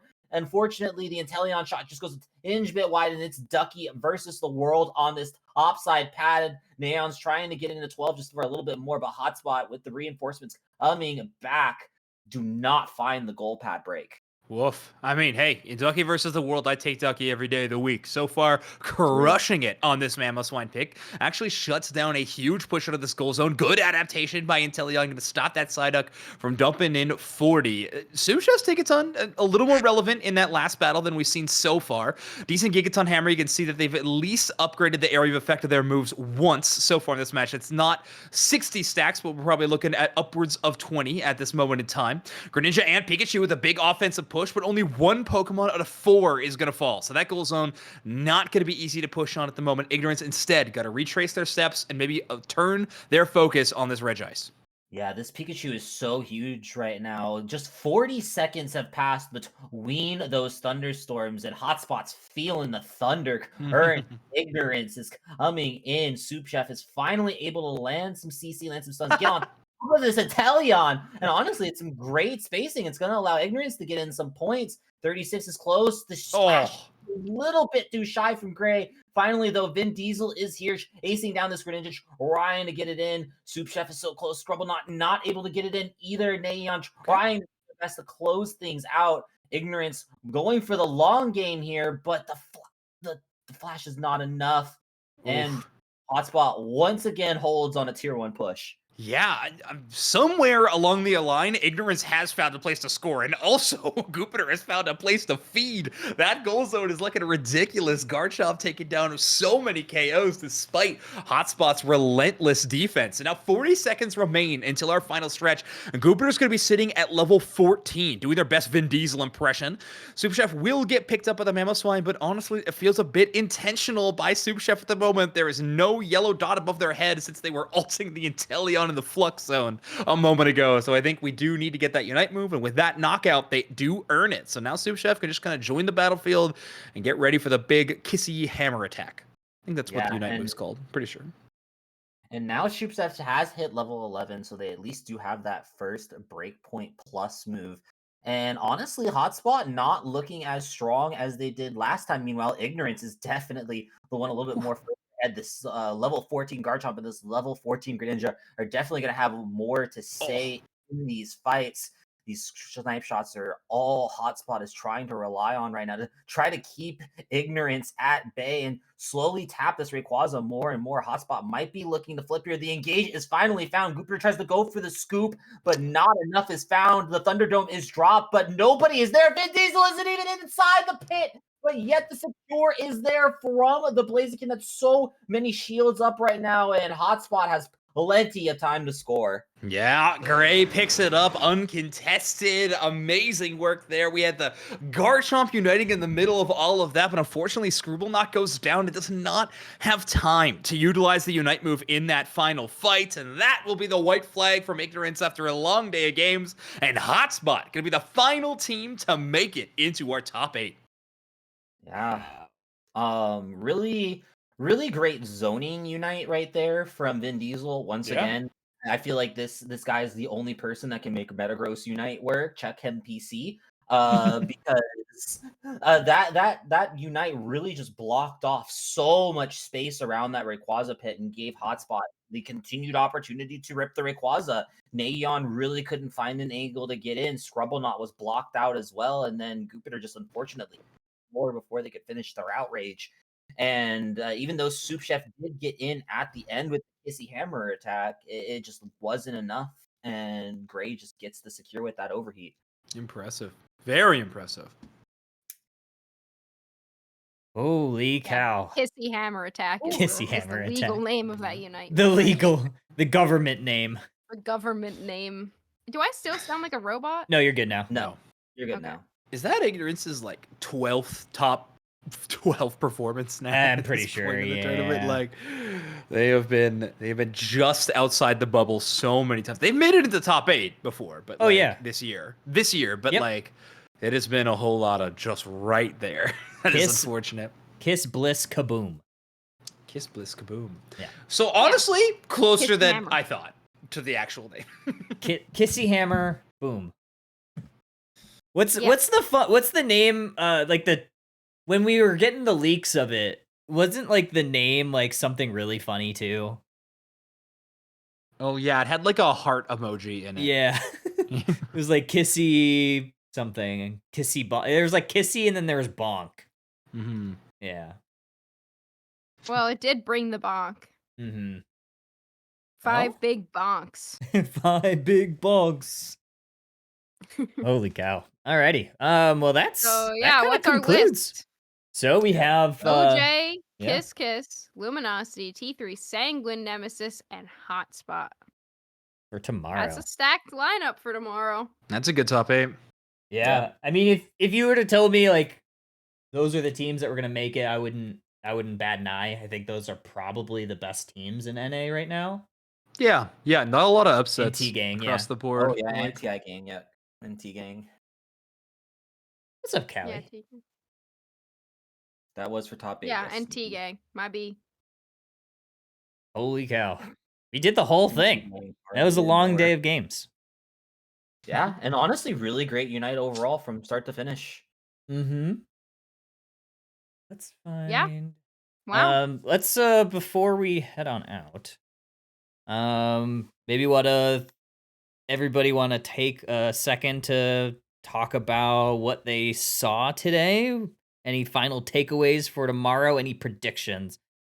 Let's go with those 3 points. Let's start with Ribbon. Takeaways and who's your prediction to win top 8 tomorrow? Takeaways.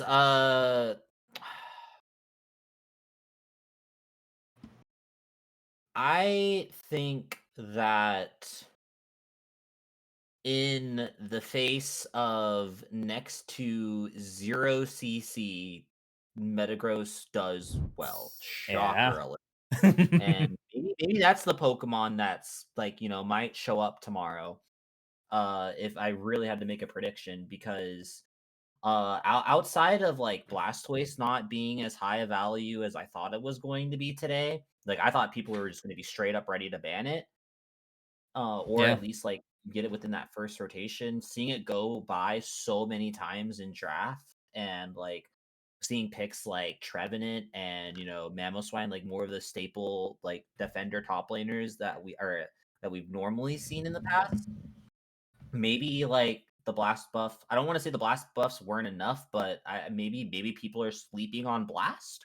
Question mark. I don't know. But I am going to stick with my prediction from earlier today. I do think Nem will close out tomorrow. Okay. whoa. Nem's coming From from the lower losers. bracket. Okay. Yeah. From And- losers. Alrighty. Husky. Final takeaways and your prediction. My takeaways are I'm a little disappointed with the lack of variety. A little Okay. disappointed. But it's not their fault. It's just kind of the same exact meta. I mean, I hate my top path Blastoise and all that stuff, but like I would have liked to see teams trying out some more things. I wanted to see a little bit more Tinkaton. I feel like there's more value in some of these picks, and the teams just aren't willing to commit to it. It's just the Ooh. same couple teams with like, we're the team that runs EXP shares Zeraora sometimes, and that's kind of it. So that's one takeaway for me. I would and I think when we get harder into the best teams is when we start seeing the most interesting stuff, because you can get a little bit more creative when you're in the top. I miss my speedsters. I don't know. They didn't look great today. Fair. We had Speedsters. so much talent in Absol, though. Yeah, we did have a lot. Absol was fine. It Oh. looked fine, but I don't know. Speedsters just don't seem, the stonks of speedsters just, I don't know, it just makes me like, defenders are all rounders and all rounders aren't playing all rounders and attackers are playing supports and the healer role doesn't really exist anymore. So it's interesting. Not bad. It's fun. It's cool, but it is interesting. As for predictions, I don't know, man. Like I don't want to be boring, but LG is just kind of just better. I don't know. It seems like it's I don't wanna it's be primed for them boring. to take it, right? Like I don't want to be boring, but like yeah, I have to be boring. I think Well- LG just kind of sweeps. fair. Alrighty, Zoix. Final takeaways, prediction for tomorrow. I don't know what kind of stuff Husky wants to see. I feel like we saw a lot of new stuff. I don't know. She wants 5 speedsters on her roster. I don't know what to say. But in terms of the actual takeaways, other than that, this was always going to be the most boring tournament because it's right after the holidays. No one's playing and practicing over the holidays. And it's like it's not even right before AOS, right? Like we have a different tournament before AOS, so it's I don't know. It's a weird one. I think it's a small miracle we had as many signups for NA as we did, which is kind Yeah. of sick. So I'm very happy about that. But I think, like we were mentioning, there was no real big surprises about what teams made it into top 8 this month. I think you kind of look at how the bracket played out. You're like, yeah, that makes sense. That's not necessarily a bad thing. I think that's pretty exciting. It just means that the good teams are starting to get like in form and get really good, which is really exciting when we start heading into some of these internationals like AOS Cup and Final Stretch. So excited about that. I don't know. I love Nem, and I think they did a great job. I don't think they're going to take it. I think this is going to be Orange Juicers run back. I think they can do it. And that's who you predicted on Overdunk, yeah? I think so. I think you did. So shout out me doing the same thing on more than one show. I can't remember if Bridget or you predicted Nem again. I think maybe both of you predicted OJ. I know one of you predicted. I think Bridget predicted Nemesis. I'm on OJ right now. Yeah. For a few reasons. I think metagame does pretty well for them. I think they're one of the teams that will be putting a lot of Blastoise into play. Mhm. It feels like anytime that Pokemon is like somewhat relevant, that OG is on Perma Blastoise, but we'll see. It is my least favorite Pokemon to cast maybe in the world. So excited for teams to not play Blastoise, but we'll see. Why is it your least favorite to cast? It's just really slow and boring. Oh, it's a Hydro Typhoon. Yeah, that's true. That is all it is. Was Pure talking in this chat when he was saying it? Like, yeah, Spin is still not the better move. Like, it's still Surf Hydro Pump. Like that combo's just despite too good. all the buffs that they give to Spin on the defense and all that. Yeah, I think Tankstoise is still the way to play it though. Yeah. Personally. I agree. I think you could maybe drop EXP share off of it, like if you really have like an attacker that could play it. But yeah, I think you should be playing it in the tank role. I agree. I've been on that camp for a while. If you are gonna play, XP share on an attacker, play a defender that scales well into the late game, and Blastoise is perfect for that. Mamoswine does decent. Trevenant's decent for that too. There's just so many good Pikachu are ever not running any XP right share. True. Maybe I'm insane. Well, because we're pretty good on our Tinkaton Husky. Yeah, the Tinkaton that's needs farm to scale. I don't understand that play. I was scratching my head. I don't exactly understand it. We'll have to ask Soup Chef. Go to the lab. Yeah, they were close to qualifying, so that's Cinder they probably know more than I do. Phalanx EXP share won multiple games last month in the top 8. That is wild. And because of it. So, one of those things. Anything that doesn't evolve and has good early game, I feel like throwing an EXP share on is no brainer. Like people are True. just now being like, EXP share Mew, support Mew, even though like support Mew's been a thing, and still nobody's catching on to like, okay, yeah, you can run it on Mew. How about you put it on Pikachu all the time? Put it on Miraidon all the time. Rhydon was built for EXP share. Zera's a great EXP share option. Like, put it on stuff that doesn't have to evolve, because you can still farm well with I it. personally, I don't like it on Miraidon, but that is like the one exception to the list of Pokemon you just listed out. Right. I think it's very good. I am not an EXP share on Miraidon believer. Put it on Mewtwo. Ooh. Oh, Put it on okay. Then I Zacian. really don't. No, not Zacian, please. You only have 2 item slots. You can't put it on Zacian. I will put my foot down on Zacian. I will not let you have this. I don't know. Secret Sword's a pretty good secure. That is true. My prediction, I said it on Overdug. I thought LG going into it was going to take it. I'm not going to back down from that, but I don't know. I think it's anybody in that upper bracket. I would not want to be any other team, because that is a gauntlet up in the top side. I mean, I think it could be any of them. T3 on a good day, if they, play the way they did in some of their stronger games, they tend to be very streaky in a way, if that makes sense. So if they are on their game, they don't make mistakes, because they definitely dropped some games that they shouldn't have today. If they can minimize that, I think they have a shot, but I still think LG probably takes it. My big takeaways, no one's ever allowed to say that they retire in this game again, because they just all come back. And then oh my learning. God, stop doing that. You're I'm retiring. No, you're 27. You're not retiring from anything. He's having a midlife crisis at that point. It just me means too, something different. The word means something different here. The definition has been changed in the Unite Dictionary. It means taking a 2-month break. And it means taking a 2-week break from ranked. Yeah. There you go. And then finding a pickup squad for UCS. Or something. I don't know. Yeah, retiring's hilarious. In Alolan Ninetales, I'm starting to be a little bit of a believer. I'm thinking we're gonna see a bit of it tomorrow. Oh yeah, we for sure Another see perfect it tomorrow. candidate for the EXP share, by the way. EXP share okay, specifically okay. too. Yeah, another good candidate.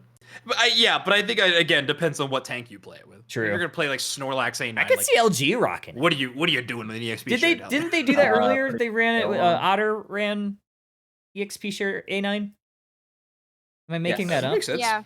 Yeah. But EXP share A9 and carry Mamoswine, but make Mamo the There we go. tank. Yeah. Yeah. But have All Ice right. Lane, but yeah, okay, never mind. Hear me Nick, out. Call me. 0 EXP share. Abandon Whoa. the old ways. Let's change it up. Everybody just no XP share. Everybody's carried.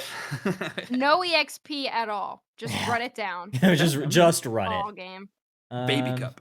Yeah.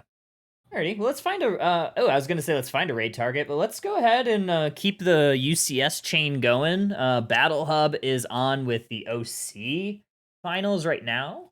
Zero and that's Alex right. and Fu are cast in that, so we can head that way in just a second. But any last minute call outs, shout outs that everybody wants to do, we'll start with Ribbon.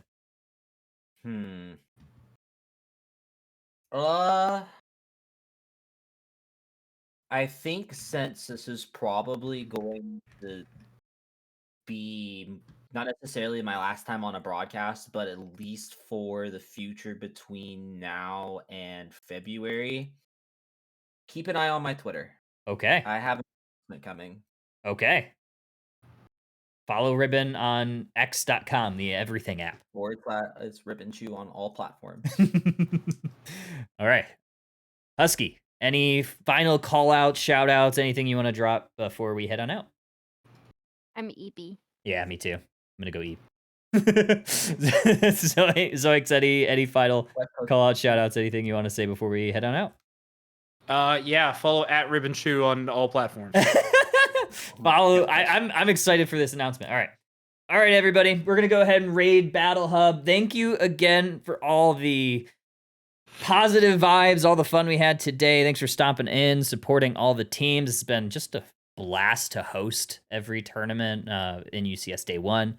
So keep an eye out. Watch the broadcast tomorrow. It's going to be a fun broadcast. And that's all I have to say about that. Catch y'all next time. All right, we'll see y'all next time. Bye. Bye.